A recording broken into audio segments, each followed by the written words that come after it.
5,000 years ago, he saved the world. Today, his name doesn't even exist in history. The legendary hero wakes up in a new era and finds out he's officially a myth. No statues, no records, just people calling his life a fairy tale. So he enrolls in a hero academy not to become famous but to uncover who erased him and why the final boss never truly died. When the past is deleted on purpose, someone is terrified of its return. Let's find out who's scared of him coming back. 5,000 years ago, in a time of despair, humanity was on the brink of extinction. To save the rapidly collapsing world, 4 great heroes went to battle against Erebos, the spawn of evil. Among them were the elven archmage Luna the Stargazer, the dwarven master blacksmith Duino the divine blacksmith, a great warrior from the Beastmen, Aeron the brave, and last but not least, the dragon ruler, Lycinus the wise. But 5,000 years ago, all 4 were defeated. While the calming battlefield was drenched with rain, Kyle treated the last survivor, Lycinus the wise. Her wounds were very bad. She spoke his name, and he ordered her to remain silent, but she did not listen, and asked him to take her dragon heart and finish what he started. He again ordered her to shut up, as he wanted to save her. She said it was too late for her. He asked her again to stop chatting. She was not letting him focus on healing, but Lycinus did not listen to him at all. She tore out her heart with her own hands and asked, "Does he remember their first meeting? They will save this world." He clenched his teeth in rage, calling her a stupid lizard, and she, closing her eyes, asked him for forgiveness for leaving everything to him. As soon as the life left her body, he took her heart. In his hands, it began to evaporate, and before finishing what he started, he turned to all 4 heroes and thanked them for being with him. As soon as the heart completely dissolved into air, a bright column of light struck it, reaching high into the sky. The energy of the dragon's heart empowered him. He appeared before the enemy and swore that he would definitely, even if his body burned to ashes, destroy his soul at any cost. The sword blazed with white flame, and then the last 5th hero of the source, Kyle, rushed to attack Erebos and dealt him a crushing blow. On the night when the echo of the great explosion rolled across the sky, thanks to the sacrifice of the great queen, Lycinus, the spawn of evil, Erebos was banished from this world. When Reyna finished reading the book, her child cried, and her husband said that she had read him this story for the 100th time. She smiled and said that this was Leo's favorite book. Let him just look at it. She turned her gaze to the dissatisfied baby and suggested that he read the story of the heroes of the source again. She began to read the book again, and the baby made sounds, which delighted her, and asked her husband, "Does he see this? He likes it after all." But in fact, the baby was very unhappy. He mentally begged her to stop reading it to him. Where does she see joy? Reyna started anew. 5,000 years ago, a great victory took place. He wondered, what do you mean? A victory took place. He defeated Erebos, so why is he the only one not mentioned in this book? After his death, Kyle found himself in the body of this baby named Leo Plov. When he grew up and entered Dellen's school, he could not escape the fate of hearing this great story there either. The teacher told the class that, as they should already know, they now live in the age of heroes. The hero protocol has existed in their world for 5,000 years. During this time, ordinary life has changed beyond recognition, and now their school has been chosen as the venue for the entrance exams to Lumine Academy. He has no doubt that among them there will be heroes who will pass this exam and one day be included in the protocol. But someone's loud snoring prevented him from speaking. He tried to continue, but the sound constantly faltered,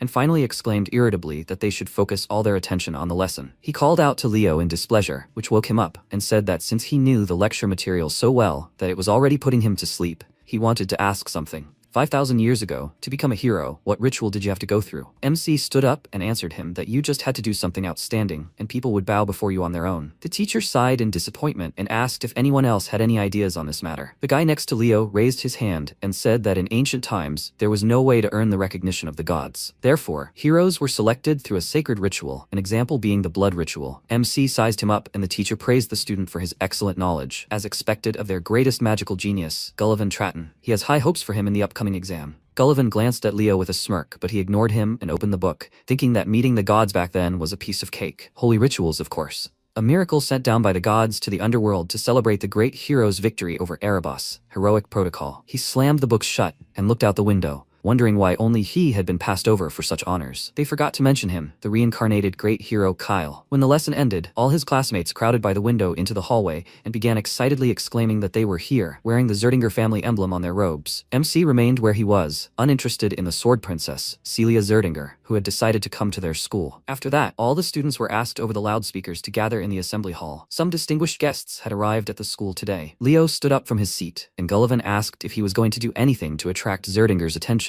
Although, what did they care? He raised an eyebrow in confusion and replied that he was actually just getting ready to go home, after which he headed for the exit and said that, unlike him, he wasn't interested in all this nonsense. This caused the boy to become indignant and exclaim that he was actually going home too. He just wanted to look at Celia as a future rival. MC waved at him, disbelievingly saying that he understood everything, and he excitedly exclaimed that it was true. When Leo returned home, he immediately started training. Having caught his breath, he glanced at the wooden sword in his hands, and left the training hall, thinking that, although it was not surprising, given his regular training, this body was many times better than the one he had in his past life. Suddenly, a woman's voice came from the side, asking what he was thinking about so carefully. When he looked up at her, he saw her lunging at him. He reacted quickly and managed to block her sword strike, after which he asked why she was ambushed him so abruptly. She increased the distance between them and said that they hadn't warmed up in a long time. Meager talent is no good for the Lumine Academy. After that, she attacked him again, exclaiming that this was his final test, and he blocked her strike again, and she asked with a smirk if she should become even tougher. She attacked. He parried her blow again and caught his breath, saying that she was his mother,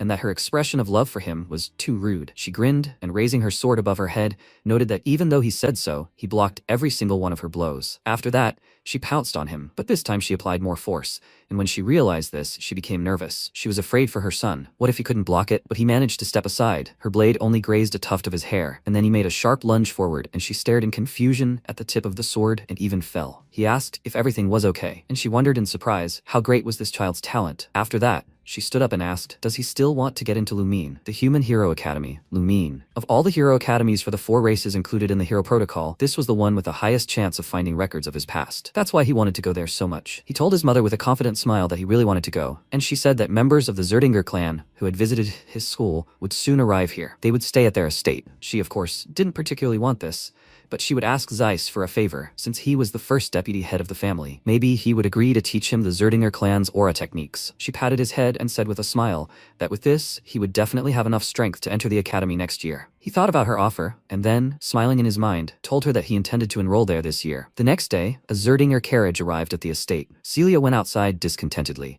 wondering why her uncle had decided to stay here. They could have booked the entire hotel. She glanced around the estate appraisingly, wondering if she should be focusing on her academy entrance exams. But here was some rundown mansion belonging to a minor family. Zeiss stepped out of the carriage and called out to her, asking if she wasn't curious about this Leo guy. He'd even claimed to have no interest in their family. She haughtily tossed her hair back and told her uncle that he was a promising knight who hadn't yet mastered his aura, so she doesn't think there's anything special about him. He laughed and remarked that he didn't think it was that simple, after which they entered the estate, and Zeiss bowed his head to its hosts, saying that it was a great honor to meet them. Marquis Dade of Plov and his wife Reina welcomed them warmly into their home, and Zeiss told his niece that in front of her was the Marquis Plov, so she should introduce herself to him properly. Celia greeted them both reservedly, then thanked them for kindly agreeing to shelter them for a week. Reina approached her and said she was glad to meet her, and she was surprised to notice that she looked so much like her father and uncle. And then she realized something. She had red eyes and black hair, which meant that she was of their bloodline. Zeiss confirmed her guess, saying that Reina was her aunt and his older sister. While the servants carried the luggage to their rooms, Reina and Zeiss decided to have a cup of tea. Zeiss told her that first they stopped by the Delon school, where it was complete chaos, with students running back and forth. But not Leo. He was so indifferent that he went straight home. She jokingly said that it was a blow to the pride of the venerable house of Zerdinger, after which she laughed and apologized to him if her son's behavior seemed disrespectful to him. He was generally interested in little besides training. To confirm her words, Leo was fighting Celia with wooden swords at that time. Zeiss asked what kind of child he was, and she said that he was an incredibly gifted boy. He asked if she truly believed that he could inherit the flame of House Zerdinger. She told him that she wasn't saying this because he was her son. He deserved the praise himself. The man smiled and said that she interested him. However, he needed to see for himself. Meanwhile, Leo made Celia worry. He pressed her so much that she barely had time to block his punches. Some time ago, MC, as usual, was sitting in the training room and trying to concentrate. He clenched his fist, and feeling the energy in it, opened his eyes and said with relief that it finally happened. The vessel capable of holding all the power is complete. The reason he hasn't mastered the aura yet is because as soon as he absorbs it, it encounters a natural incompatibility with this body, and the ability to accumulate mana and spiritual energy disappears. If in his past life he could completely control the power and energy of heroes, such a catastrophe would never have happened. In this life, he must master complete control. First, the aura. But his thoughts were distracted by footsteps and a question. He is Leo Plov, right? Turning around, he saw the girl, and she noted with a smile that his base seemed to be at a decent level. She would like to thoroughly brush up on his swordsmanship. What would he say? She thought that this could even earn her aunt's favor. He asked who she was, and she haughtily told him her name, adding that she was known to the public as the Sword Princess. He rose to his feet and asked, "Is that so?" He was grateful for her concern, but he didn't think he needed lessons from someone whose skills were inferior to his own. This made her indignant and asked, "Does he mean to say that he is stronger than her?" He answered that perhaps in a fight to the death she would be stronger, since he couldn't yet use aura. But if fencing alone was considered, that was a different matter. She frowned, and he challenged her. After that, she took a wooden sword from the stand and walked towards him, saying that if he was so confident in his strength, they could spar. She smirked and wondered if he really thought that mastering aura would make him stronger than her. She should confront him with harsh reality. After that, she said that if she defeated him, he would be her personal servant for the next week. And he smirked and asked what would happen if he won. She swung the sword at him and told him that if he won, she would be his servant. He picked up the sword from the floor and offered her to begin, immediately after which he rushed into the fight and struck her, which she blocked. She took a step back and mentally noted that his speed was not that bad, but it was still not enough. After that, they both rushed towards each other. He raised his sword over his head and struck her with all his strength. She blocked it, but felt incredible pressure and wondered in surprise, what kind of strength did he have? Since she could no longer hold his sword, she jumped back and he broke the floor with his attack, so that the debris flew everywhere, and then pounced on her again. She became nervous, realizing that she would not be able to block such a thing, and when he struck, he felt his sword collide with something hard. He frowned and asked, did she use a shield made of aura? This is already beyond the scope of normal fencing. She told him that it was just a reflex, and he said that none of this matters, he will still win. Because of this, she became indignant and exclaimed that with and without aura, the difference is huge. He removed his magical weights and offered to test them. Then, with a grin, he pounced on her and struck her with his sword, instantly breaking her shield. She was unable to parry the further blow and was greatly surprised. She wondered how this happened. Where did such a monster come from? He was simply crazy. Meanwhile, Reina and Zeiss went out for a walk, and she, seeing her son, told him to come and meet the guest of their house. MC bowed slightly, greeting Zeiss. He extended his hand, saying that he believed he already knew, but he was his uncle. He was glad to meet him. They shook hands, and Reina asked her son if he had already met Celia. He turned his gaze to the girl, whom the knights were carrying out of the training hall on a stretcher,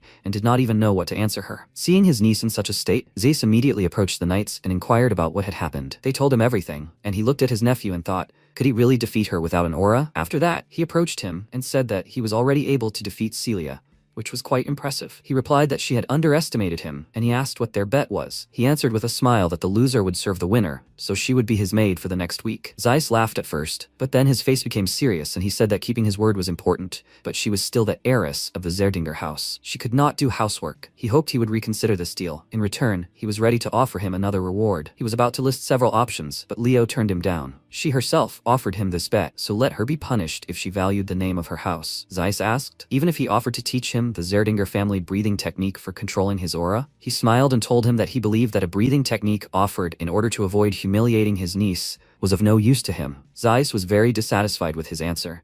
He measured him with a glance and said that he was now declaring that he was going to use the direct heir of the family as a servant and that their family technique was worthless. Did he understand everything correctly? He confidently confirmed it, and he asked if he didn't find it rude. He answered that he had no intention of insulting their family, but if he intended to teach him the breathing technique as a reward for defeating Celia, he would gladly accept his offer. But he just wants to cover up her defeat in this way, which means that deep down, he thinks that if Celia had not let down her guard, she would never have lost. But even if she had taken the fight seriously, she would still have lost to him. Reina looked at her son with a smile, and Zeiss thought he refused because he didn't like his attitude. He's such an unusual child. What if he was a real Zerdinger? He looked at the guards and called them over, then ordered them to call Celia's maids back, which surprised them. After that, he turned to his nephew and said that this was an informal meeting, so he could just call him uncle. He agreed and exchanged a smile with him, then left. Watching him go, Zeiss turned to his sister and asked, she asked to teach him Zerdinger breathing techniques, right? She raised an interested eyebrow, and he told her that he would try to convince their older brother to let Leo learn the phoenix breathing. A new day dawned. Today, Celia got up quite early. Putting on servant clothes,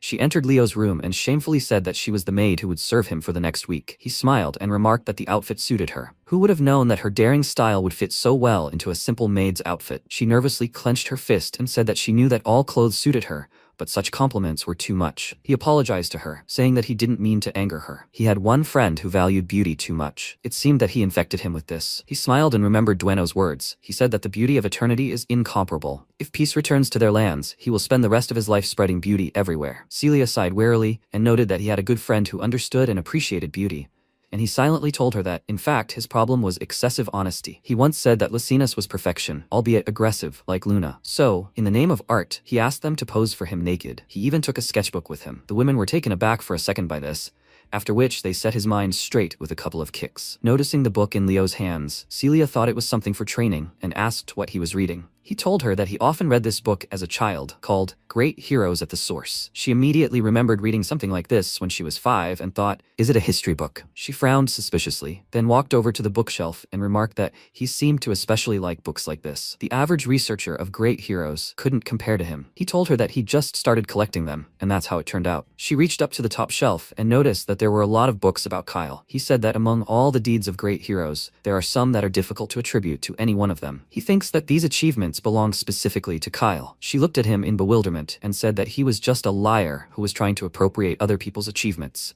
He clarified, was she talking about Kyle? She returned the book to the shelf and said that most people thought so, and of course, she did too. He quietly asked, so that's what people remembered about him? She didn't hear him, and he, preventing her from asking further questions, stood up and said that it was time for him to have breakfast and go to training. She smiled and asked him if she could train with him. In fact, she really wanted to find out the secret of his strength. He asked in response, won't she cry if she can't keep up with him? She stared at him in surprise, and then indignantly reminded him that she was actually Celia Zerdinger. But no matter how much she boasted about her name, she still couldn't defeat him. He noticed that when she was tired, her reaction times slowed down significantly, and large gaps appeared. She often opened her back, just like now. She caught her breath and asked if torturing the body like that really helped in training. He confirmed this and added that he thought young people these days were too self-pitying. He thought that compared to the past, aura techniques had advanced significantly, which was probably the reason why people stopped paying attention to body training. Aura allows you to strengthen your body. She stood up, leaning on her sword, and asked if he thought she was feeling sorry for herself. He just shrugged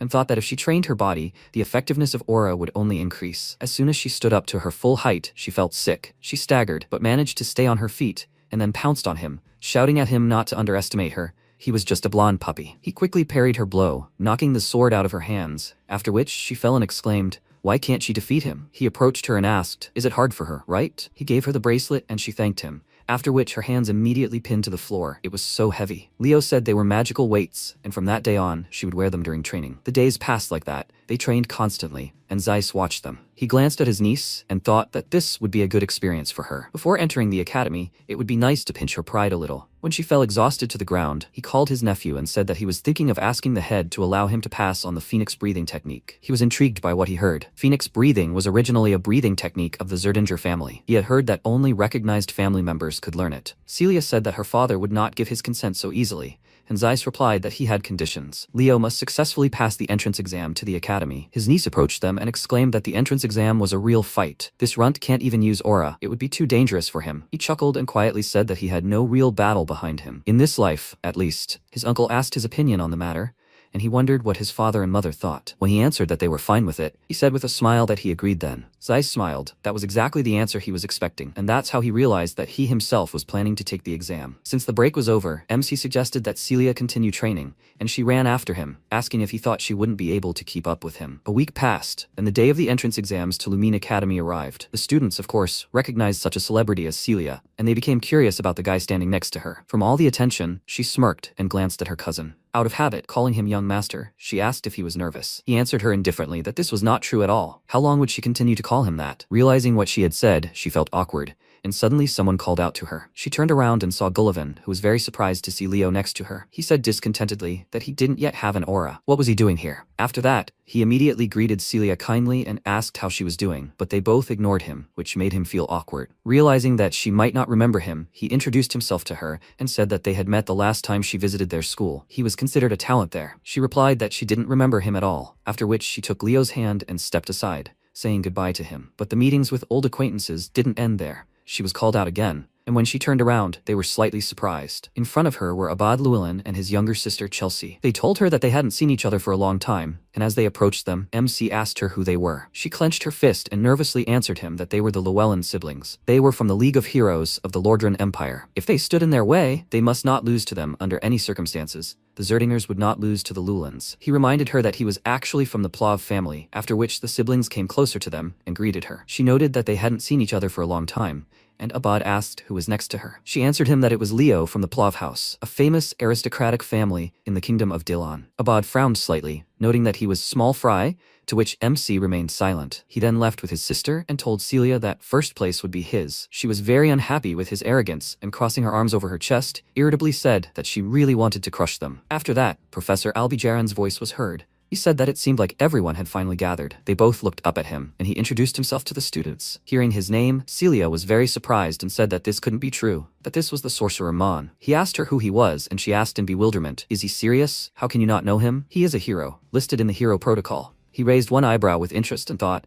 so he is one of the recognized heroes of this era? He returned his gaze to him and saw mana emanating from his left eye. Meanwhile, Albie took the exam papers and told them what awaited them. They would have to undergo trials in the form of a one-on-one fight, as well as a battle with a monster. They would perform in turns. Afterwards, he burned the documents and said that he found these methods too tedious. He took a book from his inside pocket, the Hero Protocol, and as soon as he opened it, his world began loading. The prologue, the wild forest. A magic circle immediately appeared under the student's feet. Streams of energy began to swirl around them, and Albie flipped through several pages of the Hero Protocol and said that he hated ineffective methods, so he would simply combine everything into one test. And then Leo remembered one of his lessons at school. The teacher told them that the Hero Protocol is not just a historical guide. Its true value lies in the ability to create a separate world of heroes, containing the experiences of heroes of the past, and most importantly, by immersing yourself in the world of a hero, you can inherit the power of heroes of the past. It's some kind of training system for heroes. After that, all the examinees were transported to the hero's world. Albie told them that this place is called the Wild Forest, and their goal is simply to survive. Whether they unite or decide to kill each other is irrelevant. They can do whatever they want, but the main thing is to survive. Those who want to give up can simply break the sphere in their hands, and that's it. The students started looking around as his voice was coming from literally everywhere, and MC thought this place hadn't changed at all. There used to be an elven forest here, until Salatna, the Witch Queen, poisoned it. Suddenly, someone screamed. The person was saying they were scared and wanted to go home. Everyone immediately approached the source of the sound, and realizing it was just an illusion, some students stepped aside in disappointment. But it wasn't an illusion.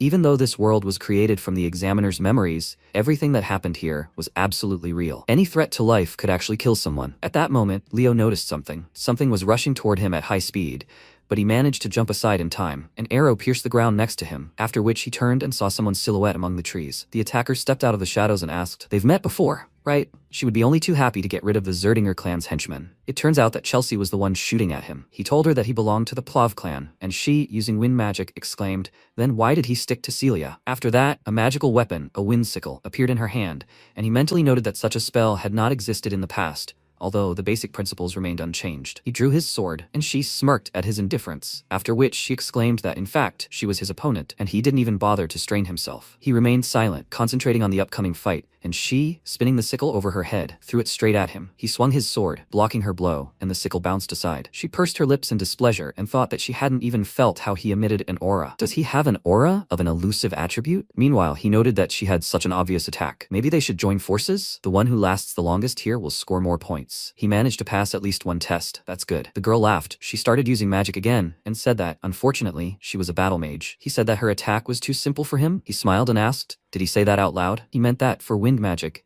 it was too straightforward an attack. Compared to the capabilities of wind, of course, that was obvious. She was indignant and exclaimed, was he going to lecture her on how to best use bloodline power? And he was saying this to the direct heir of the Llewellyn family? Now she would teach him a lesson with these very simple attacks. Swinging her staff, she sent a sickle and arrow spell at him, immediately after which the wind rushed towards him, but to her surprise, it disappeared somewhere. This made her nervous. She did not feel a hint of mana. A second later, he appeared right in front of her face. She clearly didn't expect this and therefore couldn't react in time. He knocked the weapon out of her hands, and when she fell to her knees before him, he said that he was offering her one last polite offer to join forces. Meanwhile, the academy professors were observing the exam. A huge screen in front of them showed an image, and they were very surprised to see Chelsea tied to a pole. Leo sat next to her, starting a fire, with a creepy grin. When she came to her senses, it was already noticeably dark. Realizing the situation she was in, she exclaimed in shock, "What the hell is this?" He asked, so she would cooperate with him or not. She furiously refused him, exclaiming that she didn't need anyone except her brother. She wanted to use a spell, but it turned out that her mana was blocked. Noticing her confusion, MC said that it was a skill that limited the use of magic, after which he thought that he did not have much mana, so he would not last long. She let out a dissatisfied sigh and said that she would get out without magic, and then he asked if she really thought that he would let her do that. He pulled the rope tighter, and when the flames from the fire began to reach her feet, she became nervous and asked him to stop. She was hot. He told her that he would let her go when she agreed to cooperate with him, but she was still stubborn. The flames reached the hem of her dress. She exclaimed in fear that she agreed, and he told her to swear on the name of her family. Afraid of burning here, she swore with tears in her eyes on the name of the Llewellyn family that she would cooperate with him, after which he loosened the rope and thought that children were so easily manipulated. Immediately after that, she fell from the pole with a loud scream. But he caught her and said that he was glad to cooperate with her. Meanwhile, Albie watched the fight between the two examinees and was disappointed. Neither of them meets the standard. They are idiots for choosing to fight among themselves. The only ones who got the gist were these two, Celia Zerdinger and Abad Llewellyn. The future of the nation is in good hands. The screen switched to Leo and Chelsea fighting a huge orc, and he became interested in this boy. That performance with fire was a bit immature, but persuading Chelsea to cooperate is already worth a passing grade. He doesn't have the strength and grace of Celia or Abad, but he is like an unpredictable dark horse. At this time, a wind arrow pierced the orc's body, and MC finished him off with a sword. When his body fell, the girl said that she must admit that cooperating with a knight makes things much easier. What attribute aura does he use? She can't detect it at all. He told her that he doesn't use aura, and she asked in surprise, how does he manage without it then? He told her that he has a good base, so there are no problems. A smaller monster began to slowly approach them from behind, and Leo tried to explain it to her. Take wind magic, for example. What does she think is the basis of it? Suddenly her eyes flashed. She turned sharply and struck the bushes where the monster was hiding with her sickle of wind. After making sure that he was finished, she smirked and said that it was so impudent of him to discuss wind magic in front of Llewellyn. They walked further through the forest, and he noted that she was gifted, but did not know how to use her power properly. Because of this, she was indignant, but suddenly he saw something and froze in place, telling her to do the same. She listened to him and then saw what confused him. Bodies lay right in front of them. She noted in confusion that they looked just like mummies, and he, having examined them more closely, said that he had already encountered creatures that leave their victims in such a state. Now he understood the conditions for passing the exam. Suddenly, someone attacked them. He grabbed the girl and jumped aside with her, but it turned out to be other examinees. They approached them and said that first they needed to get rid of Chelsea, and the second was a blank. It was Gullivan and the other guys. He ordered them to attack at once, after which a guy with an axe ran out of the forest at them, and MC immediately reacted, hitting him in the face. Gullivan was slightly surprised by what he saw, while Leo asked Chelsea to cover his back. She excitedly agreed, and Gullivan exclaimed, "Why are they frozen? Let them defeat them immediately." The boy and girl stood side by side and prepared for battle, while Gullivan took off running, thinking that he wouldn't give in to them so easily. He just needed to find another team. He ran past Celia and Abad,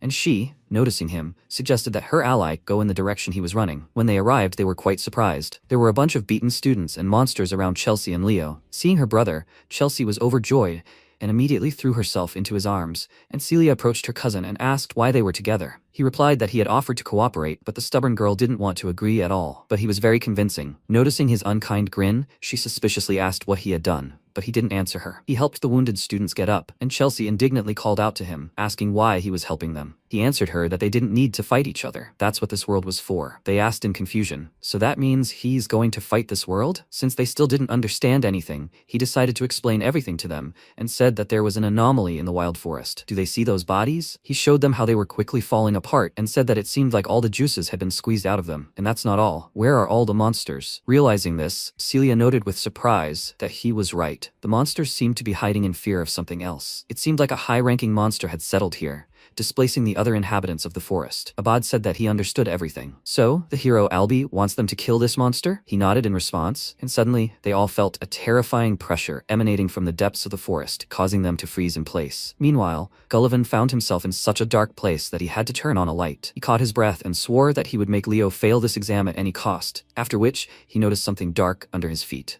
Realizing it was someone's body, he fell to the ground in fear and exclaimed, "What the hell is that?" Just then, some kind of slime fell on his staff, and then on his head. Hearing heavy breathing from above, he slowly looked up and saw a huge spider looming over him. Meanwhile, the auditorium was already filled with students who had dropped out of the exam, but they were all bragging about their kill count. The professor looked at them with disappointment, and noted that about 500 of them had failed. His colleague said that they still needed to select at least 100, like in other regions, and only 50 people remained in the test. He replied that if they didn't meet the standards, he would be the one to reject them. The head of the Alien Academy put him in charge of the entrance exams, understanding everything perfectly well. He glanced at Leo and thought that a true hero is born in difficult times. He seemed to notice an anomaly in the forest, but will he be able to withstand this world? Meanwhile, they ran towards this terrifying pressure, taking with them the guys who attacked them. Since there was pitch darkness ahead, they were a little nervous, and Celia, stopping abruptly, lit a flame on the tip of her sword and said that there was something above them, so they should be ready. Raising her sword, she illuminated the monster in front of her, in whose mouth Gullivan was already.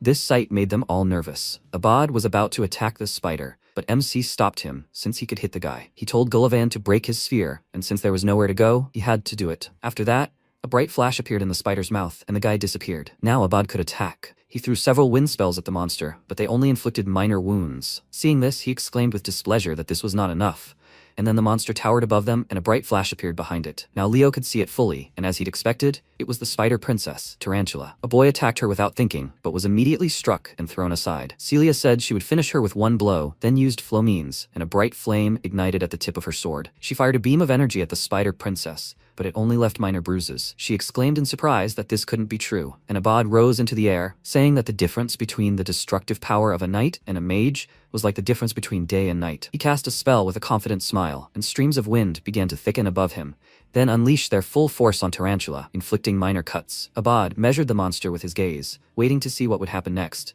and a second later, the spider princess pounced on him in a leap, which took him by surprise. Chelsea was worried about her brother and immediately used a destructive wind spell to protect him, but the monster still managed to injure him. He immediately fell to the ground, and his little sister ran to him, asking if he was okay. He thanked her for her help, and the guy, meanwhile, asked in shock, "What kind of monster is this? She has terrifying regeneration." That's right. No matter how strong they hit her, she didn't care. MC said that this is the daughter of Salatna, the queen of Tartaros, a monster from the army of Erebos who destroyed the elven forest. Hearing this, everyone looked at him in shock, and he thought that the mana in Albi's left eye definitely belonged to the fairy king. Tarantula rules the cursed forest. She destroyed the elven forest and bit off the right hand of the fairy king who opposed her. He thought Luna had killed Tarantula, but it seemed she was saved by the fairy king's right hand, which had ended up in her stomach, or, to be more precise, the source of the endless life force contained in that hand, the Ring of Life. Abad said that if this creature was the key to the test's success, then he would deal with it. Celia was indignant, not wanting to concede victory to him, after which they both rushed into battle. No matter what powerful spells and blows they dealt, her wounds constantly healed, and Leo said that she would regenerate endlessly until they ran out of mana. They paused briefly, and Celia asked what he was proposing then. He told her that they should try working together, but Abad refused, as he needed a perfect score. Celia exclaimed that she would defeat the monster, and then MC said that if they didn't destroy the world of heroes,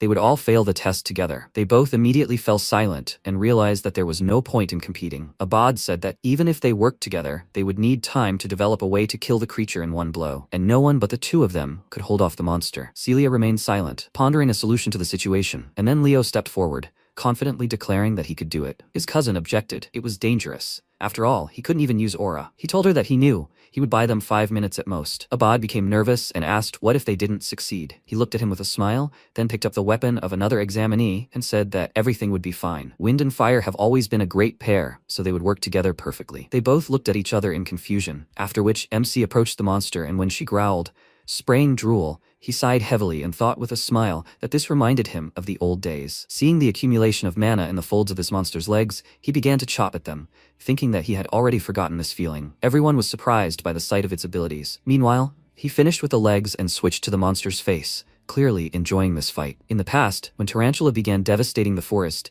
a little elf ran away from danger, but stumbled upon a web and got stuck in it. Seeing the monster approaching him, he became very nervous and asked for help. Realizing that no one would come, he closed his eyes in horror and called for his mother. But suddenly someone's voice rang out, ordering the monster to retreat. A bright light struck the boy in the eyes. He opened them and saw a mage standing before him, who disapprovingly told Tarantula that she dared to invade her homeland and devour the right hand of the ruler of the fairies. It was Luna, who drove the evil monster away with her magic, and then dealt a powerful blow that spread across the area. When everything became quiet and the dust settled, she said that no one suspected that the taint of Erebos would reach here. After that, Kyle approached the frightened boy and asked with a smile, "Is he okay?" Remembering this, Leo tightened his grip on his weapon and thought that this was his limit without mana. He called out to Chelsea and asked her to use wind magic and direct all the weapons lying around towards him. Tarantula attacked. He quickly jumped to the side, and Chelsea worriedly exclaimed that if he moved, the weapons could hurt him in the air. He told her not to worry, he would intercept it, so she should hurry. She began casting a spell and asked what kind of weapon exactly he needed, to which he replied that any would do.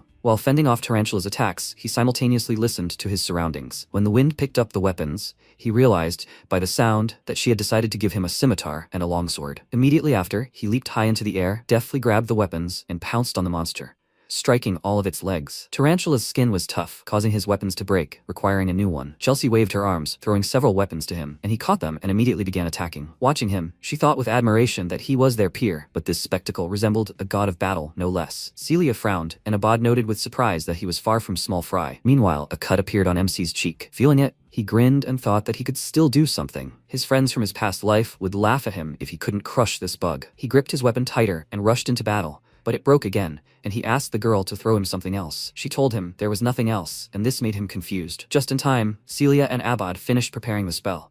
She ordered him to step aside, then unleashed a powerful stream of wind and fire on Tarantula, which then engulfed her body. As soon as the monster burned to two, the ring fell from her body, and the hero protocol declared that they had passed the test. Realizing this, Celia fell to the ground in relief and said that it was over, after which she looked at her cousin and thought that he alone held off the monster for a full 5 minutes. She wanted to praise him for his excellent work, but Chelsea didn't give her a chance to say a word, exclaiming with delight that it was amazing. He looked just like a hero from legend. She wants to become a battle mage, so she always strives to learn more about close combat. She's a pro at this, so let him teach her. Celia's face darkened, and she wished everyone could experience Leo's training firsthand, but the girl had no idea what she was talking about. After that, MC picked up the ring and streams of energy erupted from it, after which the fairy prince himself, Sillied, appeared before him. He smiled and asked, "Does he remember him?" He was Kyle. The little prince only smiled in response, then returned to the ring, and he thought that it seemed he had finally managed to become the fairy king. Maybe Albie owns the mana eye because of this treasure? After that, the world began to collapse, and the countdown to returning the testing ground to its original state began. Before disappearing from this world, Leo saw a strange man in a cloak who gave him a reward, the oath of the fairy king. This shouldn't be happening, and his eyes widened in surprise. After some time, the director of the academy, Alian Badian, received news that the exam in the Western lands had come to an end. His assistant tiredly clutched her head and exclaimed, "So quickly? But in the other lands, they've only just begun. And how many did Albie take in for training?" The old man answered her with a smile that, given his methods, quite a lot, as many as 40 people. She asked disappointedly, and that's what he thought was a lot. He laughed and said that he hadn't expected more than 10, so she shouldn't scold him like that. She sighed heavily and said that she thought Celia or Abad got the highest score. So which one? He said that Albie noted in the report that he had difficulty determining, and he also nominated a candidate for the post of first-year representative. She was surprised. It was unexpected that Professor Albie would recommend someone, and asked, was it Celia or Abad? He answered her with a smile that he hadn't heard that name before. Some time ago, when Albie saw them defeat a monster, and while everyone was rooting for Celia or Abad, he took a closer look at Leo and decided to recommend him for the post of first-year representative of the Night Branch, the reason being his talent as a hero. Alian, with an interested smile, stroked his beard and noted that he had received such praise from Albie himself. Now he even wondered who that student was. After the exam, MC went home to rest. Plunging into a hot bath, he thought that such pain could only be cured with time and care. He felt so good. He dove headfirst into the water and remembered the stranger who told him about the reward he had received. There's no reward for completing a level in the hero world, but somehow he got it. Only him. He stood up abruptly and wondered how this happened. Suddenly, there was a knock at the door. It was his mother. She asked if he knew why she was expelled from the Zerdinger house. To save a comrade, she had to sacrifice the flame of the Zerdinger family, but she never regretted her decision. Therefore, she would like him to direct his strength and talent in the right direction. She also came to congratulate him on entering the Lumine Academy. Time passed. Leo passed through the portal and found himself in Lumeria. The teleport system asked him to check his things before leaving the gates, and he set foot on the city grounds. This is the center of the continent, and there, on the other shore, is the Lumine Academy. It turns out his uncle came to meet him. He immediately asked how he spent the past month, and congratulated him on passing the exam. He thanked him and asked what brought him here. He told him that there had been endless debates in their house for the past month. He suspected what about? He asked if they were deciding whether to give him the Phoenix's breath or not. His uncle confirmed this, and noted that his older sister was no longer a member of the clan, and he was her son. Not to mention that the elders were very surprised by his passing the infamous Western Lands exam. He placed a spatial key in his hands and told him to open it. MC turned the key in the air, after which a spatial door opened in front of him, revealing a book. It swung open, and the pages began to turn by themselves, eventually stopping at blank ones. Zeiss told him to sprinkle a drop of blood on the pages,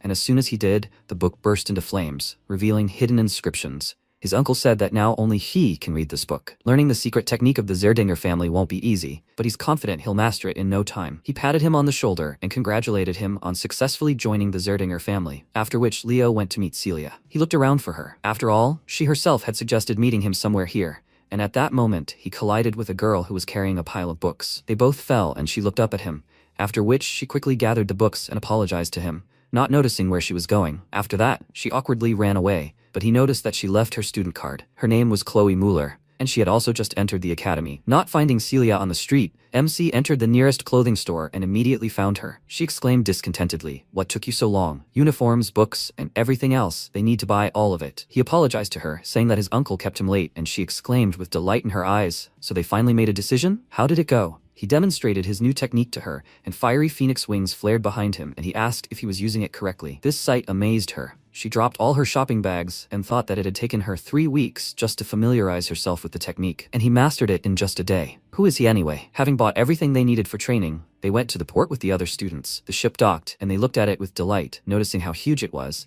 after which the professor approached them and loudly greeted them, saying that he was un elandio, an ice attribute knight and in charge of the first years of the knight class. They all needed to board now. They were leaving for the academy. When they boarded, they found a buffet waiting for them. While everyone was having fun, Leo and Celia were walking along the deck, but suddenly someone called them a couple and asked if he could talk to them. Because of the way he called them, Celia got really angry, and this guy approached them, smiling and said that he was Car Thomas from the Kingdom of Moira. He handed over his business card and said that he sells everything from potions to weapons. They should feel free to contact him if they needed anything at the academy. MC took his business card and thought that he was a very interesting kid, after which he introduced himself in return, telling him where he was from. Carr asked, so he passed the infamous Western exam? That's pretty impressive. Leo decided to change the subject and looked around the deck, asking if he was the only one who found this situation strange. It was so peaceful here that he even felt creepy. Celia sighed and said it was just a warm welcome for the new students who had just passed their exams. What's wrong with that? MC noticed the professor drinking wine, and Carr, taking dessert from the table, asked why torment the students before the sorting. But as Leo expected, the ship suddenly began to shake. A huge tentacle emerged from under the water, and he noted that there must be a reason after all. The tentacles struck the deck. Carr narrowly avoided being crushed, after which the students began to scatter and call for the professor's help. Without taking his eyes off the wine, he said that they were students of Lumine Academy, hero candidates. If danger arises, they can only rely on themselves. After that, a huge monster appeared from under the water, which they now had to fight. MC immediately swung his sword, cutting off the tentacle, and asked Celia to control herself. She told him to worry about himself, after which her sword burst into flames, and the monster responded with a powerful spit. She was completely doused with water, and Leo said that this was the Kraken's natural reaction to the heat. It begins to fear water. This is a base, after all. The girl just looked at him irritably, after which the Kraken grabbed one of the students by the leg, and he screamed loudly, asking for help. The two immediately rushed towards him, and together they cut off the tentacle holding him, and he fell to the deck with a crash. Carr, meanwhile, was hiding under one of the tables. He peeked out from his hiding place and thought that the reaction of Celia, a top student from the West, was understandable. But what was wrong with this Leo? Suddenly, one of the frozen tentacles fell with a crash next to him, and he jumped out of his hiding place, shouting in displeasure, "What is she doing there?" Chloe, wielding ice magic, glared at him and remained silent, and MC immediately recognized her as the girl he'd bumped into at the clothing store. Unfazed, she continued attacking the monster and told Carr to step aside if he couldn't defend himself. He sighed in displeasure and asked, "Do the strong men of this world even care who gets hit?" After these words, another tentacle landed next to him, this time at the hands of the Llewellyn siblings. Abad quickly flew away, telling Celia that their competition wasn't over yet. She gave him the finger and exclaimed irritably that she thought the same. Before following her brother, Chelsea glanced at Leo and smiled, a slight blush appearing on her cheeks. Meanwhile, the professor poured himself some wine and said that there were tons of monsters in the waters surrounding the academy. The Kraken was perfect for a welcoming party. He frowned slightly, thinking that, as expected, some freshmen stood out. Chen Xia from the eastern lands, Celia Zerdinger and Abad Llewellyn from the west, Chloe Mueller from the north, Walden Tyden from the south, Duran Moira from the central region. This year's newcomers were quite outstanding, but the one who impressed him most was this unknown guy. He glanced at Leo and thought about his swordsmanship. Without a single lazy movement, he moved as if he could read a Kraken's movements. He would most likely see him in his class soon. They finally reached the academy, but everyone was wet and exhausted. Carr said he never thought he would use up all his potion supplies here. The professor jumped off the ship and said they would have to cross this lake often,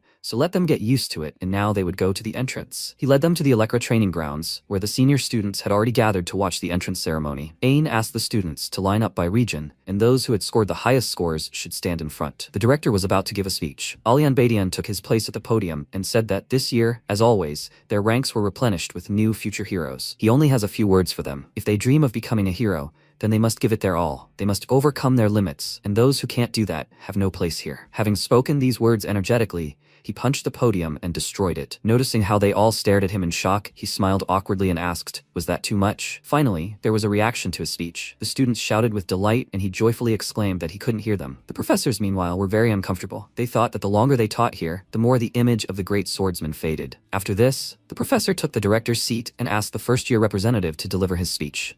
All the distinguished students froze in anticipation. Whose name would he name? And when he asked Leo to come up to the stage, he was very surprised. He glanced at Professor Albi and wondered if he really recommended him. After that, he went up on stage and started giving a speech. The students were confused. They had never heard of him and thought that someone famous would become the first-year representative. Duran, meanwhile, was very angry, judging by his frown, and when MC finished his speech, the professor thanked him and asked if he wanted to share his plans as the first-year representative with them. He smiled and wondered if they were deliberately forcing him to anger the other contenders for this position. He started speaking, and the professors exchanged glances. Noting that he had the gift of gab, he was a true model student. Most likely the ceremony would go smoothly. But Leo did something unexpected for them. He told the students that if any of them were eyeing his position, they should try to take it away. Some were surprised by what he heard, while others were outraged. In this way, he challenged them all. This busy day passed quickly, and evening arrived. The students were escorted to the dorm and told that orientation classes would begin tomorrow and continue throughout the following week. During this period, they could attend any class, regardless of their preferences. This was necessary, so they could choose which areas they wanted to develop in. The professor advised them to go to bed early so as not to be late for their first classes,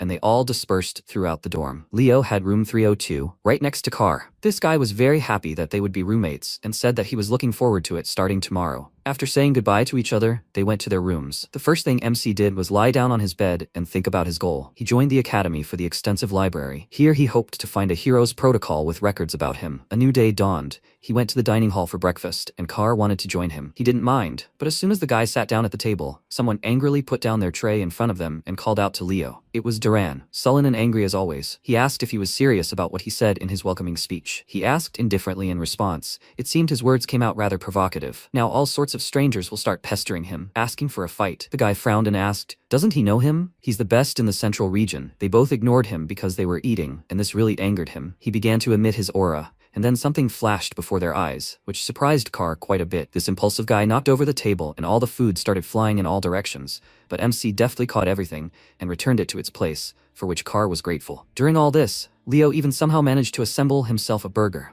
after which he said that throwing such delicious food was unforgivable. Duran was angry. He swore to shake his confidence in an instant. Some weakling didn't dare show off in front of him. The professor appeared just in time. Neither of them even noticed him approaching. He threw his arms around their shoulders and noted that there was a guy from the central region and their newly appointed freshman representative, and they started a fight at the academy on the very first day. They understand what awaits them for this, right? His words made them uneasy. Soon, class began, but Ain simply remained silent, as if waiting for someone. One of his students raised his hand in confusion and reminded him that it was time to start class, while Celia looked around for her cousin. And then the two latecomers finally arrived at the lesson, looking quite disheveled. Celia immediately ran up to Leo, asking what had happened. Had he been fighting? He glanced at Duran and remained silent, then smiled. It turned out Ain was waiting for just the two of them. He said that since everyone was already there, class was starting. He was glad to meet them. He was in charge of training the first-year night unit. Duran had been casting hateful glances at Leo the entire time, and Car, noticing this, wondered if he was trying to put pressure on his opponent. Ain, meanwhile, walked down the row of students and explained that mana provides 3 forms of enhancement: spiritual, magical, and aura. Of these, aura is the most difficult to master. Who knows why? Celia told him that it was because mana loses its fluidity during the process of being converted into aura. He confirmed this and added that while magical and spiritual energy are fed by mana in its natural form, aura, which consumes mana, must adapt to your body. He began emitting his icy aura and asked if anyone could explain how exactly they use the aura they accumulate in their body. Celia covered her fist in flames and thought, isn't it just releasing mana through effort? MC told the professor that they can use aura by burning their mana. He smiled and said he was right. Does he know what's most important when burning mana? He answered that it's endurance, and then Duran began to breathe heavily from fatigue. The professor told Leo that he was impressed by his knowledge. Had he studied aura before? He answered that he hadn't, and he thought with a smile that he understood the essence so well without having taken specialized classes. It was quite interesting. He suggested that they put the theory aside for now and do some stretching. He took a few steps using aura, and the students looked up at him in admiration, because he was now literally walking on air. He told them it was an aura step based on simply concentrating aura in the legs. Landing, he added that its potential applications were limitless. After that, all the students began practicing, some trying to learn the aura step, while others sparred with each other. Celia successfully mastered the aura step and decided to brag to Leo, saying that she would teach it to him if he called her sister. He walked away from her and told her that he didn't need it. The principle of using aura was the same everywhere. Duran, meanwhile, was using aura, and judging by everything, he was a little nervous. Noticing this, the professor smiled, then clapped his hands, drawing attention to himself, and said that, as they all remembered, there had been a slight commotion that morning. Chelsea didn't understand what was being discussed, and Carr, approaching her with a grin, asked if she was interested. This was no joke. She was already starting to worry about what had happened, after which the professor called the culprits of the morning's incident over and leaned towards Duran, asking what had made him so angry. He looked away and told him that he wasn't angry at all, after which Aang smiled and told them to get ready. Now they will have a one-on-one running competition for the position of class representative. In this competition, they can use aura without restrictions. Hearing this, Duran saw an opportunity. After that, Carr began collecting bets. Duran, a genius from the Moira House of the Hero League, a master of lightning attribute aura, against a dark horse from the hinterland, a mysterious man who surpassed everyone in the entrance exams and became the first-year representative, Leo Plov. One of the students said that he thought that since he was chosen, it means he can do something. Recently, in a conversation with Celia, he mentioned that he doesn't know how to use aura. Top student of the Central Region is not just a title, but this dubious representative of the first years has not yet shown his worth. Ain said that the first one to cross the finish line would win, and whoever won had to accept the result. That was the essence of rivalry. They stood at the starting line, and he told them to get ready. Meanwhile, Celia thought that, frankly, Leo had no chance. But this guy always exceeded expectations. As soon as the professor gave the signal, they both rushed forward, and Duran used his lightning aura. He overtook him and said that he would be first, after which he accelerated, and his classmates began to admire him. MC, meanwhile, was slowly gathering strength in his legs, and his classmates said that he was so bad. They were sure that he was mistakenly appointed as the first-year representative. Despite the opinions of the others, Chelsea fiercely supported him,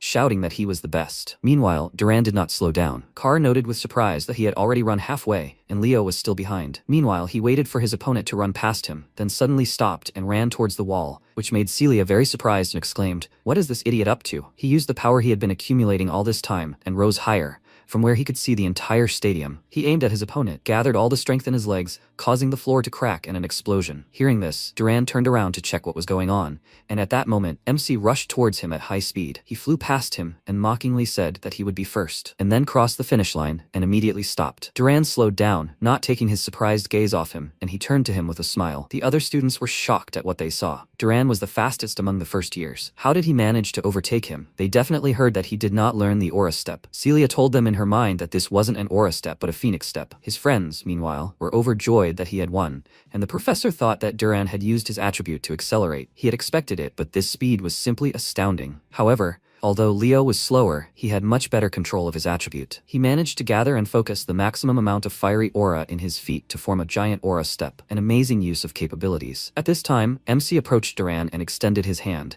saying that it had been a good competition. If this had been a long-distance race, the result might have been different. But Duran had no intention of being nice to him and rudely pushed him away, telling him to leave him alone. Meanwhile, Ain thought that a true hero had emerged in this generation. Chelsea was delighted with the result. She told Leo that she wanted the same and asked him to train her, while Carr approached Celia and asked why she was so obsessed with him. He was no worse. She crossed her arms over her chest and looked at him with displeasure, after which he said that since classes were over, they could go to a cafe. He was treating them today. MC apologized to them, telling them to go without him, then headed for the exit of the stadium, and Carr indignantly asked where he was going. He told him that he had summoning classes, and he scratched his head in confusion, wondering why he was doing this. Celia said that she was also interested in it. While Leo was on his way to the training location, he was lost in his thoughts. He still couldn't understand something. Why did the Fairy King give him an oath as a reward? Usually, the reward in the hero's world is limited by the power of their creator. The reward he received seems much more useful for a summoner, but Professor Albie is an ordinary mage. He has no connection with summoning. That is, he should have received some kind of magical prize. Besides, to forge a contract with a fairy,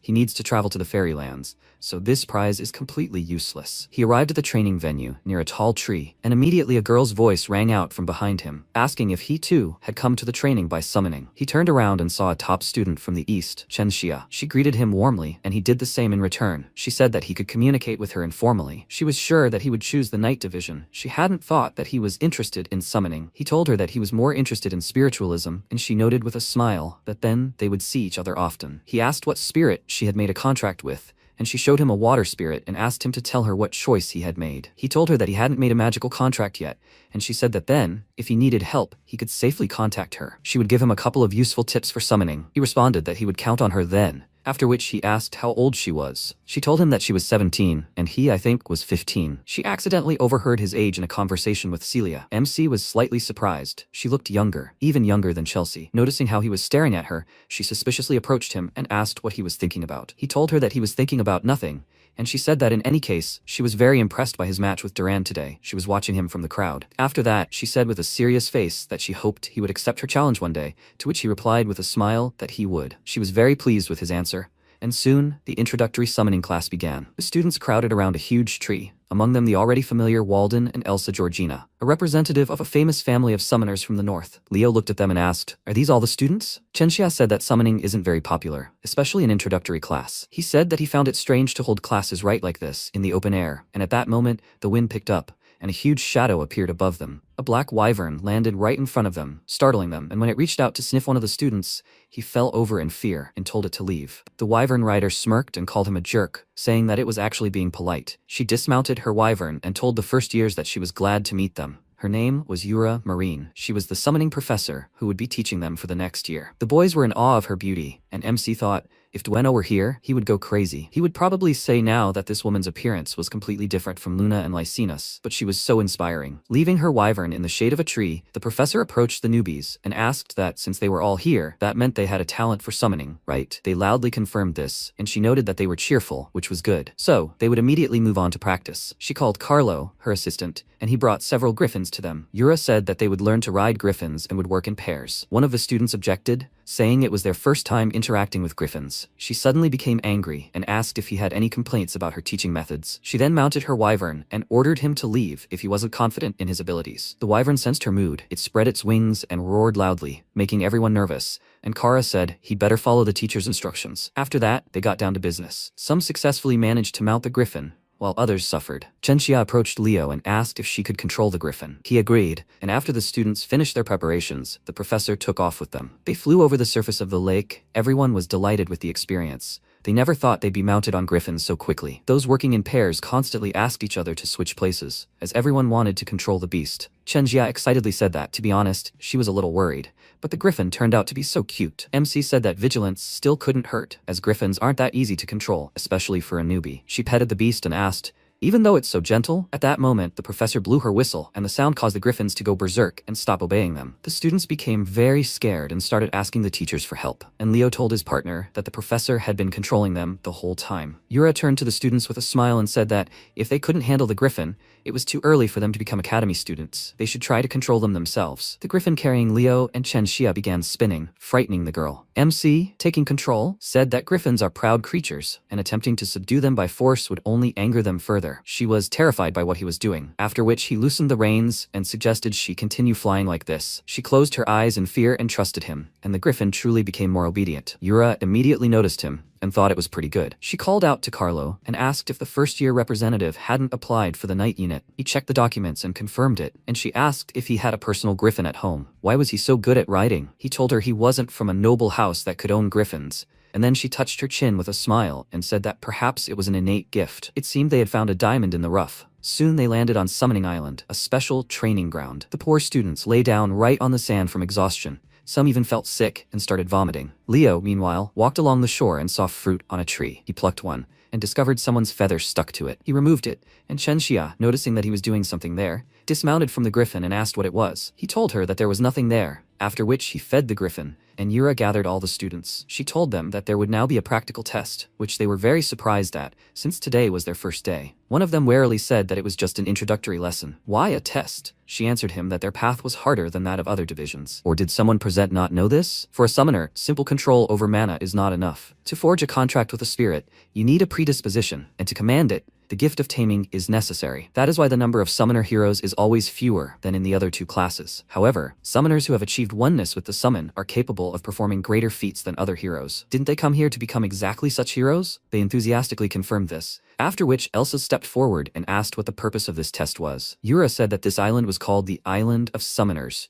and the name spoke for itself. It was full of them. A summon is a summoner's primary weapon, so the test would test their taming abilities. The conditions of the test were quite simple. They needed to tame a local summon and bring it here, and after taming it and forming a contract, it would become theirs. The students were delighted. They immediately rushed into the forest to search for the beasts, and MC leisurely followed them. But Elsa called out to him, saying that rumors of his victory over Duran had already spread, so he would be attending summoning classes? Chenxia and Walden glanced at Leo, waiting for his answer, and he said that the best should excel in everything. She frowned, and Yura looked at them with a smile, thinking that it seemed they would become key figures among the first years. MC walked through the forest. Several students had already managed to find their beasts, and one of them asked, "Isn't this the first-year representative? Hadn't he gone too deep into the forest? So what, if he fails the test? He'll go back to his night unit. Does he really think summoning is that easy?" Finding a quiet place, Leo took out the feather he'd recently found on the fruit, after which streams of flame swirled around him. They instantly burned the feather, and then an explosion sounded behind him, making him nervous. Meanwhile, his parents went hiking, Deed fried eggs, and his wife asked, "Leo can handle it, right?" He replied that it was only his first day at the academy. Why worry so much? Meanwhile, the flames in the forest grew brighter, forcing MC to cover his face. Reina, meanwhile, put all her worries aside, wondering what could possibly happen there. Her son was surprised by the fierce heat and realized that it was one of the 3 greatest summons, a phoenix. Sensing its power, the phoenix asked if he was Zerdinger's child. He also smelled of Reina's flames. He asked if she knew his mother. Hearing this, she remarked that she was not mistaken. If she had a child, he would be about his age. Does she know his mother? Of course she does, and she owes her a great deal. This phoenix's name is Farina, and she is one of the 3 mystic tier summons. She introduced herself to him, and he greeted her back, asking how she was related to his mother. What debt was she talking about? She answered that Reina saved the life of her summoner, Ellen Lunda. Leo immediately recognized the name. It was one of the heroes. Phoenix told him that Ellen was clearing a dungeon in Seiron, lost all her companions, and her own life was in danger. At that moment, his mother appeared and saved her,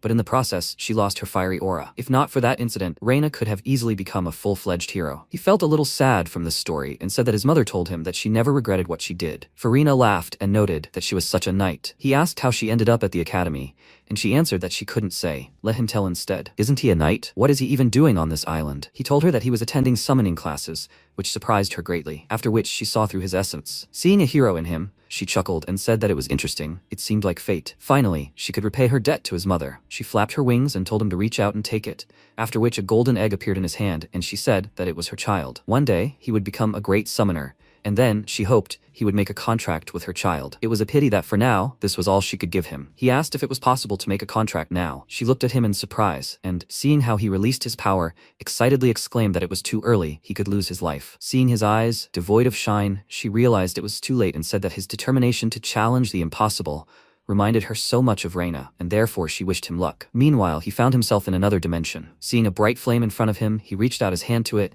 and it immediately flared up. The flame engulfed his entire body. He felt an intense heat and thought that it was making it difficult for him to breathe. So this is what it is, the flame of the phoenix. As a result of burning to emit such a powerful flame, they face this pain every day. Beings who live by regenerating their eternally burning flesh, he understands their pain and shares it. Now the pain was more bearable. He returned to the real world, and the egg cracked. And as soon as he opened his eyes, it rose into the air and flames began to gather around it. Purina asked, was he able to do it? He caught his breath and confirmed it with a smile, and she happily said that he was a true genius. He would have no equal in this world. While she was taking human form, several more cracks appeared on the egg, and once the shell was completely broken, she congratulated him on successfully completing the contract. The name of this child is Fiora. She handed him this little phoenix and said with a smile that she entrusts her child to him. He thought, is this really a phoenix? She looks like a chicken. Fiora tilted her head to the side with interest, looking at him, and he thought she really was like a chicken. Meanwhile, the students began to gather at the starting point, showing the professor who they had tamed. She asked Carlo what the time was, and he told her there were 5 minutes left. 4 students hadn't arrived yet. Hearing a strange sound from the forest, she turned around and saw a huge bear rushing toward them. Chen Xia, peeking out from behind him, called out to the professor with a smile and asked, time's not up yet, is it? Yura was delighted and asked, did she tame a water bear from a baby? That's quite impressive. Then the sound of huge wings flapping came from above. Walden descended toward them, and Yura noted that it was a shadow raven. Even representatives of a renowned summoning family won't always be able to tame such a summon. He said he hadn't made a contract yet, and she remarked that even that was a good thing. Elsa finally appeared, and everyone was amazed by the size of her enormous Gorgon snake. She said she had gone further and made a contract with this creature. There had never been one like it in the family before. Carlo informed the professor that time was up. The last student was just emerging from the forest. All eyes turned to Leo, and as soon as they saw the chick sitting on his head, they laughed and asked if he had tamed a chicken. Maybe he would give up now, realizing his incompetence in summoning, but none of them knew how rare this creature was. Only Yura stared at it in shock and thought it was a baby phoenix. Evening came, and after all the classes, she called Leo to her office. Approaching the door, he straightened his tie and knocked, after which he received permission to enter. Inside he saw a professor, who had apparently been reading his file, and said that he had been told that she had been looking for him. She smiled and told him to sit down. Today was the first time she'd seen a phoenix chick. To be honest, she hadn't thought they lived on the summoning island. She approached him and said it was amazing. A newbie had immediately formed a contract with a phoenix. This was an unprecedented case in the Academy's history. He felt slightly nervous from how close she had gotten to him, and she said that she thought she knew who she really was. He swallowed nervously, after which she suddenly hugged him and joyfully exclaimed that he was a summoning genius. Fortunately, it wasn't at all what he thought. After that, she let him go and said that she should reward him for such an achievement. But she thought it was better to keep the fact that he had formed a contract with a phoenix a secret for now. If it were revealed, there would be a big fuss. She patted him on the shoulder and asked him to choose a summoning class as his main focus as soon as the introductory classes were over. He was born to become the greatest summoning hero who will be remembered for centuries. A new day dawned at the academy, and MC went to a new orientation session with a friend, as did Chloe. She yawned widely, and Carr called out to her, telling her not to yawn like that, and she immediately turned around. He waved at her and remarked that she looked tired, to which she replied that she had been reading a book on magic until late. MC asked, "She's Chloe Mueller, right?" He gave her his student card, and she, remembering how she ran into him before leaving for the academy, was slightly surprised and thanked him. After that, the three of them went to the magic classroom, and Carr asked if he was really going there. He told him that, while the orientation session was going on, he should try his best. The guy said that it was simply amazing, he was only interested in magic, so he signed up here. He approached him and whispered that this ice girl was going to be the first in the magic division. He was talking about Chloe. Of course, she heard this and gave him a displeased look, which made him feel uneasy. He wanted to move to a seat further away from them, but suddenly a huge block of ice appeared in front of him, and Chloe, abruptly standing up, said that today he was sitting in front with her. She grabbed him and pulled him along with her, saying that she saw that he was very interested in magic, so she would help him. Leo laughed at this sight, after which a familiar voice was heard from the back desks, calling him. He turned and saw the Lulin siblings. They both waved at him with smiles. Then the door to the classroom opened and the professor entered,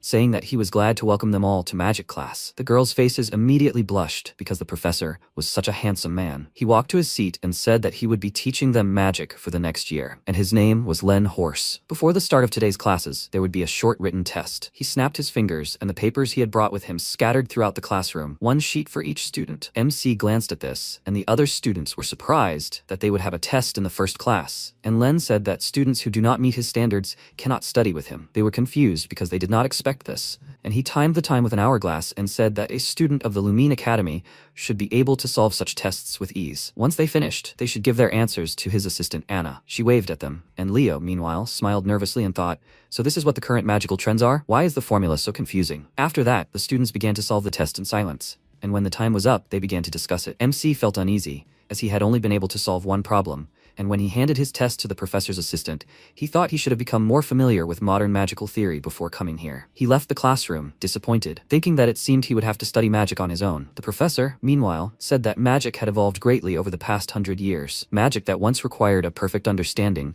is now easily used with only knowledge of the principles of activation. Snapping his fingers, he handed out the test results to the students and said that, however, this evolution had significantly lowered the level of today's mages. After that, he raised his hand, and a bright flash appeared of his fingertips, which shot upward, making the ceiling now resemble a starry sky. The students looked up in delight, and he said that this was his essence of magic. He had created it from start to finish, and he wanted them to become mages too, capable of creating their own magic. That was why he had administered this test. 49 questions worth 1 point each, based on simple memorization, and only one question about the true essence of magic, worth 51 points. He hoped each of them could answer it. Chelsea looked at her test result with disappointment and said that it was no wonder she couldn't answer this question. She glanced at Leo's empty seat and thought, so he gave up? This is bad. She would like to go to class with him. Meanwhile, Anna ran up to the professor and whispered to him that there was one student who answered question 50. Hearing this, he was initially very surprised and then laughed out loud and delightedly asked, "Where is he?" Among them is the one who scored the first perfect score in history. Let the one who did it stand up.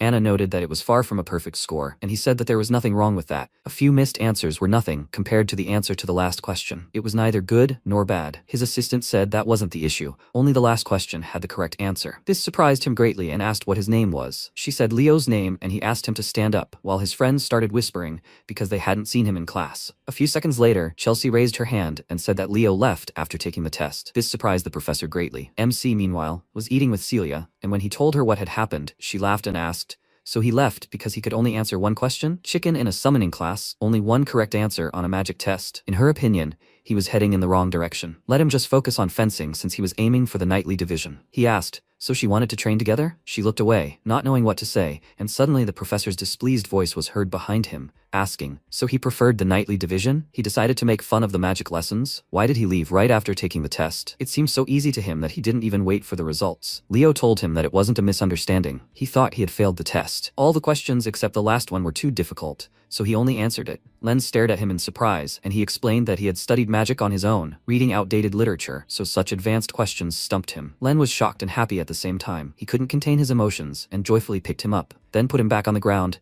and Leo looked up at him with a puzzled look. The professor was so happy that his eyes literally sparkled and his breathing was ragged. After that, he grabbed him and dragged him back to the magic classroom, and Celia watched them go, thinking, is this the magic theory teacher? He's so eccentric. Anna, who was chasing the professor, ran into the cafe and stopped to catch her breath, and at the same time asked Celia Celia if she had seen Professor Len. Did he do anything? She answered him that he was just there, but then grabbed Leo and dragged him somewhere. Hearing this, Anna ran after him and wondered what this crazy professor was up to again. Meanwhile, he erased everything from the board, quickly wrote a magic formula and excitedly asked Leo to solve it. He took a piece of chalk and began to solve the problem, and the professor thought that, if he really did not answer the last question by pure luck, then he must have his own idea of the magic system in his head. He smiled and mentally asked him to show him this. He must see his true abilities. Immediately after that, MC turned to him, saying that he solved all the problems, and Len stared at him in shock, clarifying, he solved all the problems in his head? He confirmed this, and he looked at him with delight, exclaiming that it had finally happened. Meanwhile, Albi was strolling through the corridors of the academy, and seeing Len running towards him, with a happy expression on his face, he felt uneasy. He immediately turned to leave, but Len grabbed his leg and excitedly thanked him. Albi couldn't stand it any longer and used magic to lift him into the air, saying it wasn't the first time he'd witnessed his strange behavior, but today he'd gotten a little too carried away. Ignoring the fact that he was currently hanging upside down, he joyfully exclaimed that he was a genius mage, talking about Leo, the student he'd recommended. The one representing the first years, he was simply a genius. Albi, confused, asked if he wasn't a knight. Len suddenly became angry and shouted that he had to become a mage at any cost. He couldn't let his mind wither while waving a metal rod. After that, Albi let go of him, and at that moment Anna ran into the corridor, and Len exclaimed that entrusting him to the care of knights was an insult to magic. As soon as he realized he was falling, he cried out in fear. Fortunately, Anna managed to catch him in time and soften his fall, for which he thanked her with a smile. Mentally vowing that she would kill this idiot someday, she smiled nervously and said that they should return to class. At that moment, MC walked out into the hallway, and Albi, seeing him, smiled, to which he responded with an indifferent look. After that, he walked on and thought that these mages, as always, were all a little otherworldly. A week passed, and the trial lessons ended. Leo lay on the roof of the academy and read a book called Kyle, the Hero of the Origin, a Fraudster, and, having learned nothing new, he slammed the book shut and surveyed the academy grounds. Meanwhile, 3 professors ran into the principal's office and excitedly exclaimed that this was simply unbelievable. Ain showed him Leo's application for enrollment in 3 divisions at once, and in the reason, he wrote that he simply wanted to be in time for everything. While Yura and Len fought over him, Ain told the principal that he should get into the night division. But that's not right. It's an unprecedented case at the Hero Academy. He had to choose one. The director laughed and said that he reminded him of that effective hero. Because of his words, all 3 immediately stopped fighting and looked at him in surprise, and he said that he was talking about the 5th great hero, also known as the Hero of Origin, Kyle. He is the only master of all 3 directions. Meanwhile, MC and his friends were spending time at the stadium. The girls were running, although they were pretty tired, and Carr asked if they train on weekends too. MC told him that Chelsea asked him to train her, and the guy, sitting down next to him, asked why they were just running. Where are the weapons? He said that there is something more important than weapons, and Celia continued for him, saying that it is endurance. They both stopped next to them, and Chelsea said that endurance is the most important aspect for a battle mage. That's why they are running. She told Carr to leave them alone, then sat down on the grass and said with a smile that it was so nice to run on the weekend. She missed it, and she wouldn't mind running with Leo. At that moment, Celia splashed some water and Chelsea gave her a displeased look, asking, "What's wrong with her?" MC told her with a smirk that he was planning to run with her anyway, so let her do it properly. Celia jumped up and exclaimed that she wouldn't run with him, and Carr asked in surprise, what's going on between them? Why were they so close? At first, he thought they were dating. Celia gave him a displeased look and said that he was actually her cousin, her aunt's son. Hearing this, they were very surprised and Chelsea exclaimed, "So he's Zerdinger?" Celia said that wasn't exactly true. She wanted to explain everything to them, but she felt too lazy. Leo stood up, saying that they needed to continue training, and Chelsea was very happy, but Celia was the opposite. Carr decided to take a walk around the city and said goodbye to them, and Celia asked him to take her with him. But it was too late. MC was already dragging her away. Carr looked at them and asked, where are the normal nobles in his circle? Soon the day of the sorting arrived. Leo entered class 1-5 and Carr, seeing him, was very happy and told him to sit next to him. He approached him and asked, did he know that he would get into this class? He laughed and told him that there was nothing he didn't know, and he asked, is Chelsea here too? The girl, exhausted from his training, greeted him, and Carr, surprised at her state, asked what he did with her over the weekend. He told her that he was just teaching her the basics, and she tiredly said that she would never agree to that again. The seniors who looked into their class asked if this was the class of suffering, 1-5. One of them said he wondered how many of them would survive the first semester, and his friends sympathized with them. Suddenly, the teacher's voice was heard behind them, displeasedly saying that it was the 2 of them who were in trouble now. They turned nervously, and he measured them with a stern look, asking, isn't that so? This was Herod Edmund, the homeroom teacher of class 1-5, nicknamed the Tear Squeezer. He ordered them to become a chair, but they couldn't resist him because they were afraid, and they stood in a plank position. He sat on them and greeted his class, calling them all worthless scum. This was the class of losers, the ones with the lowest scores among the new students. He was sure they had already heard of him, the Tear Squeezer and all that. Does anyone know why he was appointed their homeroom teacher? Carr raised his hand and asked if it was to improve their academic performance. Herod unceremoniously called him a typical loser and asked if no one in the class understood the duty of a Lumine Academy student. Chelsea raised her hand and asked if they were supposed to conquer the world of heroes through practical missions. He confirmed this and said that here, he only saw those who would die as soon as they crossed the threshold of the academy. It would be better to simply expel those pathetic nobodies who dragged their comrades down than to let them die a little later. This is the reason he took over their class, as well as the root of his nickname. He glanced at Leo, and noticing his indifferent face, thought that this guy could and would survive. He told them to change into training uniforms and head to the training grounds. It was time for the combat trial. While they were lining up on the training ground, the professor brought himself a huge umbrella, a chair, and some juice to brighten up his time. Taking his seat, he told the students that their lesson was about to begin, the purpose of which was to eradicate their illusions about the academy. Do they think that in this world, where life comes and goes with the snap of a finger, they can save someone? Nella Kerwin, a girl from the night division with the healing attribute, asked, but shouldn't they, as comrades, protect each other? He answered her that you can only rely on yourself. Only if you have enough strength to overcome any danger can you think of helping someone else. What made her think that she could help someone? Eliana Layden from the Night and Magic Division raised her hand and said that she was confident in herself. And he asked, does that mean he can test her capabilities? Let her create a fireball. She immediately did it and smirked. And he asked, is that all? With such a fireball, he doubts that even an ant can be killed. She asked in response, what if she put more mana into it? What would he say to that? Immediately after that, the ground beneath her feet burst into flames, and there were 2 fireballs. Herod asked, so she could not only maintain 2 balls, but also double their power? That's impressive. But how about hitting this little one with your spell? He summoned the wind spirit, who immediately flew up to the girl, who stood frozen in confusion. She touched her nose and laughed, which greatly angered her, and she immediately began shooting fireballs at the spirit, but she easily dodged each one. When she returned to Herod, he asked, what's the point of strength in numbers if she can't even hit? Now they finally understand? They all lack efficiency in using their skills. They need to hone them, surpass themselves. Or have they already forgotten? Until they caught his sylph, the lesson wouldn't end. He wished them luck, and MC thought his manner of speech might be rude, but he spoke the truth. Should he join in too then? He ran off to the side, and Herod, watching him, wondered if he was as much of a windbag as the fictitious hero Kyle, or if he really was the first true all-rounder across 3 divisions. All the students tried to catch the little fairy, but no one succeeded. Leo decided to take the matter seriously. He gathered all the strength in his legs, then dashed at high speed toward the crowd of students using phoenix steps. Chelsea, meanwhile, exclaimed that this little spirit was so fast,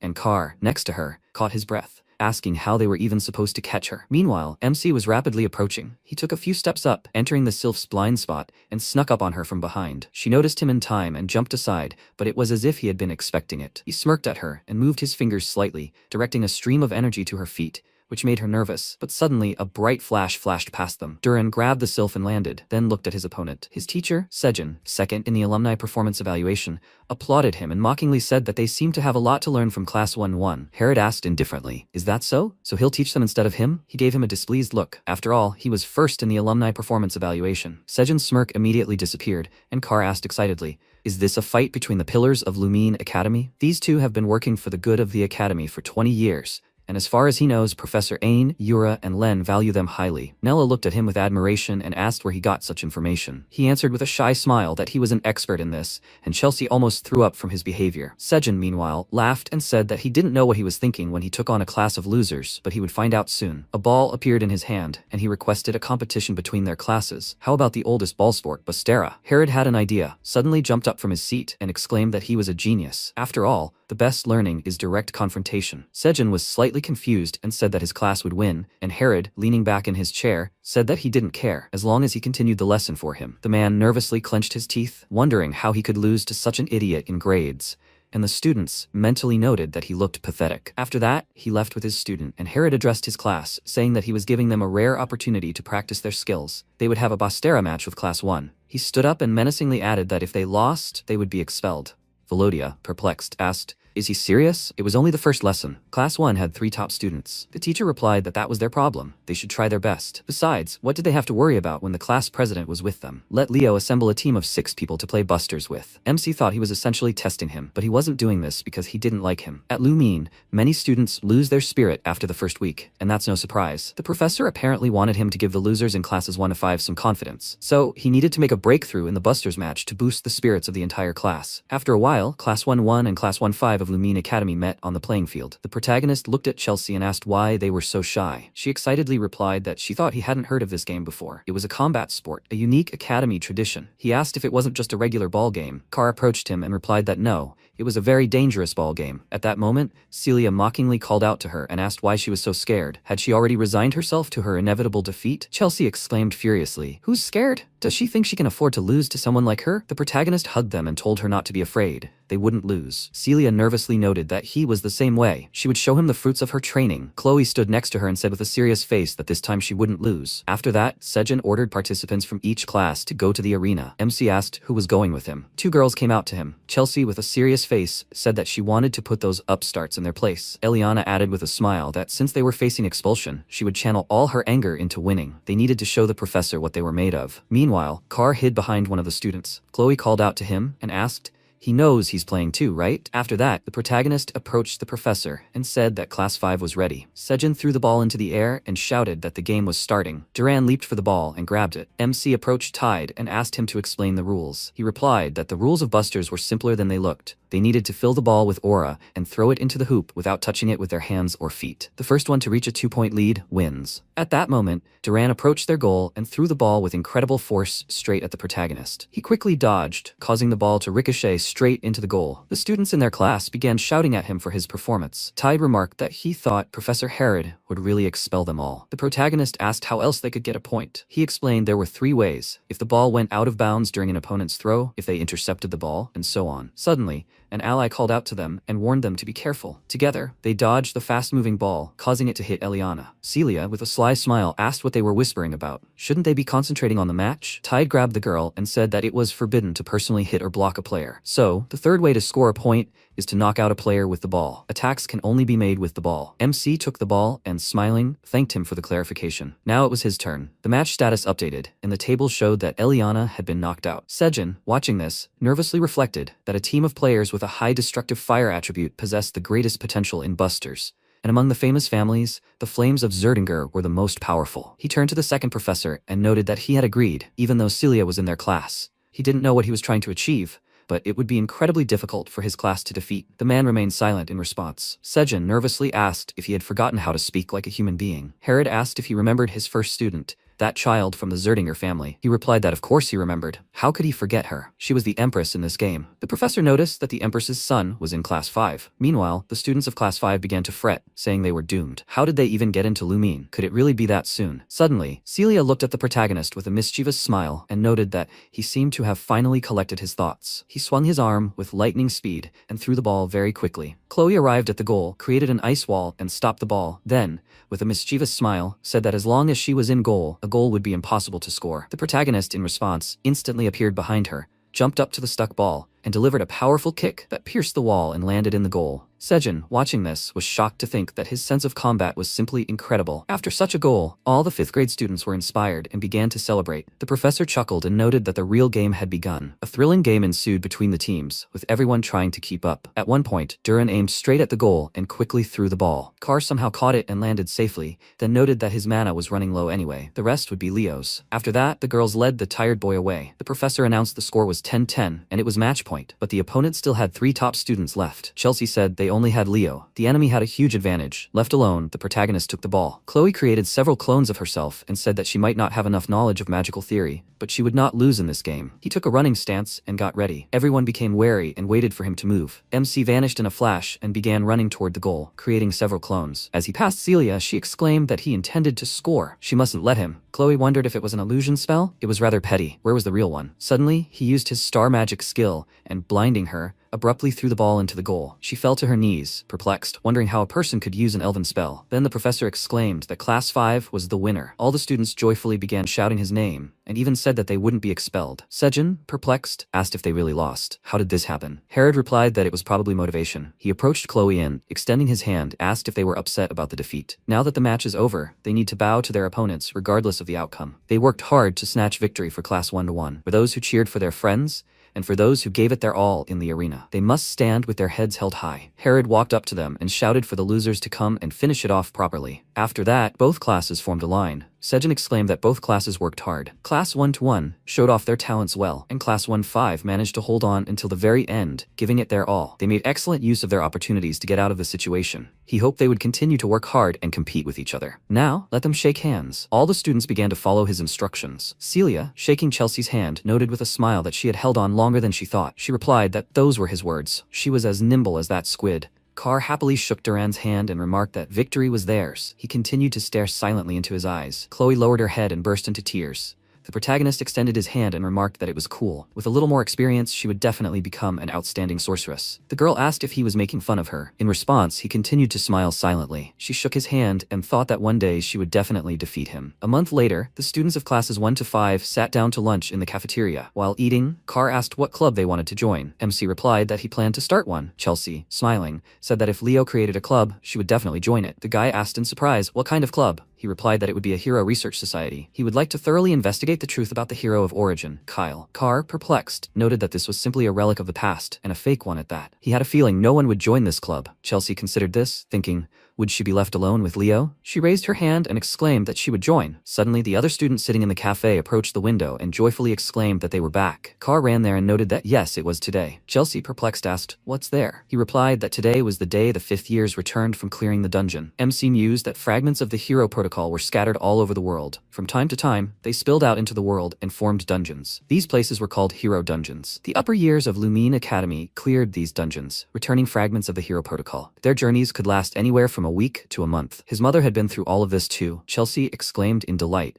So this is what they are like, the best in Lumine. Carr began to explain that the muscular guy from the east was Lee Jamia. The southern girl next to him was Toria Yan, and that pale guy in a hoodie he thought was Yulta. But he didn't see the main attraction here. It was the top guy in the academy, the student council president, Reese Zerdinger. When that guy came out, a crowd of students rushed to the window to see him. At that moment, Celia grabbed him and dragged him outside. MC, confused, asked, what's wrong? This was a bit much. She replied that she needed him to go somewhere with her. The student council president wanted to meet him. He wondered if the student council president was looking for him. But why would he want that? The girl sighed and replied that he had no idea how things worked here. Well, he'd figure it out when they arrived. After a while, they arrived at a restaurant and sat down. Celia, looking around, asked why he'd chosen this particular place to meet. The protagonist replied that it was nothing out of the ordinary. It smelled delicious. At that moment, Reese Zerdinger, the student council president, a 5th-year member of the Night Division, and Celia's brother, arrived. Seeing him, Celia happily ran to hug him. He smiled and said he was glad to meet Leo. He'd heard a lot about him. He's an academic all-rounder, right? Afterwards, their food was brought. Reese, watching them eat, asked if everyone was enjoying the treat.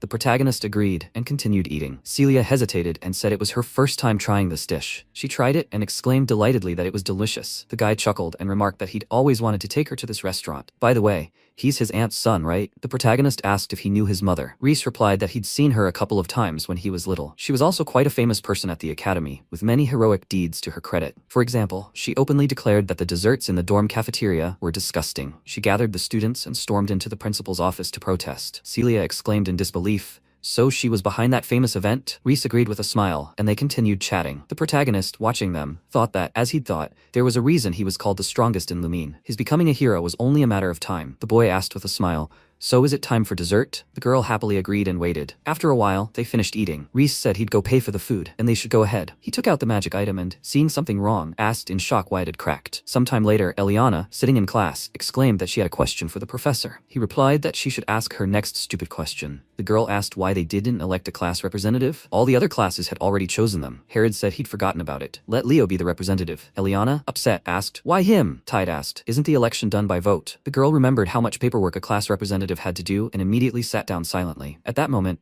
the speakers installed in the classrooms announced that classes would be held in the hero world today. The first years should get ready and proceed to the appropriate classroom. MC asked if they could go. Herod snapped his finger and exclaimed that this was as expected of a class representative. After that, they went out into the hallway and met Chloe, who looked very tired. Carr noted that she looked tired. The girl asked if he had any potions to relieve fatigue. She would buy everything. The guy gave her the flasks and said that was all he had with him. The protagonist noted that the school year had just begun. Wasn't she overexerting herself? Chloe drank the contents of the flask and replied that she was fine. Carr, surprised, noted that she already had an A in magic theory. Chelsea approached him and said she had reason to worry. As soon as Leo caught up with modern magical trends, he'd surpass her in magical theory too. Confused, he asked what was wrong with second place. She replied that this girl was a canonical sorceress. She was a combat mage, so a failing grade in theory wouldn't bother her too much. But for a future employee of the magic tower, gaps in knowledge were unacceptable. It was a matter of honor. And how could he call himself a mage? Carr replied that he was ordinary. He was simply a practitioner and already successfully making a living at it. Chelsea furiously screamed, "Let him die." After some time, Alien, wiping plant leaves, felt something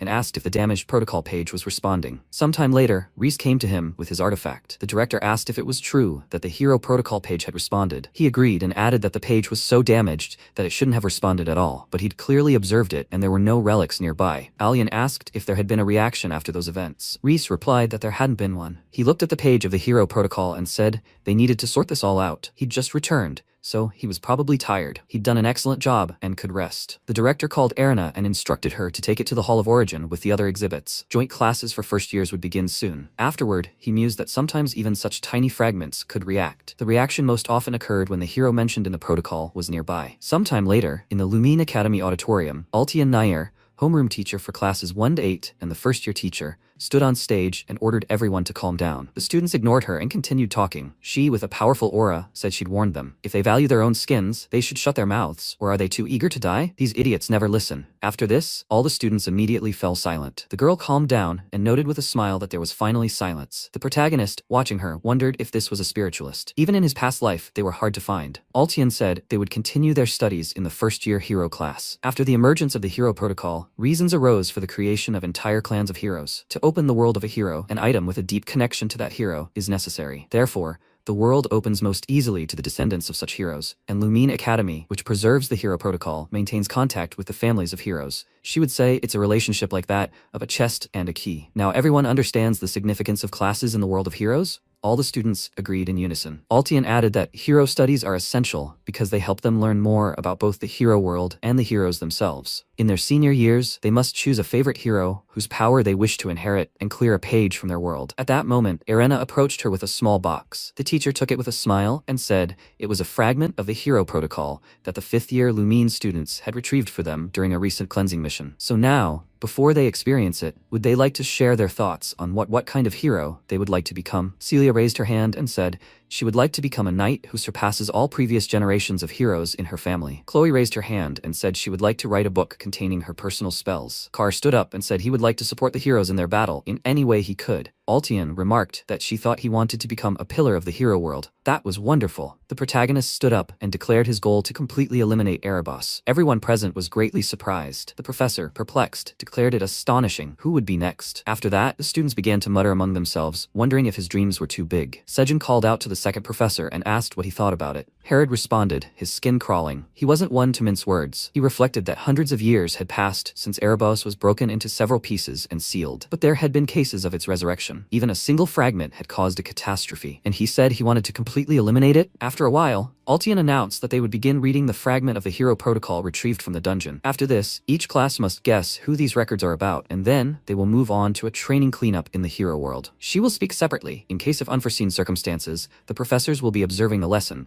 so they should try not to do anything strange. Nella excitedly said that this is her first time touching the hero protocol. Tide noticed that he was very nervous. Altian said that first, have the class presidents of each class step forward. Celia, the protagonist, Yulta, and Chenxia came out to her. The teacher said that this time, 2 fragments of the protocol were obtained at once, but, of course, only one will be used in the lesson. The second piece is too small, but they will show them both, so they know that such things also exist. The protagonist took one piece, and after that, the hero protocol began to open. A moment later, the fragment began to pour out, and they were transported to a burnt world, filled with monster corpses. Herod shouted, "Have everyone be on guard. This is the heroic dungeon." Sejin called out to him and noticed the walls of some kind of fortress visible there. MC wondered if this was the last line of defense and the last bastion of hope in the age of catastrophes, the walls of Guardslan. If this was the right time, he quietly muttered, That's right, her wish was so stupid. Suddenly, Lysinus approached them and replied that it was truly idiotic, however they would save the world. After that, the fragment ended, and they returned to the ordinary world. Chenxia excitedly asked, what just happened? Herod exclaimed that classes are cancelled. He asks everyone to remain calm and leave the Great Hall immediately. After that, everyone began to leave. The protagonist, holding the fragment in his hands, wondered if it was his Kyle protocol. After some time, he told the other students everything. Eliana exclaimed in wild shock, he saw the Queen of Wisdom? Chelsea admiringly said that it was worth a lot. So, this was a fragment of Lysinas's heroic protocol? She said that if she were the class representative, she would have seen her in person. At that moment, Herod entered the room and said he had come to punish the noisiest students, and it turned out they were in his class. Let them choose, self-study or expulsion. The protagonist, with a calm face, wondered why his hero protocol was so strange. Even the world and chapter names weren't displayed. It was as if someone had deliberately destroyed his hero protocol. A hero protocol is essentially an object containing a fragment of a hero's power. And what if someone doesn't want that hero to have followers? Wait, maybe Erebos did it. He needs to figure out why his protocol was shattered. A month later, in class, Len explained that original or unique magic would be the goal of their transfer exam. Original magic reflects the very personality of a particular mage. In the age of activation formulas, mages no longer strive for originality. However, original magic is a great ace in the hole when it comes to a fight. The star magic wielded by the elves is essentially just a tiny fragment of the original magic. The only one who could use star magic was none other than the stargazer Luna. Meanwhile, Chloe looked at the protagonist with a serious expression, recalling how he defeated her in the game. He noticed a magic book next to her and wondered in bewilderment. Was this a magic book? Len said he was looking forward to their personal developments. Classes were over for today. After all this, the students began to leave the classroom. The protagonist caught up with her,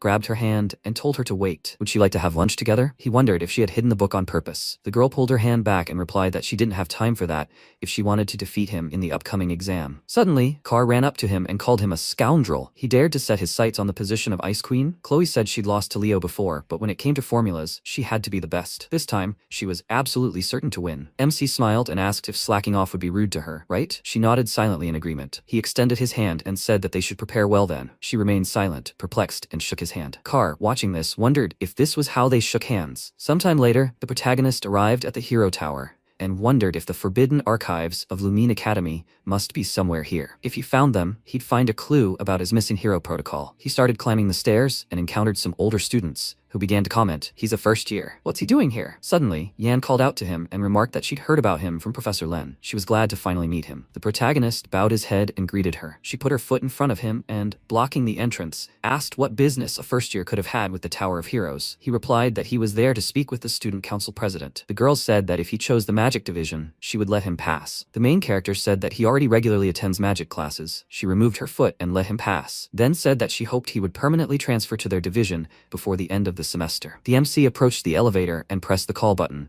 but nothing happened. Confused, he asked why it wasn't working. Lee approached him and, pressing the button, explained that he needed to invest mana to activate the buttons. He was glad to meet him. Was he the all-round first year who was also the class president? The protagonist bowed his head and said that he was greeting a senior. The boy inquired what business he had with the Tower of Heroes. He replied with a smile that he'd like to speak with the student council president. Lee was surprised to see that he wasn't even nervous in front of him. Coming to the student council headquarters alone, that's some bravery. The night division was just the thing for him, wasn't it? After a while, MC arrived at the student council office and realized he was already at his limit, even though he hadn't even gotten to the main task yet. He knocked on the door and asked if he could enter. Reese agreed and asked what he was doing there. The protagonist replied that he needed access to the Forbidden Archive. He noted that he knew he wasn't the type to joke around, but for an ordinary student, there were only 2 ways to get there. The first was to clear the hero dungeon. This was usually done to return the hero log page to its source. The second way would be revealed when he joined the student council. Sometime later, the day of the night division selection exams arrived. Carr happily remarked that it was impossible to see such a spectacle without bringing popcorn. Chelsea, watching him, remarked that he was a born salesman. Eliana replied with a smile that that's just the way he is. Even without Lumine Academy, he would have definitely made it. MC, looking around, realized he didn't see Chloe there. At that moment, Ain announced the first match between Howl Nape, a warrior from the Night Unit, and Leo. Carr ran up to Sejin and asked if he'd like popcorn and a drink. He grinned and wondered if he really thought he'd take that. He should offer Herod instead. Celia begged him to please buy it for them. It looked delicious. All the students started shouting the professor's name, egging them on. Sejin said to give everyone 1 popcorn. Meanwhile, the protagonist walked out onto the field with a smile and said he was lucky to be the first to fire. Howl, with a sly smile, replied that he felt underestimated here. He'd regret it. One student asked who knew the class representative's combat skills. A classmate replied that, as an all-rounder, he believed there was a difference between him and the members of his own unit. Furthermore, Hal was considered the third strongest in Class 1 after Celia and Duran. Meanwhile, the boy himself began waving his spear and thought Leo was an arrogant jerk who hung around Celia. Aang said that the winner was the one who incapacitated the opponent. They should treat the duel like a real battle. Suddenly, MC sensed a dark energy emanating from the academy. Meanwhile, Chloe, sitting over her textbook, tore out several pages and nervously said that she couldn't do it. With her current skill level, she can't create unique magic. But she's not going to lose the practical exam. She looked at the Book of Dark Magic and asked,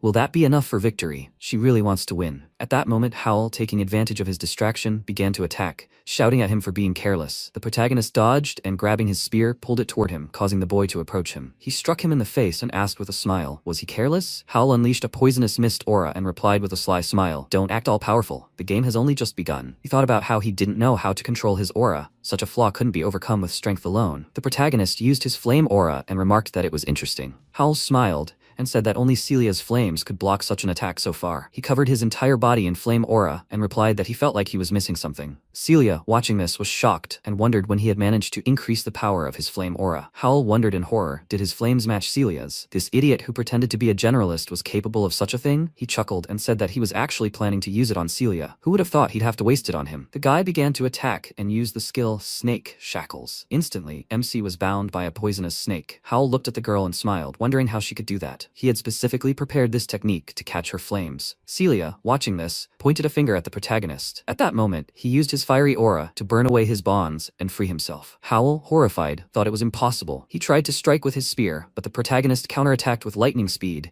and knocked the weapon out of his hands, then said with a smile that he advised him not to get distracted while his flames were still burning. Aang declared Leo the winner. Chelsea exclaimed delightedly that this was as expected of him. Carr joyfully exclaimed that he knew she could count on him. Howl began to walk away, musing that he was so skilled even in practice. No wonder he was on par with Celia. Suddenly, the girl herself approached him and asked if he was impressed. But it was awesome. The boy immediately became embarrassed and overjoyed. Aang announced that the next duel would be between Eliana from the 5th grade. She stepped onto the field and asked with a smile who was up against her. He said to let Chen Xia from class 10 take a step forward. The girl, perplexed, asked why she was matched against a top student. She folded her hands and asked her to be gentle with her. Eliana also folded her arms and replied, "Let her be gentle too." After this, Aang announced the start of the duel. Chen Xia created a water barrier and waited for an attack. She leaped forward with lightning speed and aimed her sword. MC, watching this, thought it would hurt. As Eliana approached her, she failed to break through the water barrier and was sent flying. Aang declared Chen Xia the winner. The girl stood up and noted with a smile that at least she wasn't afraid to go up against her. The protagonist said that the initial selection wasn't the fairest, but if she had focused, she would have done even better. Aang announced that the next duel would be between Celia and Duran. She chuckled and remarked that it would definitely be fun with him. The protagonist said with a smile that this match promised to be exciting. They entered the field and prepared for battle, covering themselves with their auras. The girl exclaimed that they would see who was the best knight in class 1. In an instant, Duran began to attack her, but Celia deftly deflected all attacks. Carr inquired who Leo was betting on. He replied that, judging by everything, the girl would win. He thought that he only had to look at that look. She must have a plan to turn the situation to her advantage. At that moment, Duran began to circle around her and tried to strike. Celia dodged and, after deflecting several blows, created a flame barrier. MC remarked that she was a good girl for using her head. Carr, in complete shock, asked, "Why? What's going on?" He explained that the first-year training grounds were quite small. She realized there was no point in trying to keep up with him, so she used the size of the room to her advantage. Inside this fiery barrier, he wouldn't be able to run as fast and the heat was restricting his vision. She was already good, but now she was even better. Duran nervously noted how hot he was. Celia quickly appeared behind him and tried to strike. He spun around and tried to counter, but she grabbed his arm and delivered a powerful forehead butt that sent him crashing to the ground. Aang exclaimed that Celia was the winner. She extended her hand to him with a smile and suggested that he should work on his physical strength. Duran took her hand with a disgruntled expression and stood up. Their classmates started taking photos of them, thinking they made a cute couple. The protagonist remarked that Celia's training had paid off. Herod approached them and said that she had indeed won. He thanked the class leader for his comments. Carr, perplexed, asked how long he'd been eavesdropping on them. After a while, Aang announced that the practical exam for the night division was over. Celia, 4 wins, 1 loss. Duran, 4 wins, 1 loss. Chen Xia, 4 wins, 1 loss. Leo, 5 wins, 0 losses. A week later, at the written linguistics exam, Herod said they did well. He hoped that they tried hard and that none of them would be expelled. After that, he gathered his documents and left the classroom. Eliana exclaimed angrily that he was only talking about expulsion. Students began approaching Chelsea and asking her to tell them the answers.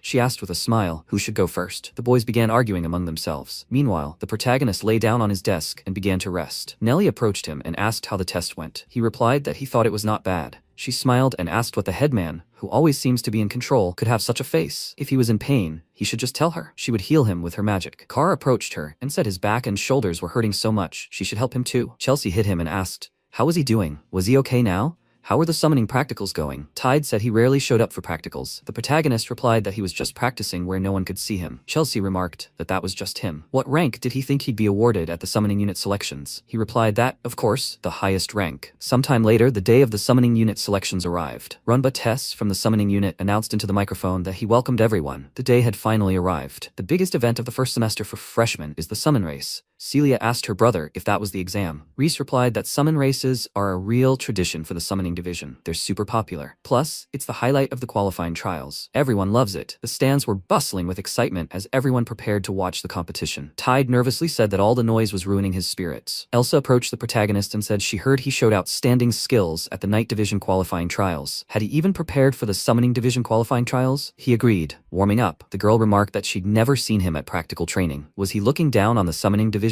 The other participants exclaimed angrily that if he was just lazy, he should just go to another division. They weren't even sure if he'd even signed a contract. Tide anxiously tried to calm them down and asked why they were doing this. He replied that he shouldn't cover for him just because he was his classmate. He was tarnishing the honor of the entire summoning department. Chenxia noticed that the atmosphere was getting tense. If things were like this before the preliminaries, what would happen once it all started? Shen Liu from the Eastern Continent Summoning Department called out to her and asked if she had also distinguished herself in the night division, so she didn't care about the summoning department. At that moment, Walden came out to them and said it was noisy. If they were going to argue and compare the length of their summoning contracts, they should do it away from him. Shen Liu angrily asked what he had said. He replied that he had said that he was irritated by those who considered a longer summoning contract a great achievement. The boy exclaimed with a sly smile. What, is he ashamed? He hadn't come to the practical classes either. He replied that he simply didn't need to practice the basics. He's not some idiot who can't even handle a griffin. Shen Liu swung his arm furiously and prepared to strike. MC grabbed his hand and said that if they fought at the preliminaries, they wouldn't get off with a simple warning. Their professional suitability would be called into question. He pulled his hand back and calmed down. Tide remarked that he thought their peers in the recruiting unit were in a bad mood. The protagonist asked why. He replied that hazing was rampant in the recruiting unit. He and Chenxia had reached the top, despite not being representatives of their unit alone, and now the second years were taking their frustration out on them. Add to that their low attendance. The protagonist wondered if their behavior might have seemed dismissive to them. Tartaros' assistant, observing this, entered the portal and said that it was finally beginning. Shen Liu furiously wondered what those arrogant bastards would see during the exam. He would crush them into dust. After a while, Runba cheerfully announced that before they began, he would explain the rules. First-year summoning division applicants may only use summons in these trials. They are forbidden from using magic or aura, even if they have one. The task is simple. Tame these griffins, cross Summon Island, circle over the Silent Lake, and return. Who will emerge as the star of the Summoning Division selection exams? That's what they were about to find out. After this, all the participants became nervous, and a commotion ensued. Yurishara shouted for everyone to stop panicking. They needed to do what they'd been practicing. Those who couldn't handle the pressure might not have to return. Now, get ready. She announced the start, and all the participants ran toward the protagonist. They grouped together and attempted to attack him with magic. Runba asked, "What's going on?" The students from the summoning department had apparently planned everything in advance, and were clearly targeting class representative Leo and Walden, a top student from the south. MC began casting his flames. Tide climbed onto the griffin and called out to him excitedly. He yelled, "Let him worry about himself. It's an exam, after all." The guy apologized and galloped off. The spectators began shouting angrily that the summoning department was full of non-humans. Let them fight fairly. The protagonist reflected that he knew they would be outraged, but to bully them so collectively? Runba said the Class 5 fans were quite vocal, but it was some kind of strategic move. Walden instantly dispelled their magic and remained untouched. After this, he mounted the griffin and remarked that he seemed to be having difficulties. Did he need help? The protagonist replied no. He could handle it himself. After that, Walden silently took off on the beast. Chelsea, watching this, asked excitedly what she should do. Yura, with a serious expression, thought that the discord between her students was much deeper than she thought. Some had openly united against each other. Leo hadn't even studied spirits, only taming. It would be difficult for him to counter. Suddenly, MC began summoning spirits and casting spells, asking for the spirits to grant him the grace of nature. Let them free him from his shackles and clear the way. She thought in wild shock that he even spoke the language of spirits, but how did he do that? The girl grinned and remarked that she had to get him into the summoning unit. After a while, a guy from Class 5, flying on a griffin, grinned and said that it served him right. The best student in the south and the class leader are there. It was clear from the start who would end up in last place. Shenlu called out to Elsa and asked, How did she like it? Isn't it great? She replied that she didn't like it. She could have beaten Leo and Walden anyway. Do they even realize what people think of the summoning division? He chuckled and replied, so be it. The way they humiliated those idiots was worth it. Elsa rushed forward on her griffin and said that in the future, she advised them to think before they act. The boy furiously thought that she was completely crazy with pride. Okay, so he would come in second, and that's good. He was the best at controlling flying summons after her. This time he wouldn't lose. Suddenly, Chen Xia, flying upright on her griffin, began to quickly overtake them. Shen Liu, confused, asked what kind of strange stance the rider was in. He thought about how she was so fast, even though she didn't even use spirit energy to strengthen the summons. His classmate created spirits and, starting to attack, shouted, "Let her taste this." Chen Xia flew into the air, landing above her. She leaped down and delivered a powerful kick that sent the girl flying off her griffon and plummeting. She screamed hysterically. "That's unfair," Chen Xia asked with a smile. Why? She hadn't used her aura. She then quickly rushed forward and, catching up with Shen Liu, greeted him. He nervously exclaimed that she shouldn't have gotten in his way. The girl said that she might not have the advantage in aerial combat, but she wouldn't be alone against him. His antics angered many. In an instant, powerful explosions began to appear nearby. Chen Xia remarked that she thought Walden was the type to always return the favor. At that moment, the man himself appeared, exploding everything around him, saying that he thanked him for the gift. Let him taste his gratitude. All the griffins began to lose coordination from such powerful explosions. At the start of the competition, Runba mentioned that Leo, the first-year class president, was a well-known figure at the academy, with ambitions for every division. Unfortunately, he hadn't been able to prove himself today. Could the summoning really be his Achilles heel? MC looked at the griffin and, noticing the splinter in its wing, remarked that it was disgusting for future heroes to resort to such underhanded tricks. He took the leash and began trying to calm the beast. Runba exclaimed, "Let them just watch. This guy is trying to tame the beast. Mounting an enraged griffin is extremely reckless." Celia, watching this, asked in bewilderment, "Why make such a sacrifice?" Reese suggested that perhaps he had a plan. The protagonist tugged on the leash and said that he understood his feelings, but he had to obey him. Let him obey him now. The aura frightened the griffin and calmed it down. He pulled the splinter out of the wing and sat on it. The beast spread its wings in displeasure, revealing the wound. Runba exclaimed that it turned out Leo's griffin had a wounded wing. Although he had managed to mount the beast, the odds were clearly against him. At this rate, he would finish last. MC unleashed his fiery aura and said it would hurt, but he would cope. He commanded it with the power given to him by his contract. Let it appear to him. Suddenly, Fiora appeared next to him, immediately covering the griffin in flames. After that, the beast took off and set off. Celia, perplexed, asked what kind of flames were those. Reese wondered if those were Zerdinger's flames. No, those weren't aura flames at all. Then what was that? After a while, one of the participants remarked that they were badly injured and were falling behind. The boy replied that at least they wouldn't be last. Instantly, the protagonist raced past them on his fiery griffin. He smiled, thinking that he now understood. He needed to speed up a little more. Suddenly, a huge Fafnir appeared in his path. A few minutes earlier, Elsa had caught up with Walden and shouted that she wouldn't give him first place. He snapped his finger and instantly caused a powerful explosion. The girl dodged, wondering if it was an explosive attack, using the spirits of fire and air. This wasn't the level achieved simply by affinity with spirits. She hadn't thought he was proficient in magic either. Elsa sped up and exclaimed that the power of the attack didn't matter as long as it could be dodged. Walden began casting an ice attack and said they'd see how she dodged it. He flew higher and began bombarding her with icicles. Elsa used the skills Strengthening Summoning, and, strengthening her beast, repelled all attacks with powerful fire. Runba exclaimed, "What a delightful fight this is." The challenger blocked the guy's attack, using spirit strengthening on 3 summons, and while they were chatting, Chen Xia took advantage of the opponent's preoccupation and surged ahead. Suddenly, Elsa grabbed her neck and shouted, "Slow down." The girl noticed the fire magic near her and instantly jumped off her griffin, followed by a powerful explosion. Already in the air, she severed the magic rope and landed safely back on the beast. Chen Xia noted with a smile that top-class summoners are no joke. Suddenly, in the distance, she saw a huge monster. It was Shen Liu, riding a black wyvern. He furiously shouted that he would finish them all off. The girl pointed out that using anything other than a griffin in the race was breaking the rules. The guy exclaimed, "Shut up! Does she really think he cares? Are they such great talents? Let her get out of his way." After that, Walden asked in bewilderment, how could this idiot even form a contract with a wyvern? Chen Xia replied that it wasn't an ordinary black wyvern but something special. Suddenly, the protagonist appeared behind them on his fiery griffin. Shen Liu, seeing him, asked in shock, "How did he do it? It doesn't matter, he'll kill him anyway." He asked with a serious expression where he got that lizard. The guy grinned and asked, "Is he jealous?" "It's all thanks to his power. He subdued it with summoning skills. He's jealous, right? Let him say so." MC wondered, does he really believe this is a summon? But that's Fafnir, the monster used by the Tartaros mages. This monster was one of those they destroyed during the Age of Despair. But how did this guy subjugate it? Suddenly, Shen Liu launched a powerful wyvern blast at them. Everyone immediately dodged, but Chen Xia didn't have time and, to somehow protect herself,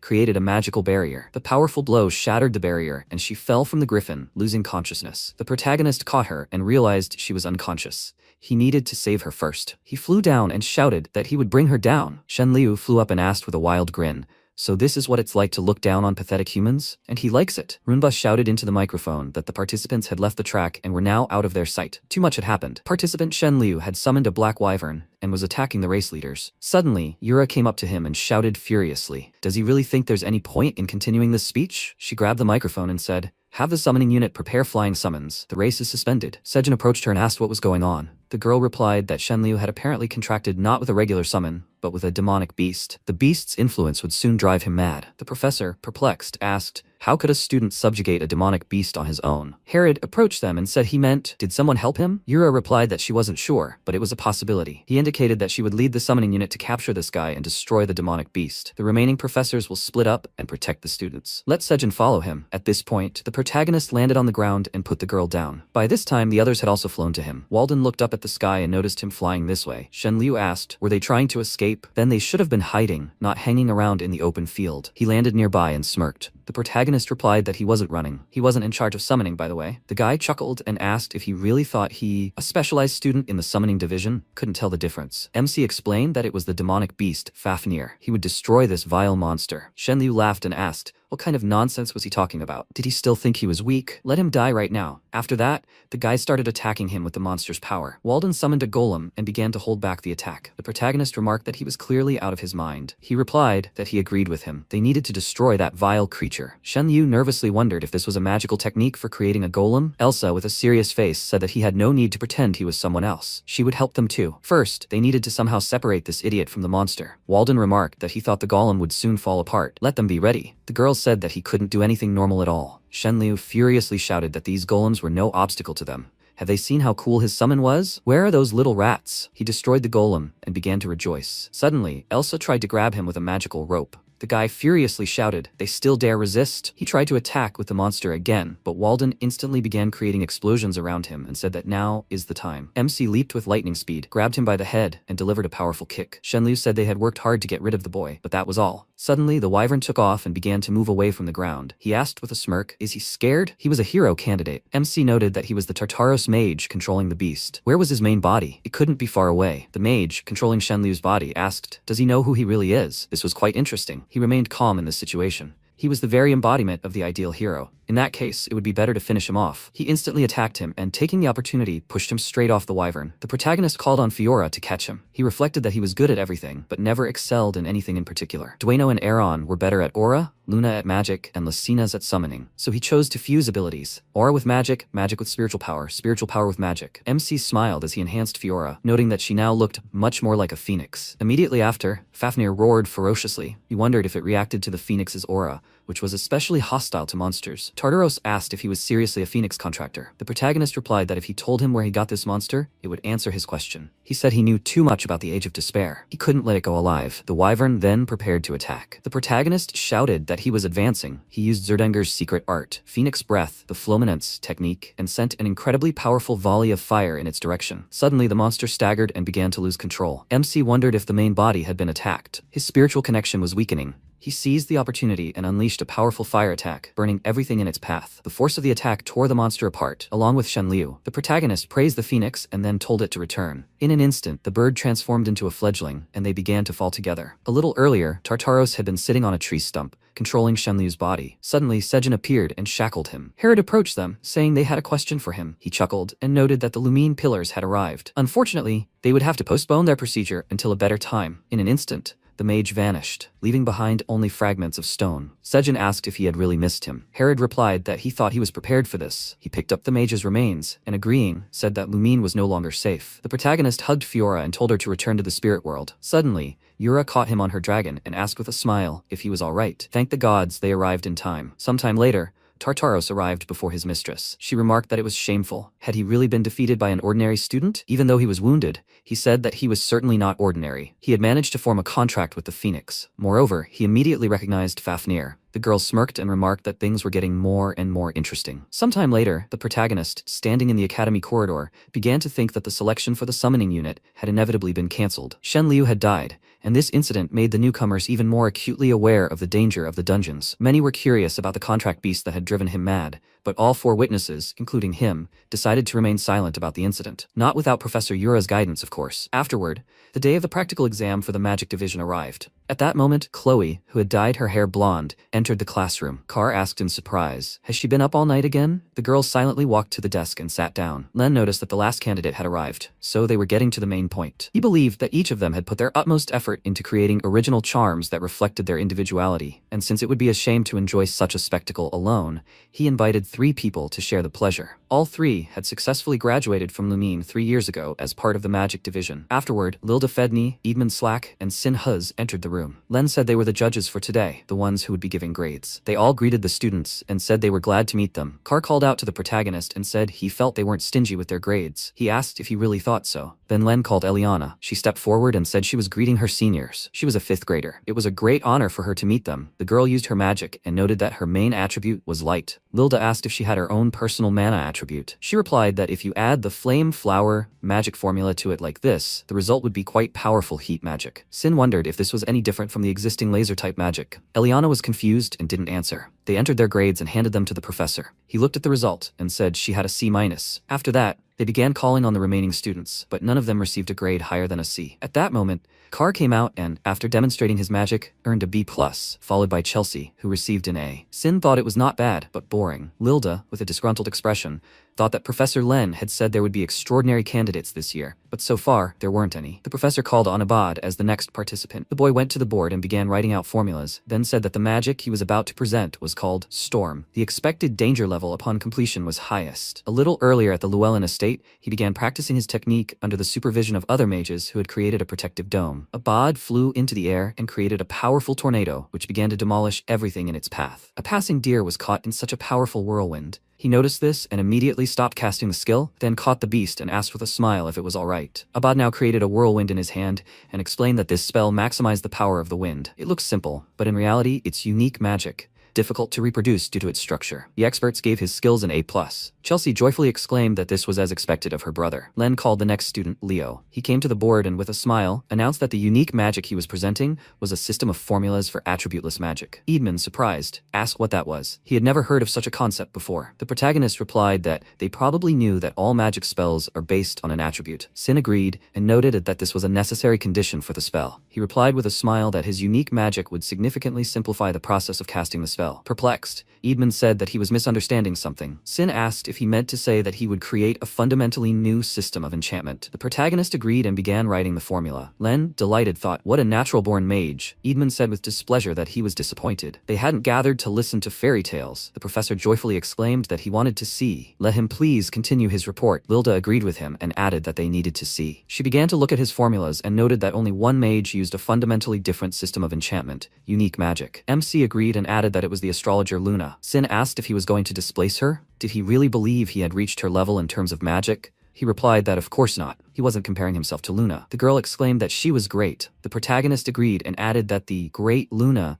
was a legendary sorceress. But they didn't have to be geniuses to create a different system of enchantment. After that, he wrote down all the formulas and looked at them. Lilda, in shock, asked if he really intended to implement this. Edmund remarked that, judging by the formula's composition, it was capable of performing any magic without penalty. Chelsea, watching this, marveled and said she didn't even really understand the formula. Carr replied that he hadn't even tried. Edmund inquired as to why he'd decided to create this system of enchantments. MC replied that he'd set out to find a way to freely use any magic. He marveled at how incredible this was. Now he understood why they'd been told this year's students were something special. The expert asked with a smile, what would he call it? The protagonist began casting magic and replied that he'd call it the Bible. Sin, shocked, thought that a historical figure had already used that term. This was the magical system of the false hero Kyle. Maybe Leo would prove he really existed. After that, all the experts wrote down their grades. Len, seeing this, beamed with joy and exclaimed that he'd gotten an A+. The protagonist began walking to his seat and mused that he hadn't been able to complete the formula system as Kyle, but this time he would succeed. He looked at a disgruntled Chloe and asked if she was okay. The professor announced that the last candidate for the day was Chloe. Lilda remarked that she had heard that she was the top student in the magic department. What had she prepared for them today? The girl angrily replied that the unique magic she had prepared was unquenchable flame. Chelsea wondered in surprise. Had she deliberately chosen the opposite attribute for her unique magic? But it seemed quite ordinary. Edmund wondered if he had thought it would be something on par with what the previous two had shown. Lilda said that if that was all, she supposed there was nothing more to see. Suddenly, Chloe said that she would now demonstrate the true value of this charm. She summoned a stream of water onto the flame, but it did not go out. Everyone was immediately surprised and exclaimed that she'd added resistance to spells. The girl agreed with a mischievous smile and added that the flame wouldn't go out until the caster revokes it. Eadman wondered if spells usually break as soon as their mana supply is cut off, and this girl had created a spell that violated that rule. But how did she do it? Chloe wrote out the formula and said that her unique spell was an eternal flame. MC wondered if that was impossible. Len gathered all the experts' ratings and announced that hers was an A+.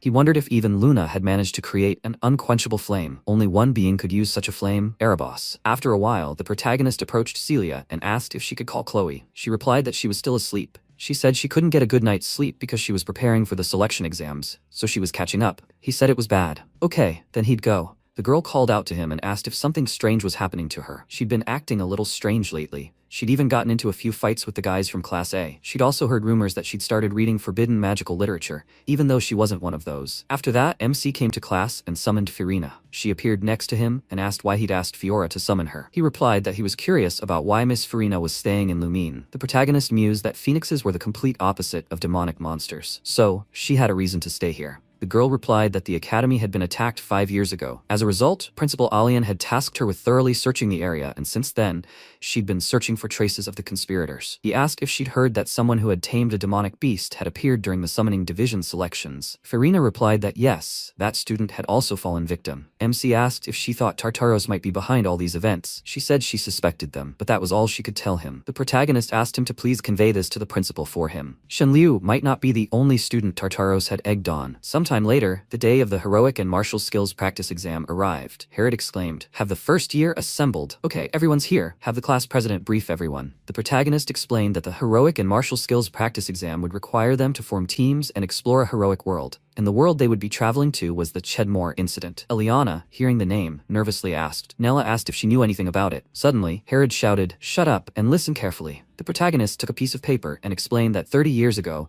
a group of 5th-year students from their academy went on a mission to the central forest of Chedmore. However, they were attacked by Tartaros representatives. Professor Albi, the owner of a magical eye and then a second-year student, was sent as part of the rescue operation. Fortunately, they managed to prevent the group of students from being completely annihilated.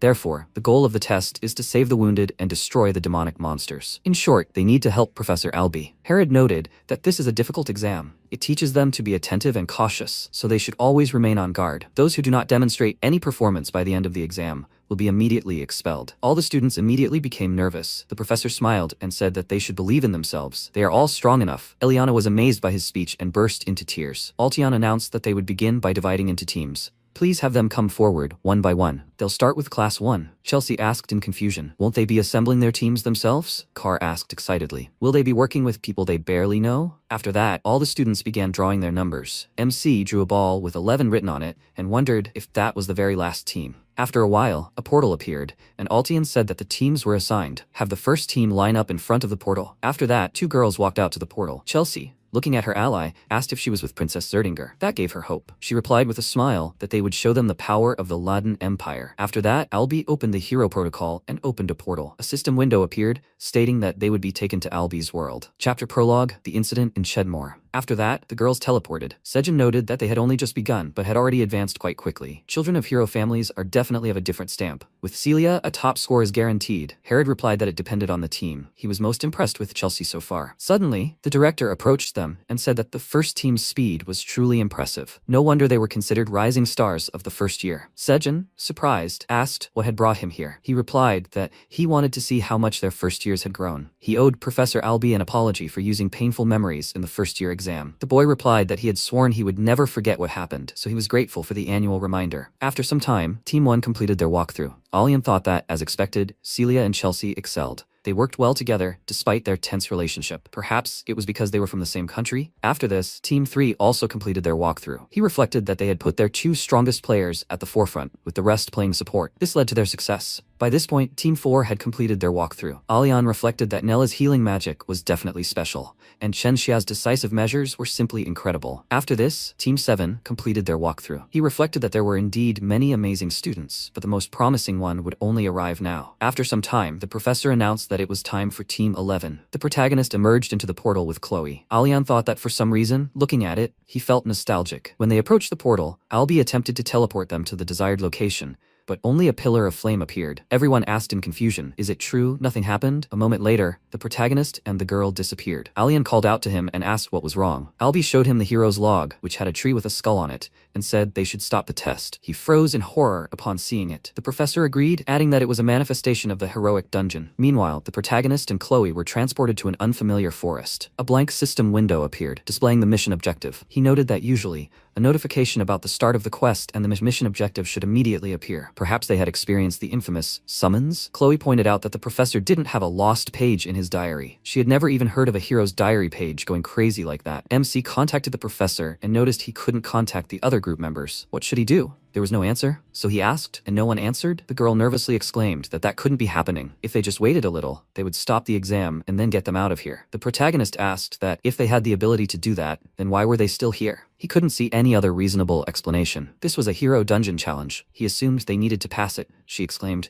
What kind of nonsense is he talking about? In this world, even a full group of 10 people would have a hard time handling a shared mission. Does he know how many students have died in this exam over the past 30 years? The protagonist replied, "Let her understand that there's simply no other way out of here." Chloe exclaimed that he understood that Tartaros had planned the Chadmore incident precisely to kill as many hero candidates as possible. Just like them. She fell to her knees and noted in horror that this entire forest was one big trap. MC also knelt down and said that she was the best among the first years. If they joined forces, they could handle anything. She was perplexed, wondering how he could remain calm in such a situation. She thought they would just remain trapped here forever. She stood up and asked if he had a plan. He replied that to pass this dungeon, 2 conditions must be met. The first was to rescue the first years, and the second was to ensure their safety. To cope with these tasks, they first needed to improve their abilities. Chloe wondered, but how could they do that if they had no communication with the outside world? MC asked with a smile, "Were they the only Lumine students in this forest?" She exclaimed that they were absolutely. The seniors who were killed 30 years ago should still be alive. Then he crouched down and looked at her. The girl, confused, asked what he was doing. The protagonist calmly replied,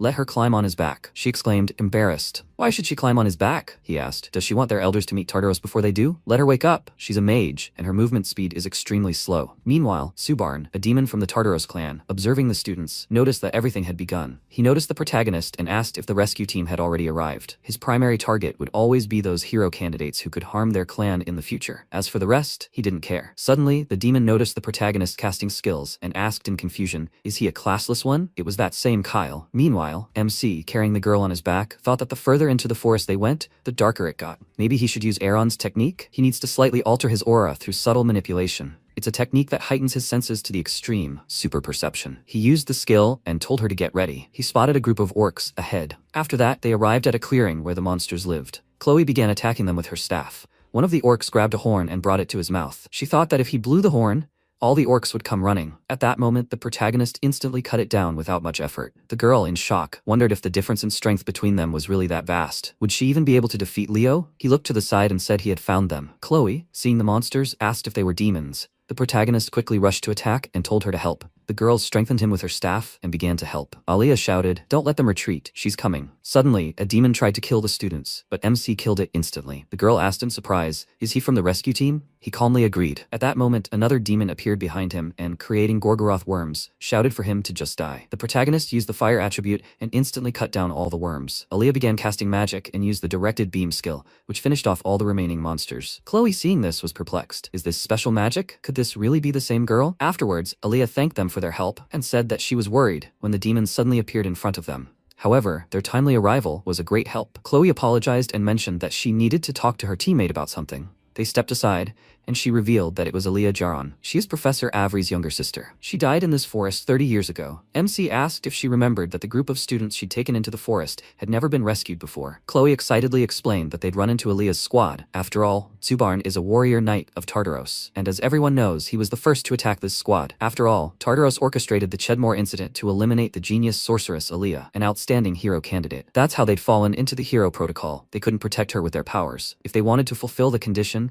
they should look for other groups. The protagonist asked if she was really suggesting they just abandon them. The girl nervously exclaimed, "Does he really think she wants that? This is the hero world. In reality, they're already dead anyway." He agreed and added that they couldn't just abandon them. Chloe furiously shouted at him to come to his senses. He's amazing, generous, she admits it, but now is not the time for reckless actions. He should stop playing the hero. MC patted her head and told her not to speak so frivolously. She was a hero candidate herself. They don't play the hero. It's just part of the journey to becoming a true hero. They had already changed the course of events. Let her look back. Was the forest this dark when they first met the Alea squad? By now, Subarn should have finished her off. Chloe thought she still thought it was useless, but she told him to let him decide for himself. The protagonist said he was offering to continue on with the squad. The girl thought about how he had ended up on top again, leaving her behind. How many times had this happened? She was still losing. At that moment, Teyad, a first year in the magic division, asked, "Isn't it strange? Only 2 rescuers arrived?" Dina, a first year in the night division, agreed, adding that they looked about their age. Belak, a first year in the night division, wondered if this was another Tartaros trap. Alea wondered what they were even talking about. If they were on the demon's side, would they fight alongside them? That guy's pretty cool, right? Everyone gasped in shock. Dina wondered why she'd even said that. Alea, confused, asked, "What's wrong?" She replied that she'd simply thought her standards would be much higher because of her brother. At that moment, the protagonist approached them and told them to listen carefully. They needed to get out of the forest as quickly as possible. Teyad asked why. Now that reinforcements had arrived, they could calmly and methodically deal with the monsters as planned. He replied that they couldn't take such risks. A high-ranking demon was heading this way. The boy thought with alarm that such a demon was as strong as an entire platoon. The protagonist remarked that this was precisely why they needed to avoid direct combat. Their goal was to return alive. Alea thought he reminded her strongly of her brother. He asked if they were ready. Then, they were moving. With that, the entire squad began to flee the forest. The girl looked at Chloe and thought about the strange expression on her face. At that moment, the professors ran into the hero library. Sejin shouted for them to search for any records about converting the hero protocol into a heroic dungeon. They had very little time. Alian asked if it was a good sign that they weren't being allowed to enter. Albi agreed and added that the heroic dungeon couldn't be accessed while the previous group was still inside. So those two were still alive. But 3 hours had already passed since their entry. In the world of hero protocol,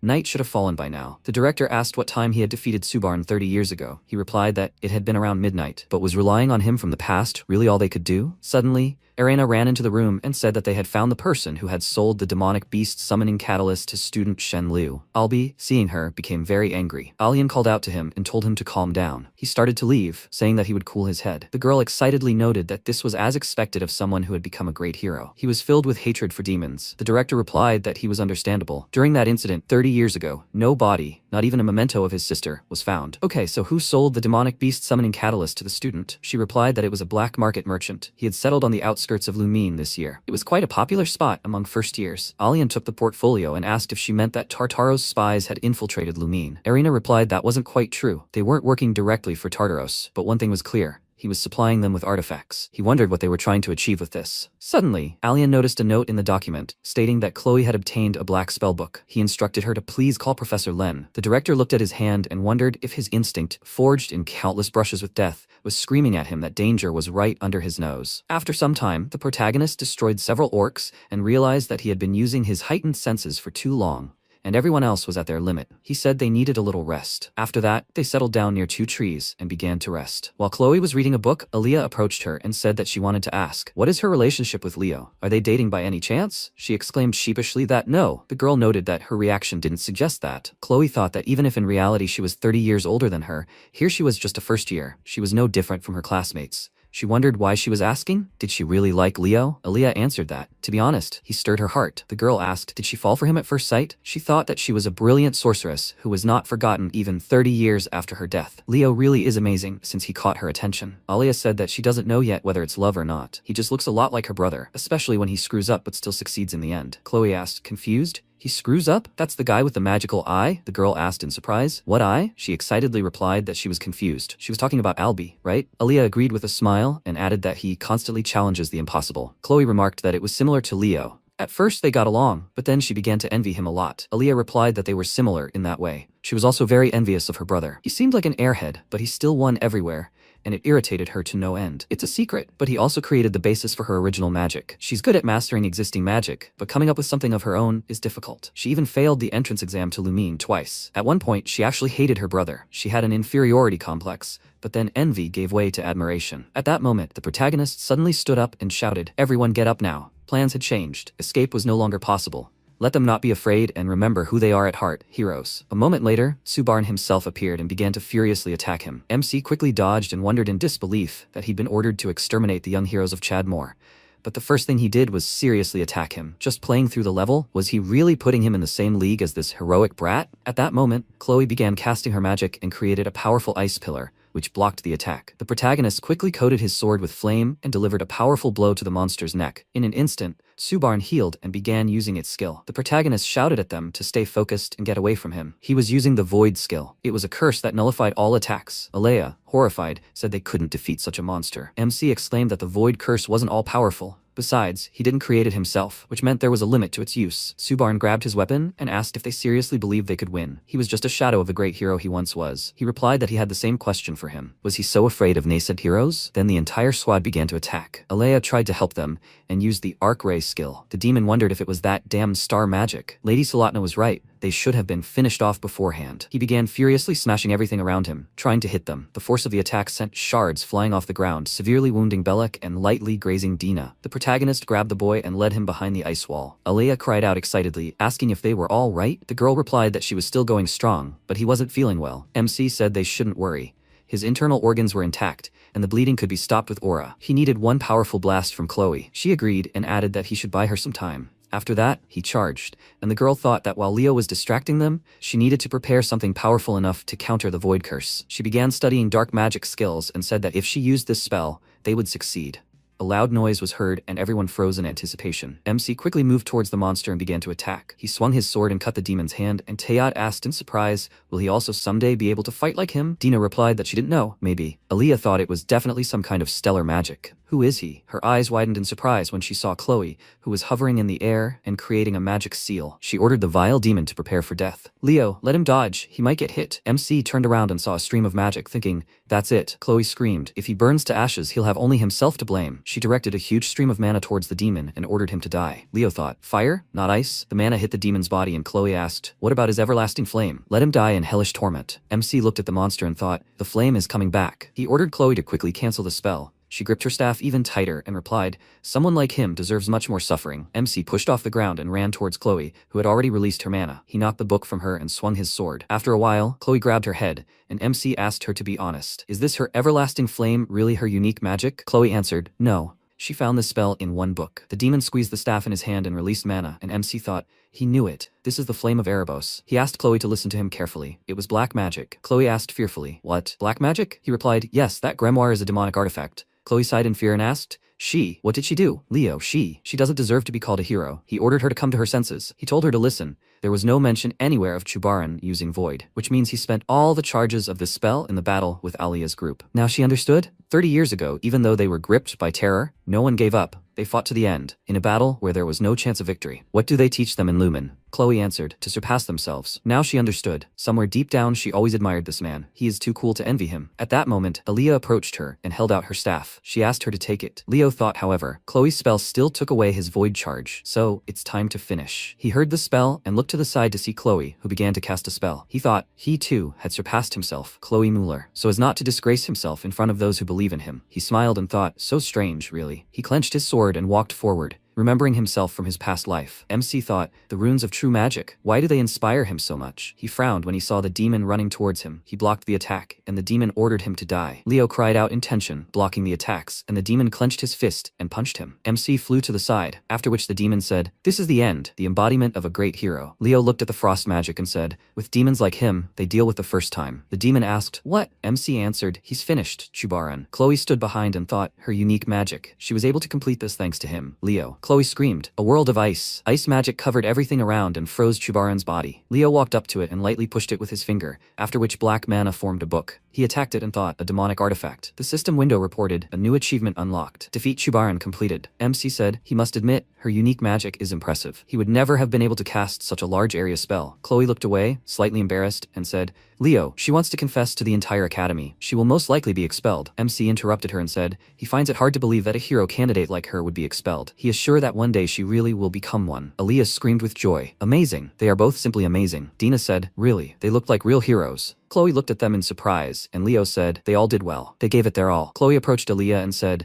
thank you for the staff. It served her well. Without it, there would have been no victory. She handed over the staff and Aaliyah told her to keep it. Dina happily said, yes, she saved them. She handed Leo the sword and asked him to accept it as a gift. Leo thanked her, and after a while there was a loud cry. Come here quickly. There are survivors here. Albi ran quickly and cried out, Aaliyah. She turned around and asked, brother? Chloe asked in surprise. Professor Albie? She told Leo to look. He's about their age here. Leo said, no wonder. It happened 30 years ago. Albie asked, Alia, is she okay? She replied, everything's fine. The guys from the rescue team came to their aid. Oh, she met someone, and he looks a lot like him. The system window reported, mission accomplished. Albie's World, chapter prologue, the incident in Chadmore. Chloe smiled and thought, it's good that everyone survived. Aaliyah pointed to the side and said, over there. There was no one left in the place she just pointed to. Aaliyah asked, puzzled, where did they go? At that moment, Chloe looked at the broken dome and said, the world is collapsing. MC looked at the flower, which the system called a reward for the mission, a gift. After a while, he opened his eyes and asked, horror, a hospital? Albie said. He woke up. Leo spoke. Professor Albie. He said, Leo, thank you for saving the girl, and let him convey his gratitude to Miss Muller. He turned and walked towards the exit where he met Alian. MC spoke. Rector Alian. He waved his hand and said that there was no need to get up. How is he feeling? Leo asked again.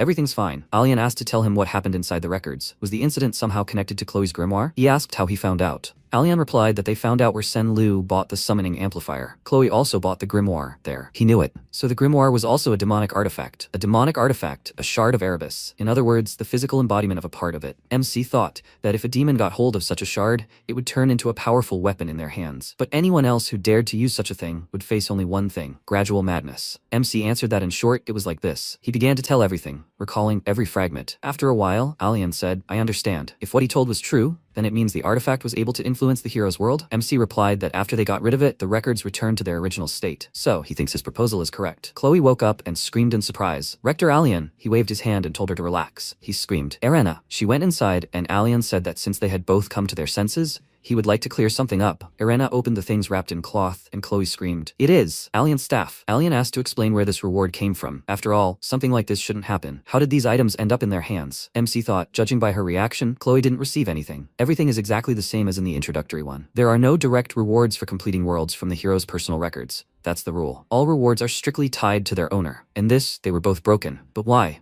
The reward was the Fairy King's promise. Leo didn't understand why this happened to him again. He said it was a reward for completing. Alian asked, so they got these items for closing Professor Albie's records? Leo answered, yes, that's right. He thinks something went wrong with this record initially, back when the world was being reconstructed. He thought he needed to come up with a plausible excuse. Alian put his hand to his chin and said, it seems Miss Muller knows absolutely nothing about this. But why did he, Leo, get the rewards? Chloe asked, maybe it was because his contribution was greater? She heard that receiving rewards depends on one's personal contribution. Alian said, indeed, that makes sense. He stood up and said, okay, they will conduct an investigation. After a short study by their specialists, the rewards will be returned to them. And yes, he ordered that no one be told about the demonic artifact. Chloe asked, but why not? After all, Alian interrupted her and said, they have more than just external enemies. In any case, the two of them worked hard. Chloe cleared her throat and said shyly, Leo, she'd like to say something. He looked at her questioningly, and she blushed and hesitated even more. Suddenly, a loud cry rang out. Leo! The doors to the infirmary swung open and classmates appeared at the threshold. Alian smiled and said, yes, esteemed candidates, there's a celebratory party tomorrow evening. If they don't have suitable clothes, now's the time to go to Lumeria and stock up. He laughed and said, young people, how nice to watch them. Chloe and Leo asked again, a party? After a while,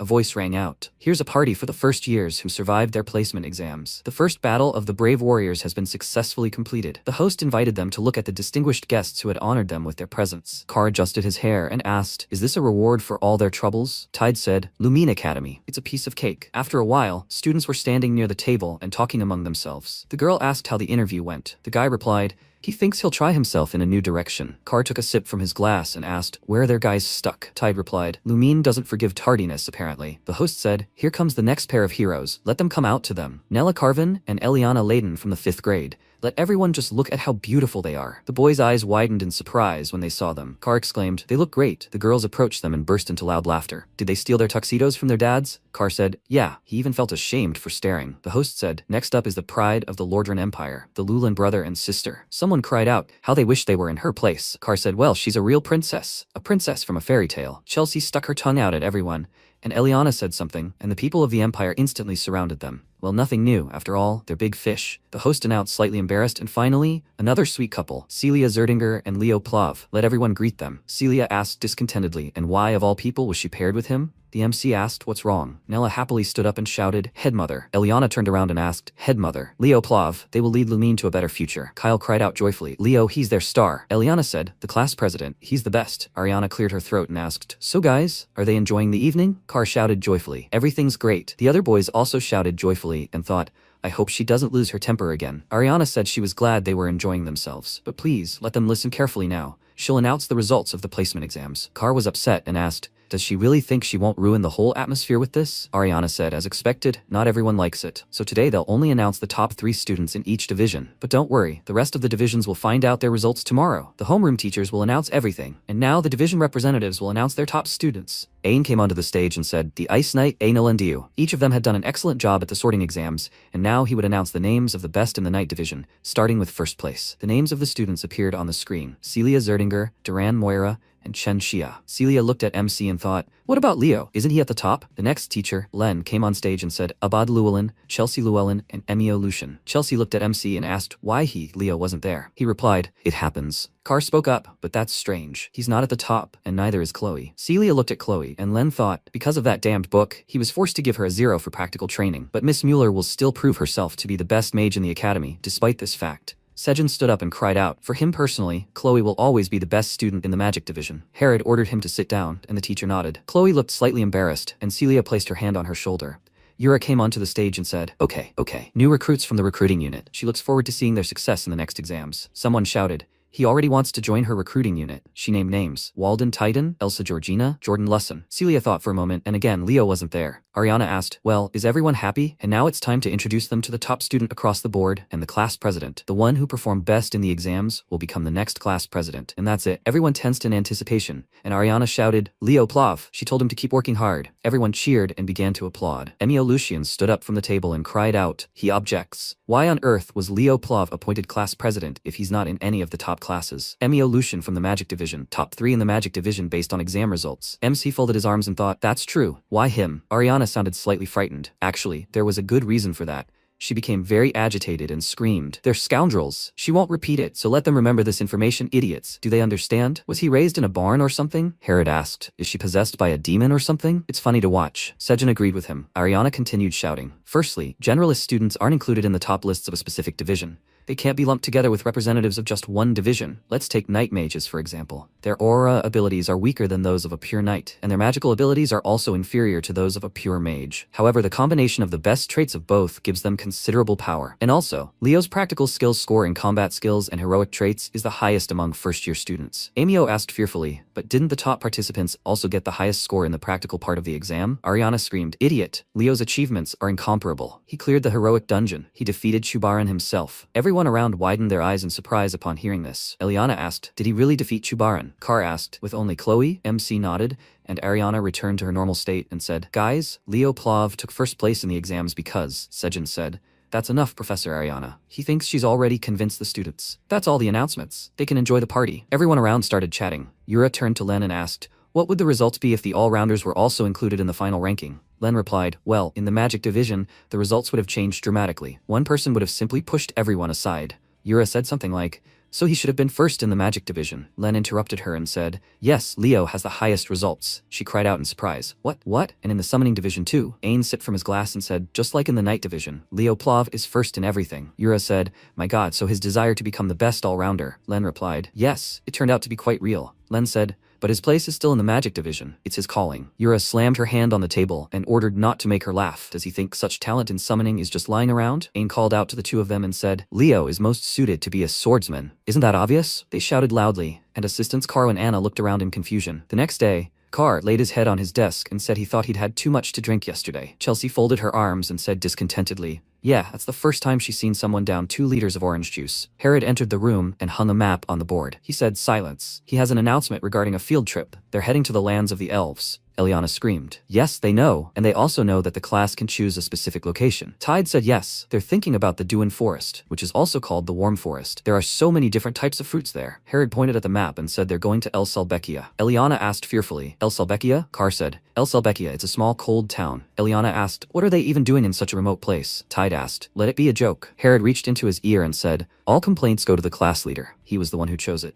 Eliana screamed, class leader? Everyone turned and looked at MC, and Carr asked, Leo, why did he choose this place? He smiled and replied, first, they'll buy everything they need in Lumeria. Eliana said she thought they'd have to start with gloves. Chelsea happily said, she'll find a suitable jacket. MC thought, El Salbekia. It might seem like an unremarkable town to people, but it's home to the sacred land of the fairies, Silid, I wonder how he's doing. After a while, MC and Nella met at the fountain, and he said he'd buy food and equipment. Nella let her handle the potion shopping. Nella replied, okay. After a while, the shopkeeper said no discounts, and Leo suggested he haggle. MC left the store and walked down the street when suddenly he noticed a sign and stopped. He thought, Block 13, Karaju Street. He was almost there. He turned and after a while saw the sign Lutek. This was where Sen Liu and Chloe had purchased their artifacts. He walked inside and saw an empty store with only cobwebs in the corners. Leo thought he guessed nothing significant was left here after the Lumine crime scene investigation team had been here. That teddy bear. Is that all there is? Wait, a teddy bear? The investigation should have seized every last piece, and the store was definitely closed. Maybe it's an item that lowers vigilance? Suddenly, 2 dark streams shot out of the bear's eyes, and MC thought, a demonic artifact. A black creature appeared behind him, and Leo jumped back and thought, this is not simple. Besides lowering vigilance, there's much more to this. A huge creature towered over MC and screamed loudly. Leo thought, that voice. The monster spoke. The sensitive youngster noticed its magic. MC thought,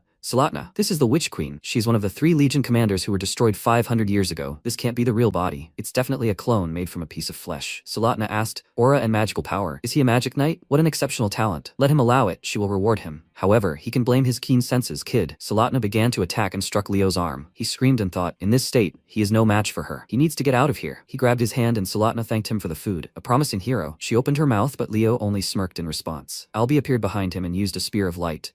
It pierced Salatna's body and she said, he is a wizard with a magical eye. Even better this way. Spectators are always welcome. Salatna directed an attack towards MC, and Albi said, she is vile. He created seals around himself and MC, which surprised Salatna. He said, she is demonic scum. Salatna screamed, those vile eyes. She will rip it out, disembowel him, and taste his flesh. Albi said, he is not interested in a pathetic clone like her. He directed his attack towards her and ordered her to die. MC thought, Albi Jaron, the owner of the magical Eye of Evil. However, he is better known by another nickname, the Purifier of Tartarus. Leo thought, if rumors are to be believed, he became a professor at Lumine for only one thing, the right to freely cross the border to hunt demons. He owes him. He nodded his head and Albi asked, Leo Plov, should he bother to explain how this happened? MC replied, the monster appeared while he was examining the room. It was imprisoned in this teddy bear with a curse. He picked up the toy from the floor, and Albi examined it and said, that's interesting. The Lumini investigation team should definitely answer for this. He will omit the details of his involvement in what happened. If he needs help, he should ask. He is grateful to him for what he did. MC's eyes widened in surprise and thought, Albi Jaron. House Jaron is one of the 3 noble families that rule Lumaine. Perhaps it makes sense for him to ask him for access to the restricted section of the library. Leo went outside and saw Nella, who said, he was here. She finished shopping. She saw a wound on MC's arm and cried out, President, how did he get hurt? He replied, oh nothing. She treated him and he thanked her. MC thought this event only confirmed his suspicions. Salatna was the one responsible for what happened to the summoner and for the book on dark magic that ended up in Chloe's possession. What did she want to achieve by doing this? A week later, everyone gathered at the portal and Leo asked, did they have everything prepared? The girls happily answered, yes. A shout rang out behind him. Leo, he turned around and saw Celia, who asked why his class was going to El Salbekia. It's cold there, MC replied. They've been having hot weather lately, so they'll go somewhere cooler. Celia said she hates the cold. She waved her hand and said, okay, let him enjoy his trip. MC replied, yeah, and she should take care of herself too. He turned around and ordered the 5th grade to get ready. Chelsea said happily. She was looking forward to the start of a new adventure. Carr said discontentedly. He also hates the cold. Leo thought, well, it's time for them to go. He said, El Salbekia, the kingdom of fairies and elves, awaits them. They entered the teleporter and after a while, they were transported to Siren Academy, a military training school for elven heroes. The elves asked, what kind of strange clothes are those? How did he even manage to get into Siren? The guy asked, what did she expect from a half-breed? He flaunts his lowly pedigree for everyone. Suddenly, the voice of Lunia El Lunda from the Lunda house, a first year at Siren, was heard. She said, you shouldn't behave like that towards your peer. She ordered them to behave as befits a Siren student. The girl asked, does it not matter to her that there is a half-breed studying with them? The boy screamed, really? His very existence is an insult to them all. Let her just look at what he's dressed up in. You can clearly see an elf who doesn't know what civilization is. Lunia said, of course, there are others like him. She shouted loudly, if they don't like the way he looks, then let them take off their clothes and give them to him. She ordered them to stop this farce if they are not going to help him. Note, she is very hot-tempered. The girls screamed in fear. Miss Lunda, she should avoid such things. She is from a noble house, the daughter of influential aristocrats. You can't do this. The boy asked fearfully, how did it come to this? Lunia asked, aren't they ashamed of what they did here? They gathered in a crowd and started insulting him. Isn't that right? She suggested they move on if they didn't like something. She ordered them to get lost, and the girls said they'd better leave. The guy called her a crazy dog. Lunia asked the guy why he was dressed like that. She felt an overwhelming feeling of pity for him. Luca Enares, the 3rd-ranked first year in Siren, a half-elf, smiled and replied, well, someone just stole his clothes. Lunia clenched her fist and growled menacingly, showing it after the elves. Luca asked, what's wrong? He asked Lunia to please take her scarf. It's cold, after all. Lunia scratched her nose and replied, "It's fine, there's no need to worry about her." Luca said, slightly embarrassed, that she was in a particularly good mood today. Lunia said, "Yes, it looks like her contractor has finally hatched." Luca happily congratulated her, and she said that she should probably go. After a while, Lunia ran into the office and screamed, "Dad, her contractor was finally born, right?" Ellen Lunda, patriarch of House Lunda, keeper of Firen's oath, said, "Lunia, he asked her to call him professor at the academy." "Yes, Firen's cub has hatched." Lunia cried out joyfully, she knew it. "Can she see it?" Ellen exhaled and answered, "There's a nuance. Lunia, her contractor, seems to have already signed the contract. As for the details, he'll find out about that later. He needs to find out something, according to Farron." Lunia shook with anger and slammed her hand on the table, screaming, "Who is this terrible thief? Who stole the finished contract from under her nose?" At that moment, the MC group teleported to Velkia, the capital of El Salbekia. A cry rang out, "Leo!" Everyone started shaking from the cold, and Carr ordered to simply kill them. MC spoke up, and as it seems to him, it's quite bearable. Herod ordered them to stop making a fuss and line up. "This is Velkia, the capital of El Salbekia. Does anyone know the history of this city?" Chelsea raised her hand and spoke. Velkia was named after the fairy knight Velkia Ursar, one of Luna's students. MC thought, to be precise, he was a student of Luna and Aaron. Velkia, he's an arrogant idiot. What a pretentious title he came up with for himself. Fairy Knight. Herod said he would only add that House Ursar currently rules the country. A snowy wind blew towards them and everyone turned towards it, seeing the approaching figures of people. Carr asked fearfully, "Are there really bandits even here?" Herod said, "There are bad people everywhere." A voice rang out, "How is he doing, Professor Herod?" An elf with his guards appeared before him, and the girls thought in admiration, "My god, so this is what elves are like." Lung Ersar, a member of the El Salbakia Council, head of the Ursar House, spoke up, and he'd been waiting for him for a long time, Professor Herod. He bowed and said, "The years go by, but he doesn't change." Aleda screamed, "Oh my god, it looks like she's met her betrothed." MC asked, "So age doesn't matter to her?" Aleda looked at him and asked, "What?" She nudged him in the side and asked, "President, let him just not tell her he's jealous?" Leo replied, "Of course not. He knows that elves live very long lives and practically don't age, right? Hence the question. How old does she think he is?" Aleda began stomping loudly, and Lung smiled and said, "What lively students there were. Usually, the ones he brought were more disciplined." Herod replied, "First years. They were still children." Aleda approached them and asked if they could forgive him, but could he please tell her his name and how old he was? Lung replied, "Yes." He was a bit late in introducing himself. "His name is Lung Ersar, and he's 97 years old." Aleda froze at the thought, and Herod said, "Aha, a man in his prime." Carr moved closer and asked if he would really be their mentor during the trip. Lung replied, "He is the head of House Ursar and a member of the Elsavekian board." Carr burst into tears and said it was an honor to meet him. Herod said, discontented, "They'll discuss their manners later." Sometime later, in the dorm, where cobwebs were everywhere and mice were running across the floor, Carr shouted, "Are they really going to live here?" Chelsea screamed, "She can't do this." MC asked, "Really? So they have an alternative place to stay for the night?" Aleda replied, "She knew it, President. He had a plan from the beginning, and he stuck to it, right?" Leo said he agreed with them, so he thought of an alternative too, and he did something for himself outside. "Do they want to do something like that too?" He pointed at the tent, and Carr screamed, "What are they talking about?" He suggested that they better unpack their things. Everyone started talking, and what was wrong with this place? This is a great dorm. Have they seen the weather outside? After a while, Carr and Tide were sneaking up the stairs. Carr asked, "He knows what the special charm of all school trips is, right? Spying on girls." Suddenly, Chelsea appeared in front of them and asked, "Carr?" He swallowed in fear and looked at her. Chelsea used a wind circle and everything around shook. MC said, "He thinks everyone is enjoying the trip. Maybe he should take a walk too." He left the house when he suddenly heard a voice. "Mr. Leo Plov." He looked at the girl standing in front of the door, and she said, "The head of the house wants to see him." After a while, they arrived at the Ersar house and Lung told Leo to come in. He was sitting at a table in a large study with many books and saying that he had urgent business and asked to be excused. Could he wait a little? MC replied, "No problem. He has a huge number of interesting exhibits on display here. Could he take a look at them?" Lung replied, "Of course, please." Leo started looking around and thought that some of these things were quite ancient. He saw a blade on the wall and asked, "Is this the Urquint?" Lung asked in surprise. How did he know about the Urquint? Its history is passed down only to the heads of the house. MC realized he had let it slip and said that he had read a small note in an old tome in the Great Lumen Library. Lung asked again, "Really? Well, Lumi knows how to surprise." MC reached for the sword and thought, it's filled with stellar mana. However, it's a replica, the real Urquint. He remembered hearing a shout some time ago, "Luna, let her see it, a dagger that defends its owner on its own." What does she think? Kyle asked to see it.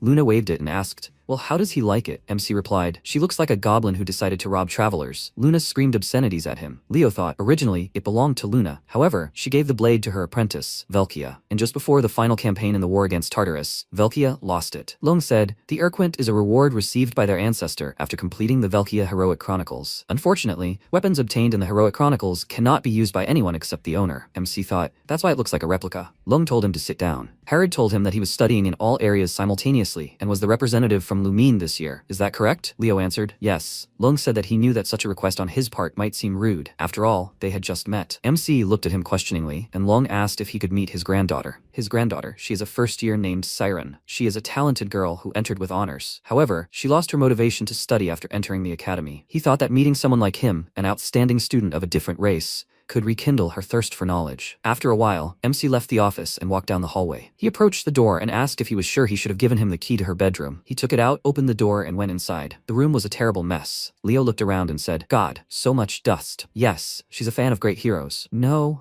Well, of course he knew there were always children who liked that kind of thing, but this was too much. He looked at the suit hanging in the closet and asked, is that Siren's uniform? Iran Ursar, the second best student. Siren wiped her eyes and asked, Grandpa, doesn't he think it's at least impolite to enter his adult granddaughter's room like that? She saw MC and widened her eyes in embarrassment. MC looked at her, and she screamed, Human! Leo said, hello, he's Leo Plov. He came to meet her at her grandfather's request. He looked under the lump of blanket where Aaron was hiding. He turned away and said, her collection of books about Kyle is even comparable to his. He'll see how the elves saw him. The great conquest of monsters in the northern mountains, according to their historians, was his doing. Well, that's quite good. Aaron crawled out from under the covers and asked if he really liked Kyle too. She had posters of him hanging in her room and a framed photograph. After a while, she asked, that very battle at Darnos? That's where Tiberk, the commander of Tartarus's armies, was killed, right? If she's not mistaken, that's where the great heroes first fought together. Maybe he knows where the army commanded by Zerga was defeated? MC answered at Edvelik. That's where Luna first used stellar magic. Iran cried out joyfully. Amazing! He'd answered everything correctly. And yet this particular chronicle of heroes is considered the least studied, and most of their contemporaries had never even heard of it. MC thought, after all, even among historians in academic circles, this topic is rarely raised. What does Leo look like from Aaron's point of view? A radiant, handsome guy. She spoke up, asking to be forgiven for her rudeness. Her name is Aaron Ursar. She got too carried away in conversation, even though this was their first meeting. Leo told her to stop. Great heroes would be pleased to know that even after so many years, someone still remembers their story. Aaron said that this was only her point of view, but everyone knows that the official version of history believes that there were 4 great heroes, but she thinks there could have been a 5th. MC asked again, Kyle? He also thinks he existed. When he returns to the academy, he plans to join the club of enthusiasts looking for evidence of his life. Aaron cried out happily. Sounds cool. She grinned and said, the academy. Leo looked at her and thought, shy, reserved, but there's nothing wrong with that. He asked Aaron why she doesn't go to the academy. Aaron replied that she simply thinks Saren is the right place for her to study. Everyone at Saren works very hard. Everyone is obsessed with the desire to become a hero. There is no place for someone like her there. MC thought, however, the uniform looks clean and well-groomed. Most likely this means that deep down she still hasn't come to terms with her reluctance to go to the academy. He spoke, Aaron. He is not the only person in Velkia right now. Their whole class went on this trip. He thinks his classmates would be happy to meet her if they knew about her story. Aaron looked at him in surprise, and MC asked, she knows, right, that in the human lands there are also academies like Seiran, where those who dream of becoming a hero study. If she is curious about the Lumine students, she should get out of the room and come visit. He left the room and saw Lung, who was looking at him pitifully. He screamed. He was shocked. He whispered, just don't tell him that he was talking to Aaron all this time? Leo answered, well, yes. Lung burst into tears and said, my God, it's been several months since she had such a long conversation with someone. It seems she opened up to him. As her grandfather, he simply has to thank him for his help. What does he think about this? He would like to give him a magical item that might be useful to him one day. MC said, refusing to accept gifts is impolite. Sometime later, in the Ursar clan's family treasury, Long said to come in and choose. MC looked around and said, he will take this. Long looked at it and said, it's an ornament with a figurine of a fairy. The former head got it about 1,000 years ago. Of course, the fairy figurine carved into this stone is quite beautiful, but the use of this item. MC interrupted him and said, it's fine. Lung replied, well, whatever he says, if he likes it, let him have it. MC thought, it's not a carving, old man, but a real fairy. After a while, Herod spoke in the dorm hall. Silence. He'll tell them about the schedule of upcoming activities now. Wake up tomorrow at 6 in the morning. Next, personal training in the fairy forest next door. At noon, practice. Eliana asked to stop and asked, but isn't the personal training they went through at the academy back home still enough? Do they really have to train even on the trip? Herod replied. During the trip, they'll focus on working on their weaknesses. He hoped none of them thought they came here to have fun. Besides, the schedule was made by their president, so the questions were for him. Everyone turned and looked at him. Chelsea asked what evil they had done to him. Carr asked if Leo had made the schedule. He replied that the fairy forest was infested with monsters, making it the perfect place for extra training, simulating real combat. He suggested training as hard as they could. Eliana spoke up. She was sure the president had noble intentions. Tomorrow would be the end for them. Herod said that was all. He told them to enjoy the rest of their free time. After a while, MC sat in the room and looked at the decoration with the fairy inside. He thought it was sealed with the royal fairy magic. He understood why Lung Ersar thought it was just a decoration, a figurine, nothing more. After a century of disaster, the fairy king's contractor disappeared. There were simply no elves left alive who knew about this magic. But he knew it. After all, this is Silrod's magic. Finally, The time had come to use the Fairy King's vow that he had received earlier. He directed mana towards the fairy, and everything around was covered in bright light. The guy reached out and asked if his father had finally removed the seal. He looked at MC and asked why there was some unknown person in front of him. Leo asked, "Who is he?" The guy asked displeasedly, "Did he dare to call him you? He is the firstborn of the great golden king Silrod, the heir to the fairy kingdom. He has the honor of beholding the silver fairy Kiran before him." MC bent his finger and hit Kiran. He grabbed his forehead and screamed, "How dare he? What is this?" Leo ordered him to listen here. Even his father was polite to him. "And who does he think he is?" Kiran screamed, "You are a bald squirrel. He dares to insult the fairy king Silrod." MC hit him again, and Kiran screamed, "He is small." Leo continued hitting him with his fingers, and Kiran screamed. A few minutes later, Kiran turned into the picture of politeness. He said, "This can't be. Is this the same person father spoke of?" MC replied, "Well, it seems so. Doesn't he think?" He removed his seal. "What's the problem?" Kiran replied, "On the other hand, making a contract with an inferior person, it's not such a bad thing." Leo said, "If Silrod, soft by nature, took all 6 of his wings and sealed them in stone, then he was quite the thorn in his side, right? Prince Kiran?" Kiran asked. Did he even know about that? He believed he wasn't lying, and really was the one his father had a contract with. MC said he needed him to go to his homeland and called Silrod. Kiran replied that he couldn't. He could only get to his homeland if he regained his 6 wings. If he needed to meet his father, let him help him regain his wings. The first pair was most likely in the fairy forest, which was once their home. MC smiled and thought, Silrod, his son ended up with him. It must be fate. MC hit him again, causing Kiran to cry out. The next day, Leo's group headed into the forest. The huge trees were covered in snow. Chelsea fell into the snow and said no way, they won using only wind magic. MC extended his hand and asked, "So what, is she okay with training now?" Eliana screamed a few minutes ago. "You mean his magic and sword don't work together? Him? That's just an excuse to make her train until she's blue in the face." MC looked in the other direction, where Tide screamed, "You mean he lacks skills in controlling summoned creatures?" Carr screamed, "Alchemy, that's the only thing he's confident in." Chelsea asked, "He said that himself at the entrance exams. Does he remember?" "That she's using wind magic incorrectly." "Well then, let him show her how." Leo nodded his head and replied, "Okay." Chelsea thought, everything Leo had demonstrated so far had already exceeded expectations. I wonder how much more he's still hiding? There was no time to prepare. She had to give it her all now. She used a wind cutter. But MC didn't even move. He used wind cutter and directed a mixture of mana towards Chelsea. Eliana covered her face with her hands and asked, "Isn't casting speed Chelsea's specialty? How did he manage to counterattack at the same speed?" Chelsea used wind chain, and Leo said, "Chelsea, as he already said, wind magic must be used completely differently." He created a target and activated wind strike. It was directed towards her, raising questions. Chelsea fell next to a tree, and snow fell on her head. She looked up and looked at Leo, who held his sword to her. She thought, is this real wind magic? Carr said in surprise, he can't even believe that Chelsea would lose to wind magic. Eliana sighed and said, the class leader is a monster. He helped Chelsea up, and Herod said that in terms of magical potential, Chelsea is not inferior to Leo, but in understanding the essence and application of wind magic, Leo is far ahead. This is what determined the winner. As they move from class to class, they'll learn new techniques, but first, it's important to lay a good foundation. MC patted Chelsea on the head, and Herod suggested polishing their basics under the watchful eye of the class president. Good luck to everyone on the training mission this afternoon. Ileana wiped her forehead and said, yes. Carr hugged himself and said, he's hungry and cold. MC set about his practical assignment, collecting herbs. He returned to the dorm and found his classmates lying on the floor. The guy grabbed his mouth and said, he'll join in a bit. Leo smiled and said, they're finally moving. After a while, Kiran cried out, Leo, let him see how much he's got. MC replied, that's impressive. He didn't expect anything less from a fairy. Kiran said, he's not just any fairy. MC said, these herbs should be enough. It's time for him to start thoroughly exploring the forest. Kiran said, they'll finally look for his wings. After a while, Leo stopped and Kiran asked why. MC asked Kiran when exactly he was banished. Kiran replied, about 100 years ago. MC ordered him to take a closer look. It was illusion magic. Kiran asked again, is this the fairy king's spell? But it wasn't his father's magic. Leo thought, more likely it was the magic of Silid's father, Graven, the king of the era of calamities. But the spell was cast no more than 100 years ago. Judging by the time, the spell is fueled by Kiran's wings. This barrier is created using ancient magic and the wings of a small one. Apparently, something significant is sealed here. Kiran suddenly grabbed his nose and screamed from the foul smell. The monster stepped forward and asked, what is a human doing in elven lands? MC asked, what is this dead man doing here? The skeleton replied, this place has long been under the control of Tartaros. Kiran shouted in displeasure, this is a fairy shrine. What nonsense is he talking about? The skeleton asked, fairies? He meant those little winged kids. Kiran got angry and screamed, what did he say? He rushed into battle and screamed, stinking corpse. He attacked him, and his cloak fell onto the snow, and Kiran screamed, what kind of fairy is that, who just pounces without thinking? Kiran stretched and asked, it works, right? What's the point of talking? Fairy power is the opposite of necromancy. He suddenly smelled something behind him and turned around, and the skeleton said, even a weakened fairy is still a fairy. Kiran grabbed his nose and screamed, still stinking. He rushed into the attack again and said, he'll take him apart. MC widened his eyes in fear and screamed, Kiran, get back. The skeleton's sword plunged into the ground and created a magic seal. Kiran looked at it in surprise and quickly dodged. He flew into MC's body and asked, what kind of nightmare is this? MC whispered, this is the monster Tartaros, which has existed since time immemorial, a death knight. The skeleton said, His name is Kargor. He is a knight who serves the great Lich King. He gripped the hilt of his sword and rushed into battle. Kargor said, and also, he is the one who will destroy him.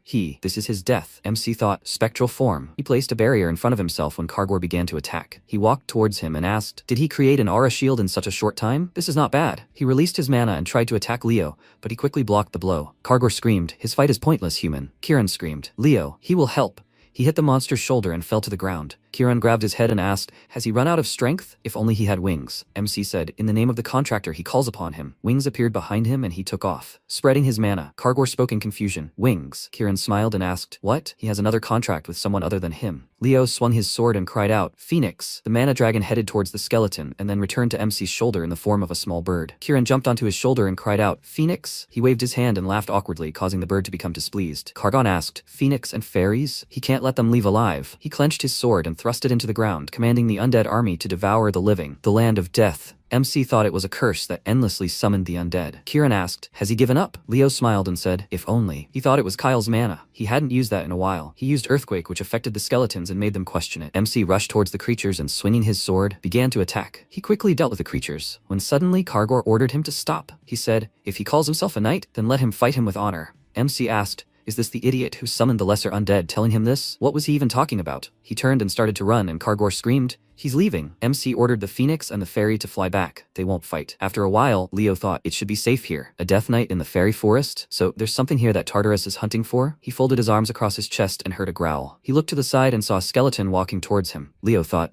undead that broke away from the main horde? Suddenly, the monster's body was cut into pieces, and the elf pointed a sword at MC and asked, was it he who summoned it, a human? Leo replied, no, he's just a student at Lumine. He has nothing to do with these undead. He looked at the guy and thought, is this uniform a student from Siren? The elf swung his sword and screamed, what a stupid excuse. Let him die. Necromancer. Leo quickly dodged and yanked his sword. The elf fell to his knees when suddenly a voice rang out, enough. She asked him to forgive his rudeness. Lunia came out of the forest and said, her name is Lunia El Lunda. She's a first year at Siren. She asks not to judge all the students by his actions. MC replied, her apology accepted. But what are they doing here? Lunia replied, they're training here. And him? Leo replied, he's on some sort of field trip with the academy. He turned around and said, well, he needs to report everything to the professor. Lunia replied, let the Velkia forest keep an eye on him. Leo asked, Lunia Lunda, where had he heard that name? Around the same time, Lunia screamed loudly. The worst student in the class screwed up trying to make himself look cool. He's an idiot. Oh my god, what a shame. The peaceful and friendly atmosphere of the El Selbekia forests. After a while, Lung asked, is the Death Knight in the fairy shrine? They know that at some point, monsters appeared there. But there was no sign of such severe desecration. Herod replied, he's not the kind of student who would lie. A voice came from the side.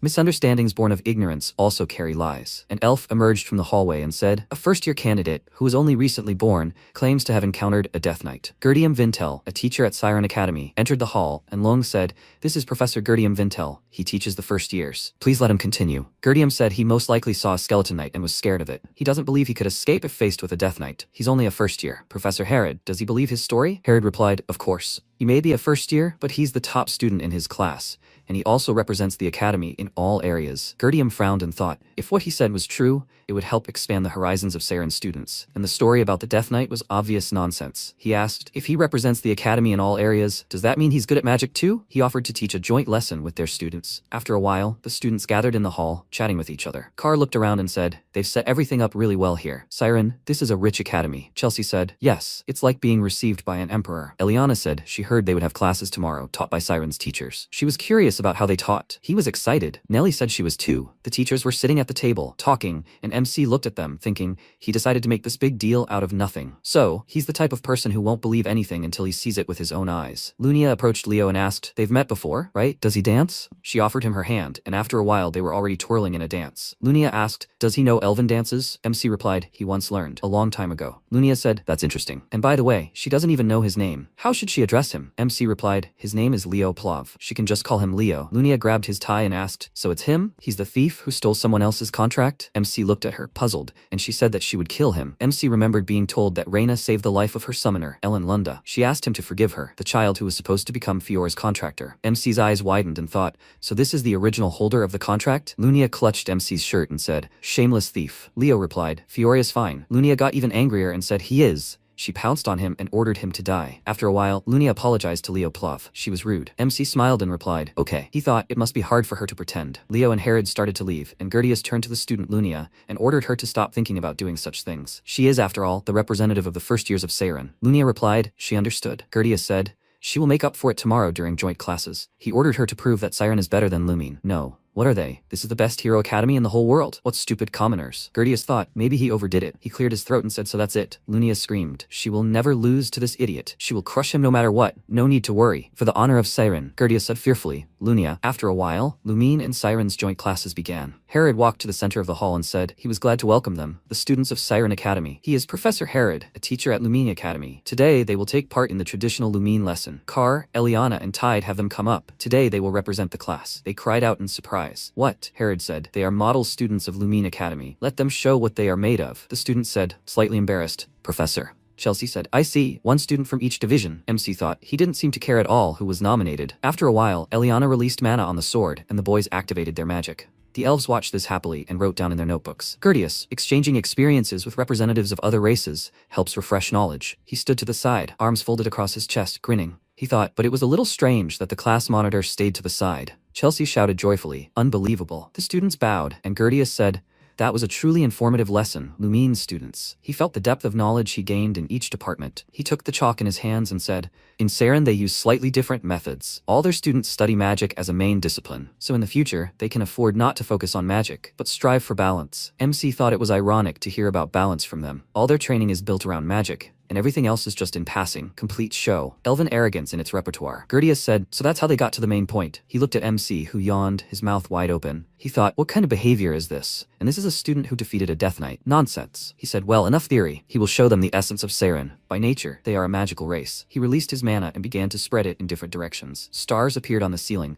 attracting the gaze. Chelsea cried out happily, star magic. It's an original elven spell. Gertius said, here it is, their signature star magic. The formula he wrote is the great legacy of their ancestor, Lady Luna. She laid the foundation for all star magic spells, and what he demonstrated is one of the many modifications of the formula. It's impressive, right? MC raised his hand and Gertius said, yes, class leader, let him ask. Leo thought he doesn't know much about star magic, but he asked, isn't that a misinterpretation? Everyone's eyes widened in surprise, and Gertius asked, what did he just say? MC replied, he says the formula won't work. All the elves froze in surprise, and Gertius said, of course it's an incomplete spell, so it won't activate. Their ancestors modified this legacy and created many formulas, which they were now observing. Leo thought, so the formula was lost? Well, that's quite possible. Luna created this spell at the very beginning of the discovery of the stellar magic system, and she only managed to convey it to Kyle. Gertius said he thought he was quite knowledgeable in stellar magic. If he thinks the interpretation is wrong, why doesn't he show them, the elves, his own? Herod was thinking when he suddenly heard footsteps, and his eyes widened in surprise. MC thought, the magic the elves now use is just a simulacrum. Leo went down and thought, now only he knows Luna's original formula. Then he died, without having time to tell the other elves. Perhaps it's fate. Herod clutched his head and thought, stellar magic is the pride of the elves, the legacy of the founder. But if this continues, everything could result in a full-scale conflict between the academies. MC went to the board and began to write the formula. The girl asked, what kind of interpretation is this? It looks like stellar magic, but they have never seen such a formula before. Leo said, it's done. Gertius looked at it and burst into tears. He asked, this spell, where did it come from? He's been using it for a long time. MC remembered how Luna had said a while ago, Kyle, this magic, let him see. She finally finished it. She offered to teach him. Kyle, this is her best creation, a spell that makes flowers bloom. The students were currently watching the modified spell in amazement. Eliana asked, did their classmate do something mind-blowing again? Lunia's eyes widened, wondering what the professor's reaction was. Did this idiot really know the true interpretation of the founder's legacy? Gertius fell to his knees and tearfully asked them not to tell him that the magic that gave rise to so many useful spells was originally intended to make flowers bloom. MC replied, it wasn't that simple. During the era of calamity, flowers nearly became extinct, so they were something special to the founder. Kyle remembered him asking, what kind of magic is that? It's useless in battle. Luna asked if he even remembered how beautiful flowers were. She dreams of one day seeing a world where buds bloom everywhere. Gertius said, and it's true. The founder had definitely intended that. But who is he, boy? How does he know the original formula? Leo answered, he is Leo Plov. He studied star magic from ancient manuscripts. He is a generalist, gifted in magic as well. Gertius asked if he at least has elven roots. MC answered no. Herod stepped forward and apologized for his students' rudeness. He suggested ending their joint lesson for today, and perhaps they should stick to the official version of the formula for now. Gertius said, Professor Herod, let him not consider it rude, but could he transfer Leo to their academy? Herod looked at him puzzled, and then shouted, what? After a while, Chelsea said, Llewellyn's special soup is ready. Eliana said, here's a killer risotto. Only the strongest will survive. This risotto won't even pass the censors. Carr looked at it and said, This will be the toughest test since entering Lumine. Tide asked, is there an option not to eat this? Nelly spoke up, saying she still had some bread left over from the elven mission. Eliana scooped some food onto a spoon and shoved it into Car's mouth, ordering him to try it. He held the food in his mouth and began to sweat. Eliana screamed, what is he doing, you idiot? Lung laughed and said he liked seeing young people having fun. Herod grabbed his head and said, Headmaster. MC tried to leave, but Lung asked him to stop, saying he needed to hear this. The El Salbekia Grand Council had reached a verdict on the Death Knight case. Nelly overheard their conversation and said, that's it. Lung said, long story short, there's been an increased number of undead and Death Knights detected in the fairy forest.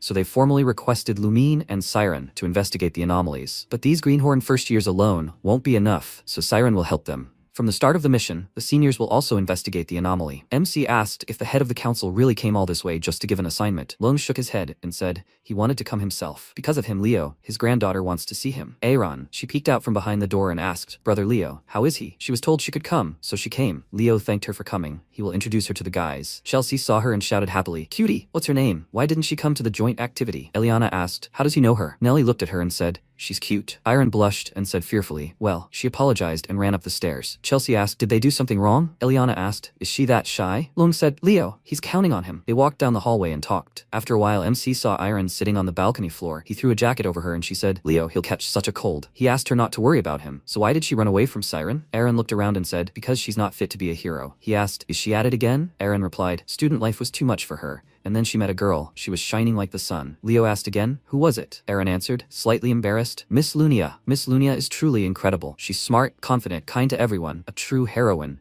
She admired her, but she seemed completely dim in comparison. She wanted to follow her around. She worked hard to get into the advanced first class, but she made a terrible mistake at the demonstration duel. And she thinks she hated her after that. MC thought, she doesn't seem like someone you could hate. And Lunia also doesn't give the impression of being an arrogant girl who would hold a grudge because of something like that. He should ask her what's the matter. For some reason, he always sees Velkia in her. He asked if she liked stories about Velkia. Aaron replied, of course. She was her ancestor after all. MC replied, then she should know. Velkia always respected great heroes who guided her on the right path. That's why she eventually became a hero herself, right? Aaron looked at him in surprise, and Leo asked her not to worry about how others saw her. Let her just stick to the path she chooses for herself. He extended his hand to her and invited her to come back. Her classmates were nice and cheerful. After some time in the forest, Lunia asked how he managed to convince Iron to come. He answered, he simply said that there was no reason to be afraid of her. Lunia asked again, Iron is afraid of her. Why? Leo looked at her and said, she says she was so creepy during the demonstration duel that she thought she hated her. Lunia replied, yes, she was just focused. She is so strong. Let her talk to her. He thinks she needs to hear it from her. Gertius looked to the side and said, there they are. The Siren students appeared in front of them. Rauta Algra, the third-year representative at Siren Academy,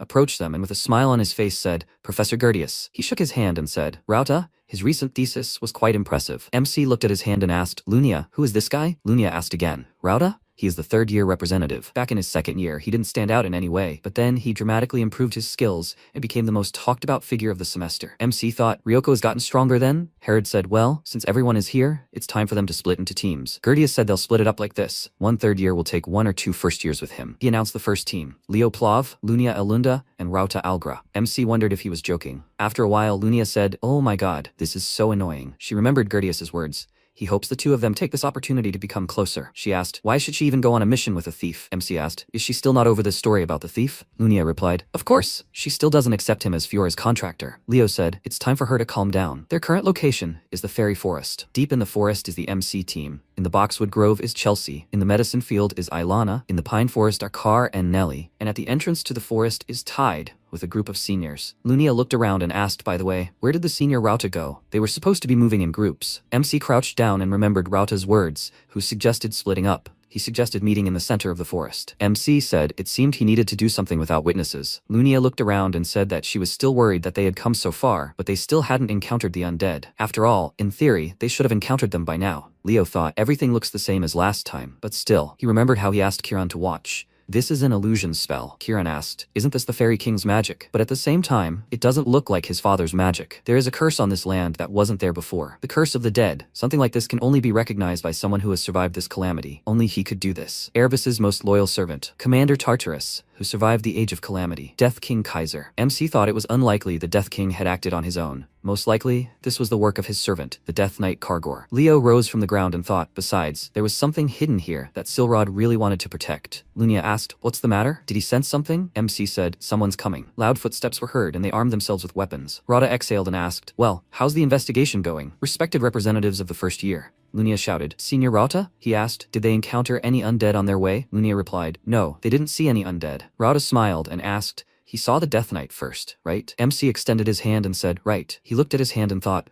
a black ring, so everything is as he thought. Rada said, unfortunately, everything points to him being mistaken. He didn't see any undead on the path, let alone a Death Knight. But there's nothing wrong with a first-year student imagining things. He knows that higher undead, which includes Death Knights, disappear if the necromancer who created them cuts off their mana supply. That's precisely why the demon who summoned a Death Knight must always be with them. Lunia asked him to wait. So there should be a demon here? But they are in the capital of El Salvakia. Rada said that, as a first-year Siren, she should know that a huge array of star magic is installed around Velkia. Lunia replied, it is a spell created by the great founder, Lady Luna. Thanks to it, no demon can set foot on the territory of their capital. That is true, but nowhere is it stated that a necromancer has to be a demon. MC interrupted them and said that other creatures can also use darkness magic. For example, elves. Rada said, for example, elves. Rada smirked and said, what an interesting point of view. He supposes he is far from understanding how proud the elven race is of itself. He suggests finishing the investigation. They will meet at the entrance. MC thought he was looking for something. Lunia looked at him and thought Rada knew something. Later, that evening in the dorm,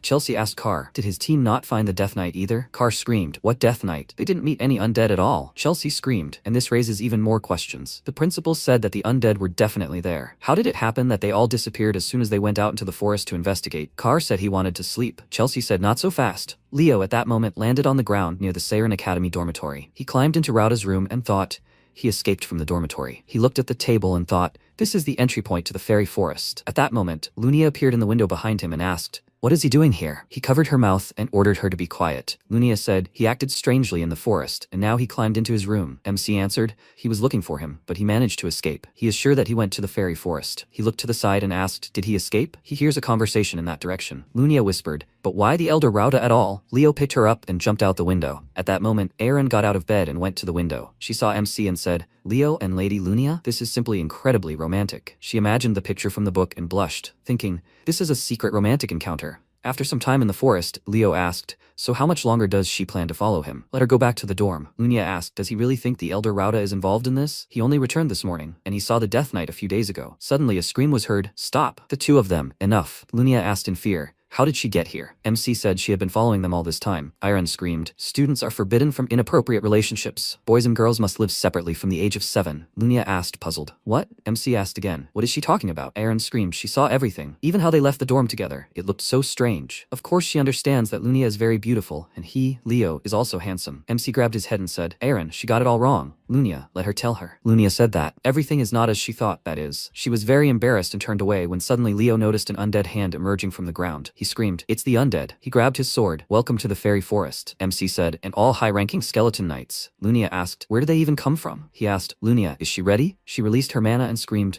of course. A firestorm. A huge stream of fire headed towards the monsters and destroyed them. She asked, well, how are they? One of the monsters rushed towards her and Iron screamed in fear. Lunia. She ran forward and put a shield in front of her. MC thought, this is Velkia's signature armor. Iron swung her sword and killed the monster, throwing it aside. Lunia said happily, as expected of Iron. She shyly ruffled her hair and laughed. MC said she looked just like Velkia. Iron said, it's an honor for her. So the two of them, what are they doing together at such a late hour? MC answered, nothing that she could think of. Lunia exhaled and said, yes, they just broke into the third-year dorm to find out something. Aaron asked again, right? Lunia pointed her finger at Leo and screamed, yes. Besides, she has no time for stupid love dramas now, but they would be good for him. -1 competitor, right? Aaron said, that's not true. Miss Lunia, she's the best student, and she hopes it will stay that way, because she's going to become a hero. Lunia asked in surprise, what? She thought, is that what she thinks? The exhibition duels of Seiren Academy's first class. Iron held the shield in her hands, and Lunia thought, she's so smart, she managed to endure it. Among the first years, she's the only one she considers a rival. Okay, then she'll give it her all too. She attacked and saw Aaron's scared face. Now, she understands why she had that expression, and why she stopped going to classes after that battle. Lunia turned to Aaron and said, she hopes she'll return to school. They're friends, aren't they? Aaron asked again, what? She and Miss Lunia are friends?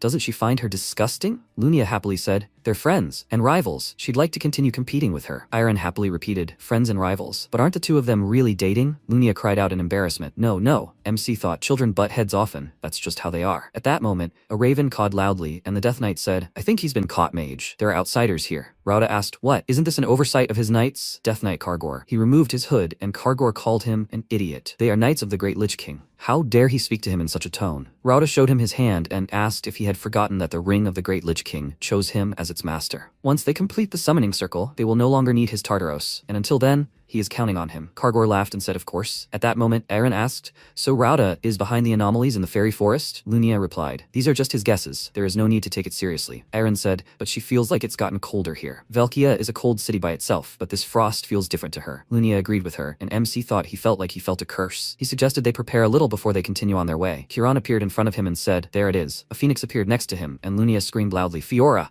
How beautiful. It's her, Lunia's sister. She remembers, right?" Iron asked, "Leo, isn't that a spirit beast?" MC said, "It's a baby phoenix, Fiora." Lunia burst into tears and said, "Fiora, so cute." Leo said, "And this is the prince of the fairies, Kiran." Iron asked in surprise, "So he made a contract with both a phoenix and a fairy? That's incredible." MC said, "Enough chatter. They need to prepare for battle. Next, they will go into the thickest part of the forest, and serious trials await them there." After a while, they started fighting the monsters. MC attacked them with his fists, and Lunia used a fireball. Skeletons appeared from the monsters, and Iron screamed, "Dead." Lunia said, "There must be a necromancer somewhere nearby." Leo grabbed his sword and attacked the monsters, and Lunia burned them with her fire. Leo said, "No, he is not here." Lunia said, "Leo, he saw it with his own eyes. The orc turned into a skeleton." MC said, "This is definitely not the work of a necromancer." Lunia asked, "Whose then?" Leo answered, "The death curse." Lunia asked again, "The death curse?" She had never heard of such a thing. Aaron said, "It infinitely raises the undead in a certain area, turning the land into a breeding ground for death." "And who cast it?" MC said, "It is the general of Tartaros, the Lich King Hellkaiser." Lunia screamed, "Horror! This means Tartaros is targeting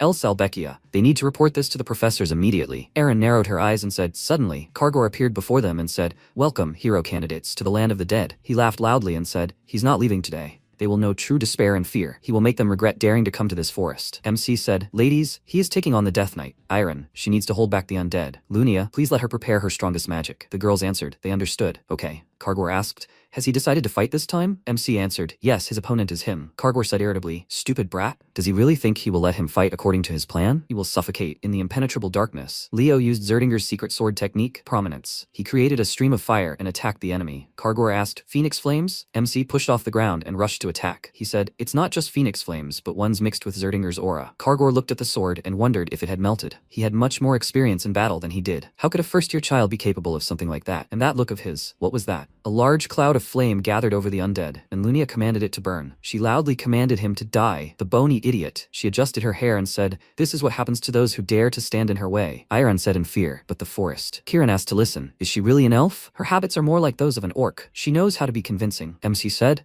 "But nothing was over yet. They should go after them." There was a scream. "What is that?" Aaron said in fear, "It's a curse. The curse of the dead." Lunia said, "Horror, how annoying." A voice was heard. "First years?" Rauda asked, "Who gave them permission to investigate in the forest at night?" "Yes, even a representative of Lumeria is with them, as a gross violation of discipline." Lunia frowned and asked, "Senior Rauta, but what is he doing here?" Rauta answered, "Undead have appeared in the forest. He is here to understand what is behind it." Lunia screamed. The reason for the undead's appearance is obvious. A powerful curse of the dead. Rauta turned around and asked again, "A curse? They mean that right now it is affecting the forest?" Lunia thought, "It is literally pressing on them, and he can't feel it." MC said that some of the Lumeria first years had the chance to touch the objects that Tartarus owned. He snapped his fingers and said that they, without realizing it, were using the powers of darkness. A bright glow illuminated everything around, and the girls widened their eyes in surprise. MC said, "Well, and he, Rauta, apparently cooperates with Tartarus on a voluntary basis. After all, there are only two magical sciences that use the blood and guts of monsters as catalysts: necromancy and dark magic." Rauta asked again, "Is he cooperating? He's just hopelessly stupid." They, first years, ended up here, in that very place. Lady Luna's records are inactive. The girl's eyes widened in surprise, and Rauta said,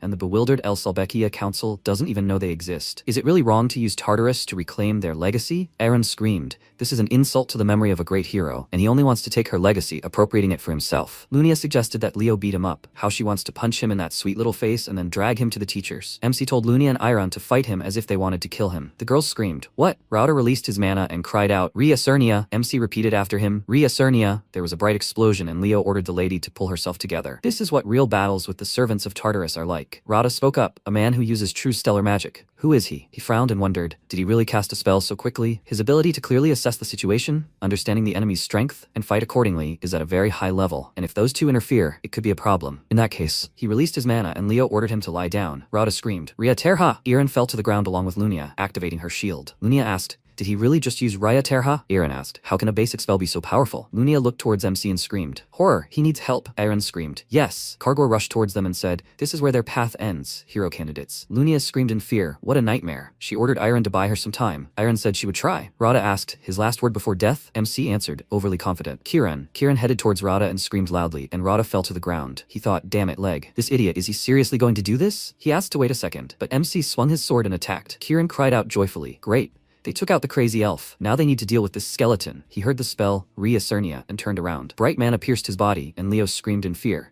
Rada stood up and holding his head in his hands asked, a half-breed fairy? So he can also summon magical creatures? Impressive talent. What was his name again? Leo Plav, right? He screamed loudly. How glad he was that he was the one who had the honor of ending his life. And the power of the Lord of the Dead is nothing. If you add the power of the progenitor Luna to this, he will be able to suppress all the insolent ones like him, who rely only on talent. MC looked at him and thought, those eyes. It seemed to him that the demonic artifact began to devour him. Rada rushed to attack and ordered him to die. Leo swung his sword and thought, he cannot fully accept its power. He rushed forward and chopped off Rada's arm, after which he grabbed his shoulder and frowned. MC pointed his sword at him and said, anyone who became stronger through deception has no combat sense. He ordered him to continue regenerating. He will chop until all his mana is depleted. Rada frowned and a voice in his head said, it seems the mage is in trouble. But is this man his target? Let him quickly activate the magic circle and find the power sleeping in this land. Rada thought, yes, if he gets it. He coughed, and Leo turned around and thought, these two are doing well. He will deal with him, and he looked at his hand and thoughtfully wondered why his right hand had not yet grown back. Kiran pointed his hand to the side and ordered him to look there. MC looked to the side and saw a large red seal appear near the severed hand. Blood gushed from Rada's mouth and he screamed, it's too late. Lunia and Eren looked at this in confusion, and a large red seal appeared under Leo's feet. Kargor turned around and saw dark mana begin to radiate from Rada's body. Bats began to fly away from the forest, and the ground cracked. A huge hand appeared from under the ground, and Kiran cried out in fear, a nightmare. What is this? MC answered, it's the Skeleton King. He is one of the strongest undead.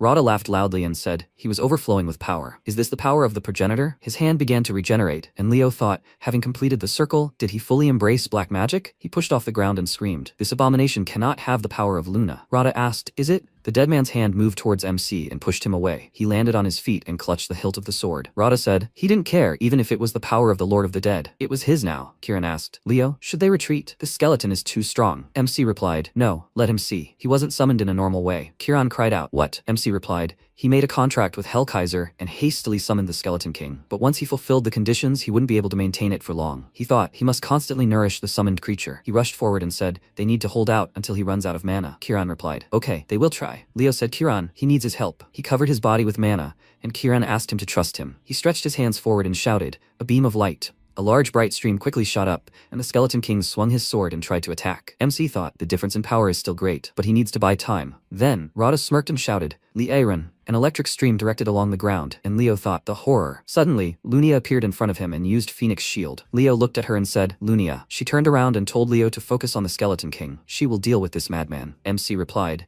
then now Iron is alone against the Death Knight. Lunia smiled and asked, does he not believe in her at all? She herself volunteered to fight the Death Knight one-on-one. At that moment, Kargor attacked Iron, but she held on. Kargor said how presumptuous it was to fight him, the great Kargor, alone. Iron looked at him and wondered, would it work? She screamed loudly and thought, but if she failed, the others would be in danger. She pierced Kargor's body, and he laughed in response and struck back. Aaron thought, she never thought of becoming a hero. She flew back and thought, but she must at least delay him. Kargor said, compared to those two, she was nothing. He shattered her shield, and Iron said, that's right, these two will definitely follow the path of great heroes. She was sure of it. Kargor said he would take her head, and then he would help the necromancer. They had no chance. Aaron asked, but did he know that great heroes always had disciples who followed them? Her ancestor, Velkia, swore to follow great heroes and never doubt. She channeled mana through her sword, and Kargor asked, is this the power of the elves? Aaron said, she believed it too. Kargor cried out in irritation, you little thing. Aaron said, this is an ancestral technique, passed down from generation to generation to the Fey Knights. Kargor jumped up, swung his sword and commanded her to die. Aaron said, the infinite power of life, banishing death, evergreen. She cut through her opponent's body, and Kargor said, he, a Death Knight,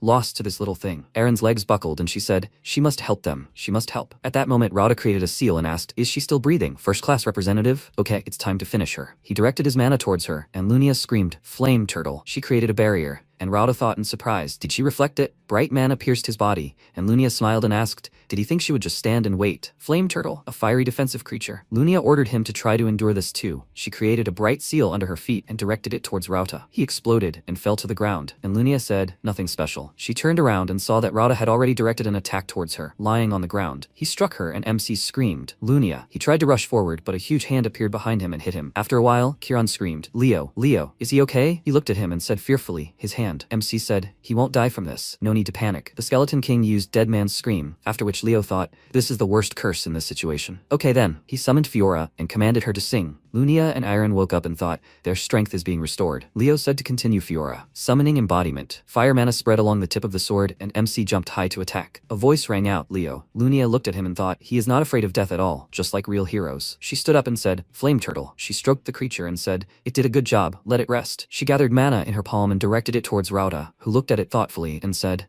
now even her vaunted flames look pitiful. Lunia, what is she planning next? Before he could finish speaking, Lunia asked again, pathetic? The flame of their Linda clan? He knows that their clan has made contracts with the Phoenixes for generations. They say the founder of the clan swore to burn Tartaros, even at the cost of his own life. Rauta asked, what kind of speech is that? Had she really given up already? He thought, by the way, this flame, why? Lunia asked, he wondered why the flame doesn't go out. She grabbed Rauta's hand and answered, until the will of the ancestor fades. They are eternal contractors of the Phoenixes. This flame will not go out until it burns all demons to ashes. By the way, his left eye is just like demon shit right now. Lunia released a larger stream of fire and said, the name of this spell is Sacred Flame. It is one of the forbidden spells of the Lunda clan, which can burn even the caster. Rauta said, this is madness. Lunia frowned and thought, she won't let him leave alive. Suddenly the fire went out and Rauta asked, is that all? Then it's his now. He tried to create a stream of dark mana and looked at it, puzzled. Lunia asked, what is this? It began to absorb Rauta's body, and he screamed, stop, you can't. The ring absorbed his body, and Lunia thought, was he absorbed by the ring? What's even happening? In any case, since the necromancer is dead, the mana supply should have stopped. Why is the Skeleton King still fighting?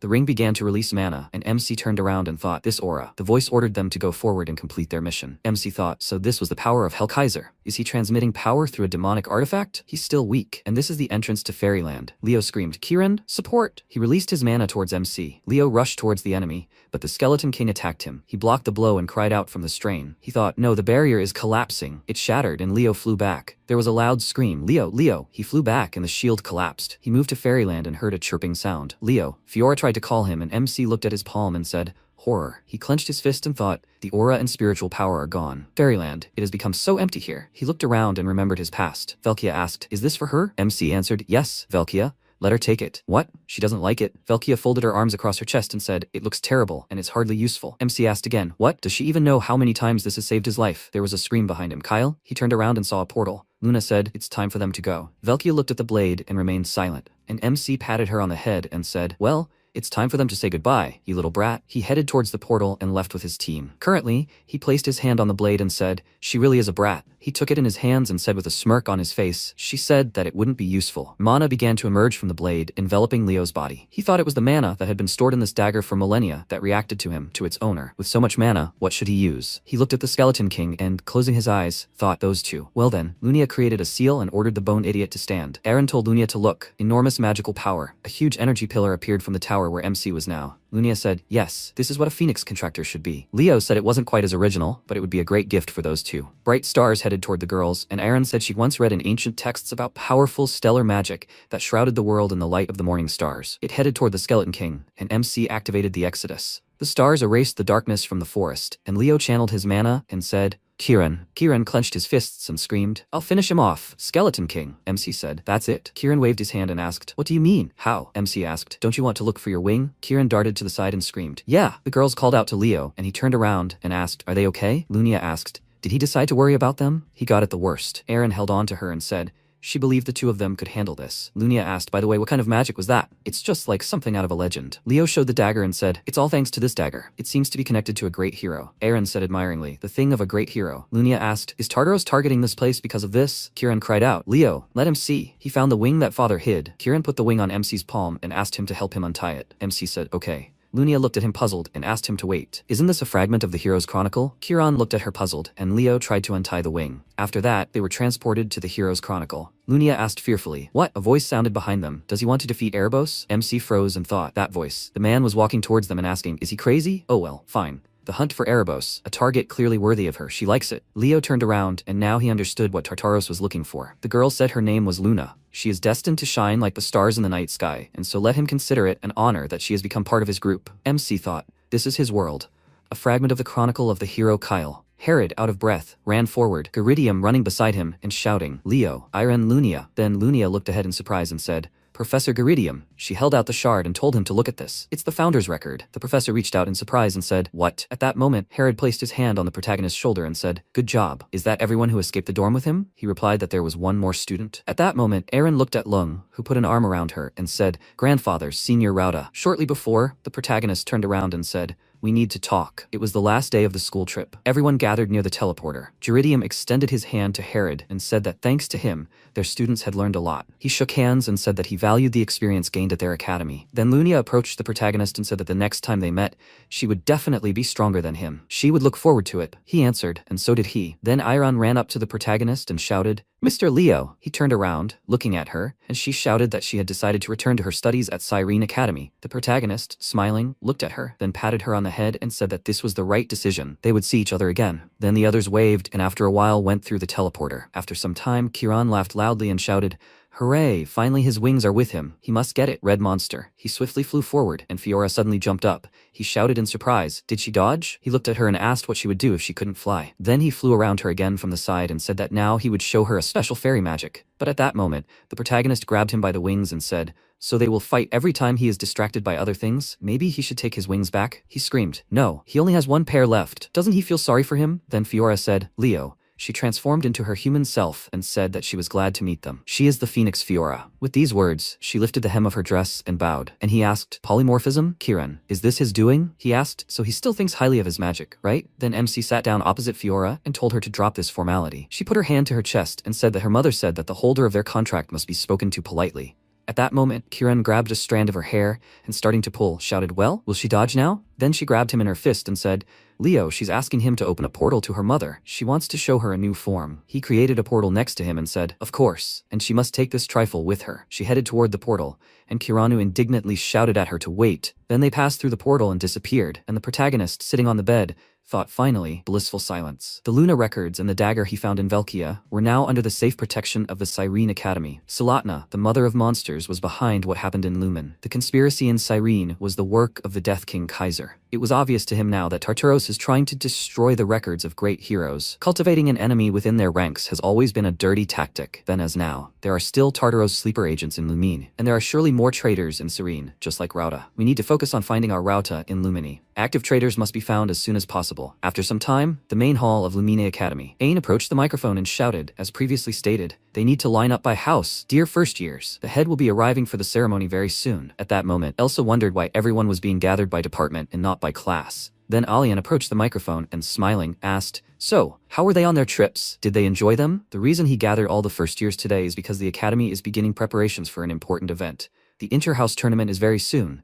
With these words, he slammed his fist on the podium. At that moment, Chloe asked, inter-house competition? Chenxia stood next to her and said, so that's why they were gathered not by class, but by department. Chelsea's notes on Lumine Academy. The professors in charge of their education will prepare them for the competition. However, the academy, for its part, decided to invite instructors who will ensure they receive the highest quality training. The academy director added that the professors in charge of their education will prepare them for the competition. However, the academy, for its part, decided to invite instructors who will ensure they receive the highest quality training. Chelsea happily exclaimed, wow. They invited special instructors for them? Carr desperately asked. Is he the one tired of listening to this nonsense? At that moment, Yilian approached them and said that she had read his report on using a combination of alchemy and magic. Carr. He looked at her in surprise and she added, well, his report is complete nonsense. He knows that, right? He cried out in surprise. Senior Yan, she said, hello, first years. She'll be honest, she thinks they're all talentless mages. Yan, magic faculty, 5th year. She said she'd read all the essays they'd written for the midterms. Most of them were standard, insignificant work. At that moment, Amio from the magic department raised his hand and said, she said she'd read all the papers they'd submitted, so she definitely should have seen the paper on the theory of efficiently converting fire elemental mana into light elemental mana. That was his work. She folded her arms and replied, yeah, 17 pages, right? Typical mediocrity.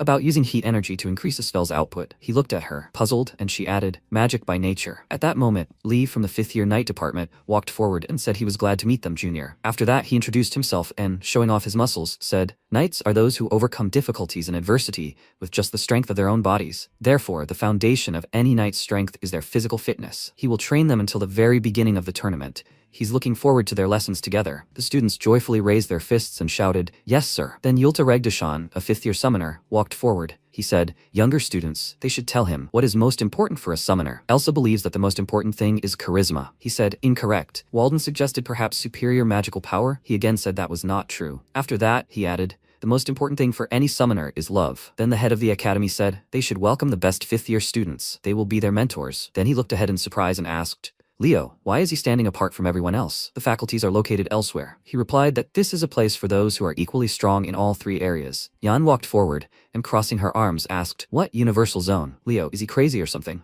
She added, he should just look at these guys. It's a battle between the divisions. He should join the Night Division quickly. Chelsea said, actually, Leo is an honorary member of the Magic Division. Before she could finish speaking, Alian put his hand to his face and smiling asked, the all-rounder zone? Then? That's also true, Leo. But having a 5th year mentor is a rare opportunity. He's not going to miss this chance, is he? He replied that he never said he didn't need his senior's advice. He'll just attend all the training sessions at once. He said that sounded great. He should let him ask his last question if he hadn't changed his mind. He understands that he'll have to face them all alone, right? He replied, of course. The director said, okay, he'll think about it. After a while, Yan said she thought he'd still focus on his magic studies. This is the same genius who analyzed the founder of Luna's spell during the trip, right? Len, next to her, folded his arms across his chest and agreed. It was obvious he'd focus on magic. Then he looked at the protagonist and thought, what an imposing figure, standing his ground. In his mind, he was a member of a knightly unit. He thought he had everything a true knight needed. Then Yura jumped on Yulta and said, he's a 5th year student. Where's his zeal for teaching the younger students? Then she tossed him aside and the director said he'd made his decision. This year's competition for the division tournament would be a battle royale. After a while, his subordinate said, director, he doesn't understand. He thought competitions were meant to unite the members of the unit and strengthen them against each other. And now, suddenly, a battle royale? An individual competition? This is unprecedented. He replied, as they know, they have one special student this year. His subordinate asked, was he talking about Leo? He replied, yes, Leo, he's an all-rounder. Everyone thought he'd reach his limit pretty quickly. And yet he continues to get excellent marks in every field, so the board of directors is becoming increasingly interested in him. Ain asked, does he mean they want to include the all-rounder's name in the hero protocol? He replied, exactly. At that moment, Yura thought, Lumine's board of directors is made up of members of the great founding families. Regar, Tercia, they're keeping an eye on Leo. Then Len clenched his fist and said, in that case, future generations can follow in Leo's footsteps, creating an independent all-rounder class. Alian smiled and said, of course, he'll still have to decide on a division. After a while, the students were talking about why it got so cold so suddenly. Yeah, like someone put a refrigerator in there. What's going on? Then Ain snapped his fingers and shouted, okay, everyone. He pointed at himself and said he created this ice wall to teach them how to work with aura. It would be useful both in the competition and in the heroic field. Celia, she should draw her sword. She was surprised, huh? And the instructor told her to try to break through this wall using aura. The next second, she concentrated fire around herself and answered, the task is simple. She sent a slashing attack with a fiery aura at the ice wall, but the mark remained. She thought, strong. Then the instructor said the technique he would teach them today was called the breath of a hero. Celia turned to look at him, and he added that this technique is based on a unique breathing practice of the beastman and adapted to the physiology of the human aura. She thought, fiery aura? The next second, Ain stood up, concentrated fire within himself, and sent a powerful explosion forward. He thought, incredible destructive power. Could this unique breathing technique really develop aura to such an extent? The students began to mutter among themselves, wondering how he managed to create such flames with his aura. His comrade pointed out, but Professor Ain is the wielder of an ice aura. He said, hey, he once conquered dungeons. What's surprising about him mastering the flame attribute too? Then Ain noticed that Duran was right. Since this aura's nature was different from his main one, it should be weaker than Celia's, but the hero's breath gave it incredible power. They began training. At that moment, the protagonist looked at the professor and thought in surprise, that's Aaron's technique, isn't it? After a while, everyone began training, and the professor thought, they're all doing great. At that moment, Eliana, breathing heavily, crouched on the ground and said, it was hard, but I think it worked. Then Chenxia handed her a handkerchief and told her to take it. She smiled, looking at the fabric, and thanked her. She thought, even the top of the eastern region recognizes her strength. She took the handkerchief and said that she is a good person. Then Chenxia looked at the protagonist in surprise and asked, Leo? Eliana wondered why the headman still hadn't. Before she could finish speaking, the professor looked at the protagonist and, folding his arms, thought unexpectedly, Leo is the only one who hasn't managed to manifest an aura. This is probably a good opportunity to recruit him into the knighthood. Wait, his breathing. Then he approached him and said, hey, Who taught him this breathing technique? MC looked at him in surprise and asked, what? He said the protagonist's breathing technique was originally created by a beastman from Asnia Academy. He modified it so that humans could use it, but his breathing method resembles that of that beastman. The protagonist smiled and replied, exactly, he was not human. Then Ain placed his hand on his shoulder and asked, can he change the starting point of his aura? He simply had to shift the mana from that point as he'd just taught, as if he himself had become a beastman. The next second, a powerful fiery aura erupted and the others were surprised. What was that? How did he do that? The professor, sweating, said, wow, Leo, you're something else. He thanked him and remarked that he'd been a great help. Sometime later, Chloe was walking down the hallway, textbooks in hand. The protagonist approached her and asked, isn't it hard? She turned around in surprise. He asked, is she going to a practical magic lesson? She replied, yes, I am, and thanked him. At that moment, she blushed with embarrassment, breathing heavily, wondering why she couldn't look him in the eye. Then Yan approached them, folding her arms across her chest and saying, how sweet, little one. She greeted her Chloe. She was surprised. Does she know her? Yan stepped forward and said, of course. She liked her work on interpreting northern magic. She smiled and said that it was an honor for her. Then Yan added, Leo, when is he going to transfer to the magic faculty? He replied, senior, you can't force a student to change faculty. Pressure of this kind is prohibited by the rules of the academy. Then they stopped in surprise when they heard a voice. No sense of beauty at all. Yan looked forward and shouted in surprise, Professor Albie? He looked at her and said that he would be lecturing the first year at the personal request of Professor Len. She was surprised. What? Professor, this is unfair. He constantly refused them when they asked him to lecture. All 5 years, all the way up to the 5th year. He replied that he was busy. At that moment, Chelsea thought in surprise, wow, Albie will lecture them? MC thought, Albie is a special mage. Such people are rare. He is able to use fairy magic while being human. That's why absolutely every mage dreams of attending his lecture. Then Len approached him and said, here he is, the senior. At that moment, everyone heard a voice. Guys, pay attention. Professor Albie has been invited by him to give a lecture. This is a great honor. It seems there are strangers among the first years. Len grabbed Yan and, leading her away, said that they needed to go. He and she still had the manuals and were preparing a dummy for the tournament. She kicked and screamed at him to leave her alone. A first-year rookie. She wants to attend Professor Albie's lecture. At that moment, the professor folded his arms and said,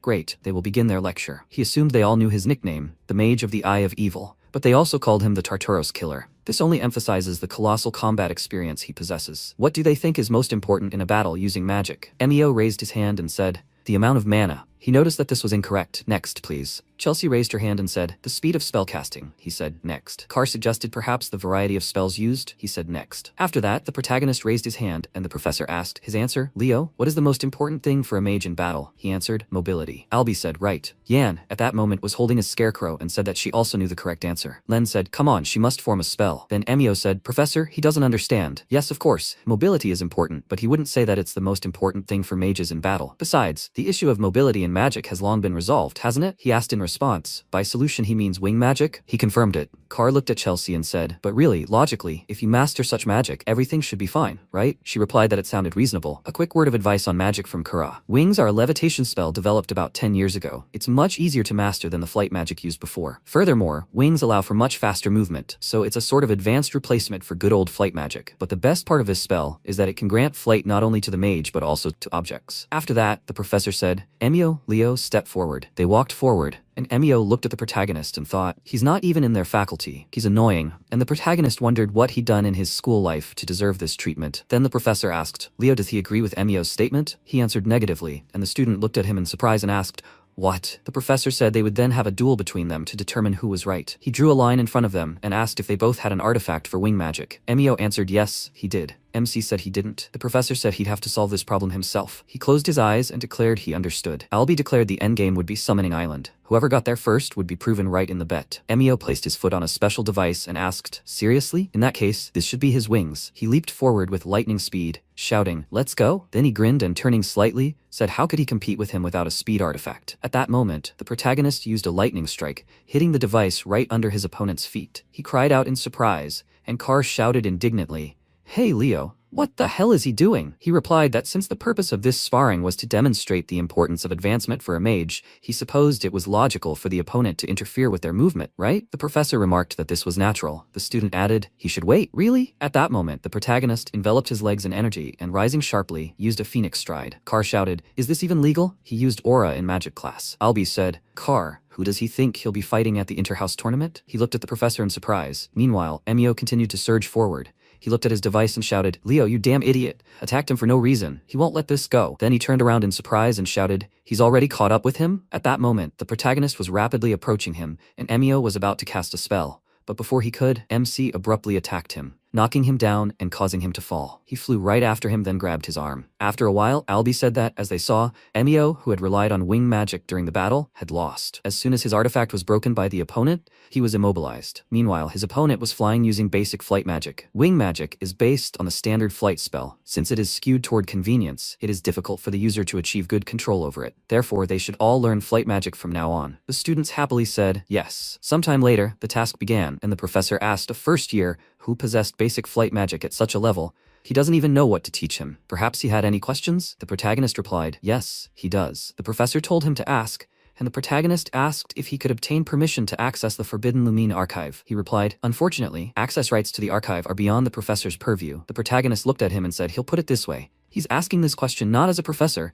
but as a member of the Xiron clan. The professor asked why he needed it. He said he wanted to find a document there, the history of the Chronicles of Heroes, which had never been made publicly available. Albie pulled out a piece of paper and said he would write him a letter of recommendation. To gain access, he needed permission from the head of the Xiron family. This meant he would have to ask his older brother, Altec Xiron, for it. He said, Altec Xiron. He thought they called him the Infinity Magician, for his incredible mastery of infinite spells. The professor added, but right now he's somewhere on the southern front, so he'll have to meet with his confidant. The protagonist looked at the document and asked, confidant? He answered, she's his senior. He can find her at the academy. He asked, who is she? He said, third year Elena Xiron, his niece. Sometime later, on the island of ghostly beasts, everyone gathered near the shore, and the students were talking among themselves. They heard, right? Apparently, the Faculty of Knights and Magicians has already started special training. Yeah, they say Professor Albie himself was giving a lecture to the magicians. MC looked at them silently. Not long before, the company had gathered at the establishment. Chelsea looked at the protagonist and asked, seriously? He doesn't know Elena from her senior years? Isn't that weird? He asked, what's weird? What makes her so famous? She asked. Famous? That's not the right word, because she's the third-year representative. Elena, 18 years old. She's considered the second most skilled in the entire academy, even though she's a third year, second only to her senior, Yan. Carr added, and she's incredibly beautiful. She even has a nickname to match, Queen. The protagonist asked, what queen? He replied, half the academy is chasing her. He'll see it yet. By the way, that's partly why she's one of the main candidates for student council president. And this is in her third year. In the present, the protagonist folded his arms and wondered, fans, how can he contact her? At that moment, Yura looked at Carr and asked, where is he? He replied, he'll be there soon. The student asked, Professor, who is she waiting for? She replied, Yulta. The students were talking. It was their turn to go to special training. Hooray! Finally, they learned something new from the Pegasus contractor. And who's that senior with the nets? At that moment, Yulta said he apologized. Professor Yan, he was late. She looked at him in surprise and shouted, him! He walked forward, holding a net, and said, hello, first years. The students were surprised at how creepy he was. After a while, Yan looked at him and asked, what kind of junk is that? He replied that he was already sure she already knew about fairies appearing on the island of ghostly beasts. She was surprised. What? Fairies? At that moment, the protagonist thought of Kiran and thought, that can't be right. Yan asked, so he wants to force the first years to catch fairies? He answered, that's right. She said she was already sick of this idiot's training. How much longer is he going to act like a lunatic? They're holding tournament preparations. Is he making up such absurd nonsense? What a mistake she'd made, trusting him with her training. Then Yulta stepped forward and said, Junior, they as summoners must dream of the three great spirit beasts. And don't they really want to see real fairies? He clenched his fist joyfully, and the others shouted, hooray, they want to see a fairy. Yan shouted, why is he giving them false hope, feeding them rumors that are completely unsubstantiated? Yulta, the tournament is just around the corner. He's not going to waste special training looking for fairies, is he? The next day, Yan folded her arms and asked who remembered what is most important to a summoner. Elsa replied, patience. Yulta said that's not true. It's love. They must love not only those they contract with, but all the entities they summon. They must become one with their pet, feel the union of man and spirit. They must find balance in harmony with nature. That is the true love of a summoner. At this point, MC folded his arms and sighed, thinking that he was quite eccentric, but he understood the basics of summoning well. Then Yan added, in other words, they must develop a strong affinity with nature to establish contact even with the beasts they didn't have a contract with. This might be a bit difficult for first years, but it was worth a try. They would stay on this island for 3 days. Yulta added that he had already submitted documents stating that they would be absent from the dorm for 3 days, so there would be no problem. The students screamed, what? That can't be! She was going to Lumeria for the weekend, so how would they survive here for 3 whole days? Elsa sighed and, holding out her hand, said,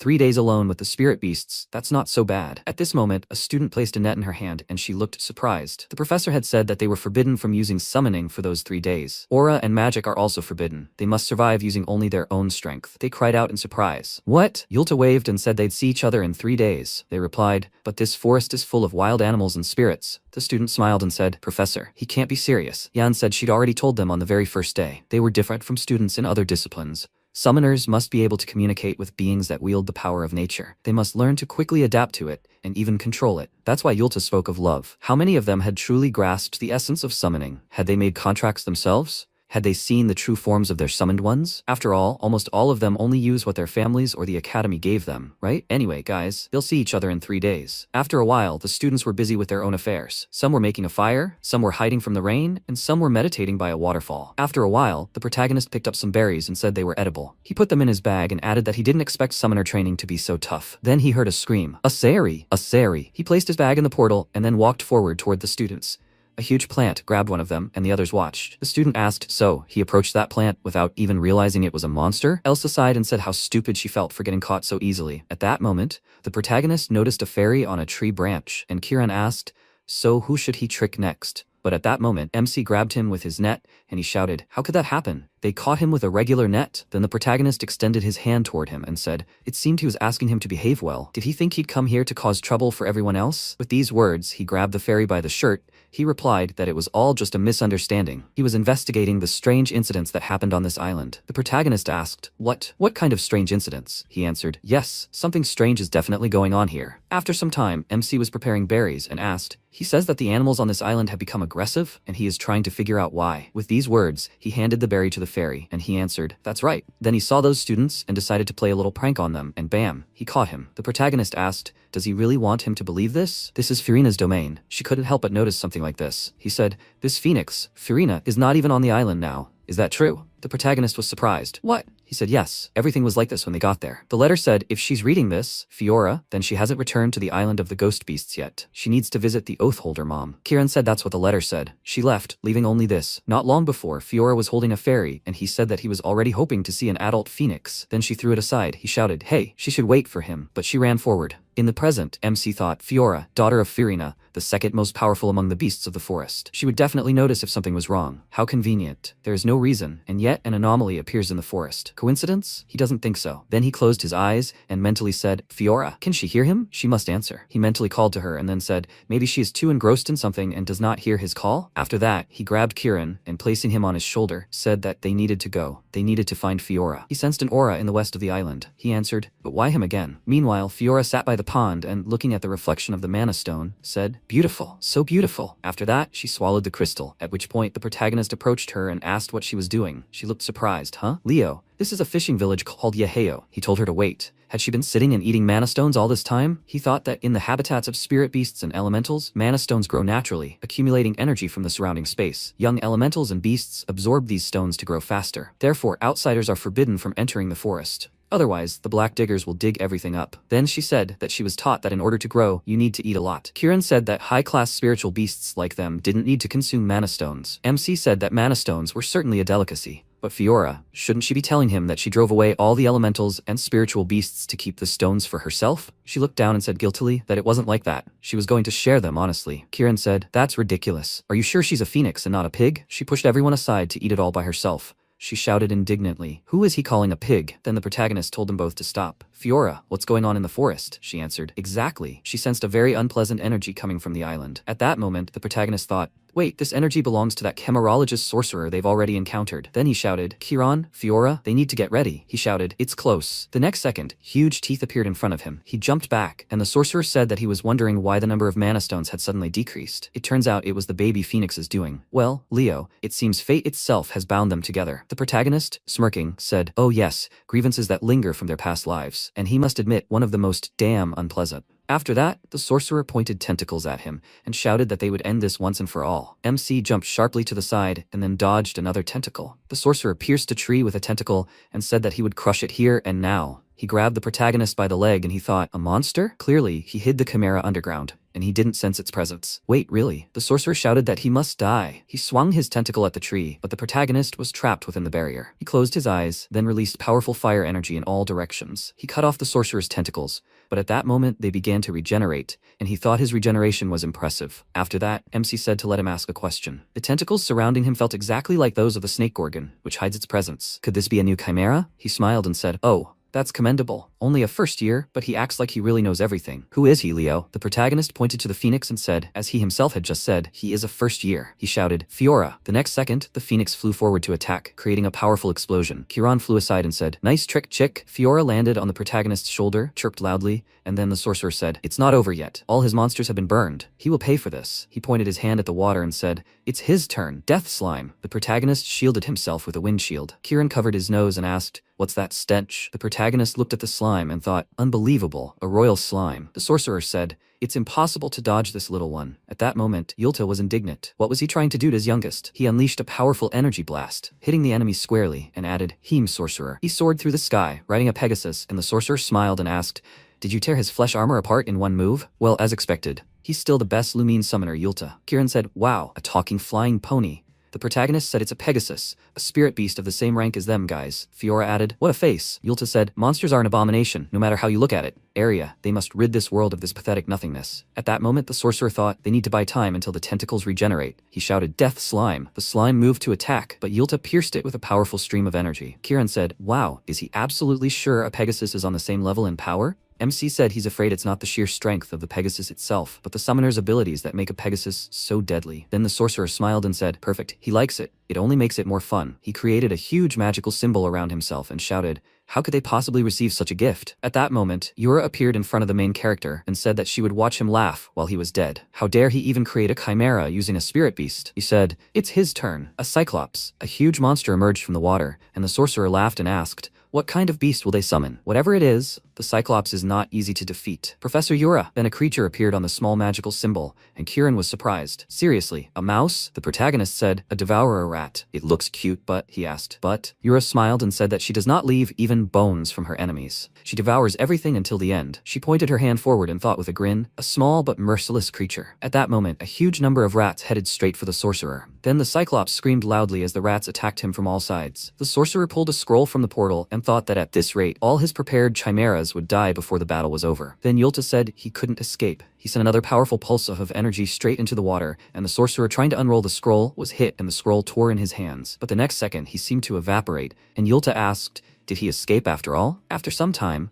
Yura indignantly shouted at the main character, he's a damn idiot. Why the hell did he lock himself in the forbidden zone? He answered, because of Fiora. She was eating the mana stones that formed in the lake. She asked, so it was for their little Fiora? How cute. Yulta took the protagonist by the shoulders and said he loved his summoned pet so much that he was even willing to go into the forbidden zone for her. Yura added, it seems that the chimerologist tried to poison the mana stones. She saddled the dragon and said that she must report this to the head of Alien immediately. Yulta, he must continue training and oversee security. He replied, yes ma'am. Then he looked at the protagonist and said, so Leo, he is the Phoenix contractor. Besides, so that's who it was. MC asked, is this his Pegasus, the Elder? He asked, Aria, would she be so kind? Will she introduce herself to Leo? She stepped forward and said, her name is Aria. She's pleased to meet him, the Phoenix contractor. The protagonist petted her and said that he was also pleased to meet her.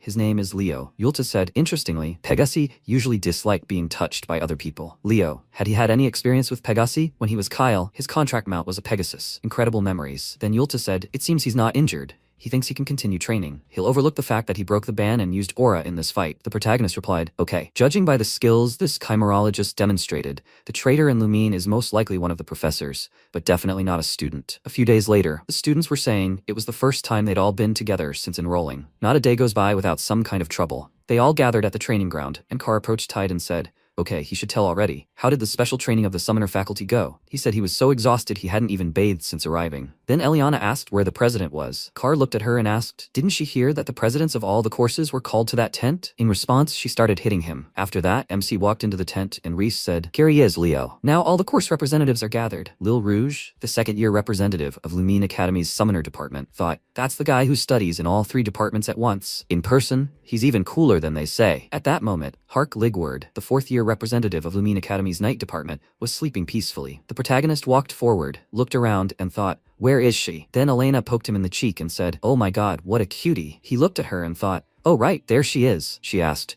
so, he's the first-year president? He wondered. The one who can give him access to the restricted area of the Lumine library. She asked, so, Does he want to be hers? The third-year representative of the magic faculty twirled her hair around her finger, and the protagonist said he had to refuse. She leaned towards him and asked why. Was he afraid she would spoil him? He replied that he was afraid, she was a little old for him. Then she laughed out loud and said, "What a funny guy." Lil Rouge thought sheepishly. He managed to hold his own against Miss Elena. Well, that's what she expected from him. The guy really is unusual. Reese smiled and said that they haven't seen each other for a long time, Elena. How did her assignment go? She sat down at the table and, sighing, said it was boring. He laughed and said, "I see." Then he walked over to Hark and said it was time to get up. He suddenly opened his eyes and, sitting up in bed, suggested they fight, but he smiled and answered, "Later." Elena asked, "Fighting right after waking up?" What a savage he was. Hark looked at her and, smiling, asked, "How would she know what a real fight is? She never goes anywhere without her entourage of fans, Elena." She asked, "Did he mean to say she was nothing?" He asked, "Did she see another Elena here?" Lil Rouge said in fear, "Seniors, you can't fight here. This is a terrible idea." Reese approached the protagonist and asked what he thought of their representative team. He said they were so friendly. After a while, Alian approached the counter and said he was glad to see them all assembled. They should let him get straight to the point. From today, all Lumine students and teachers will be completely isolated from the outside world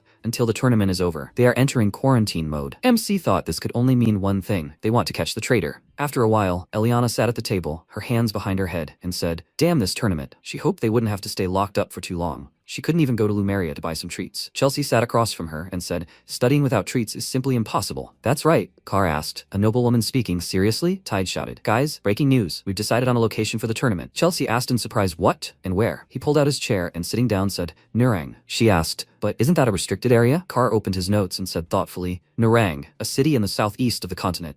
It was famous for being completely destroyed by a dungeon that went out of control. It was later cleared, but the land was cursed due to the dungeon's influence. People could no longer live there." The student asked anxiously, "Are they really going to such a place?" Chelsea smiled and said it was forbidden, but she didn't think it was that dangerous. Average strength monsters, a few curses, and that was it. Tide looked at her and said, "Actually, that sounds pretty dangerous." Then the protagonist looked at the recording and thought, "This place looks familiar. Wait, this is where he and Lycinus first destroyed the Legion commander." Sometime later, MC visited the library.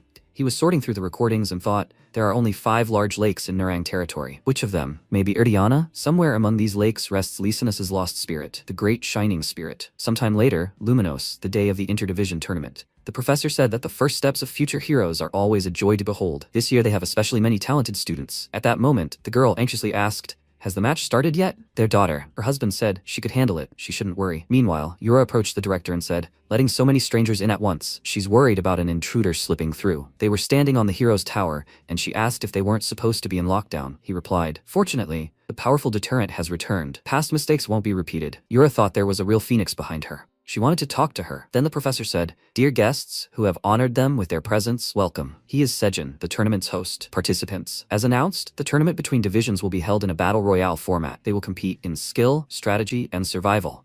And when only one glorious survivor remains, the match will be over. The division to which they belong wins. The bracelets they were given are artifacts that track their condition. If a threat to their lives is detected, they will be immediately teleported back." And one more announcement. This division battle also counts as credit for the practical training. The students shouted in surprise. "What?" Sejin added that, although the tournament is about survival, it doesn't count. If they constantly run away, they won't be happy with the grade. All their actions are recorded by a bracelet. Students who leave the battle early may receive a higher grade than those who stay, so they must think carefully about every step. That's all. At this point, the protagonist folded his arms across his chest, sighed, and thought, quite clever. If you sacrifice yourself for the division, you can get a bad grade. Then Sejin added, "Okay, now the division tournament begins." The students were enveloped in powerful energy and teleported to another location. Carr fell, and noticing his classmates falling next to them, shouted, "What the hell?" The others screamed, and MC rolled over and thought that the entire area was covered in various curses. Now I understand why this place is called the God-forsaken land. And also, curses activate and are released chaotically. The only place without curses is the ruins. Most people will probably rush there. And he, perhaps, will start with Lake Erdian. After some time, everyone set out on the mission. Elsa, riding the creature, thought number 3 of the night unit, Duran, and number 2 of the summoning unit. Their eyes met and they thought, "It's time!" The next second,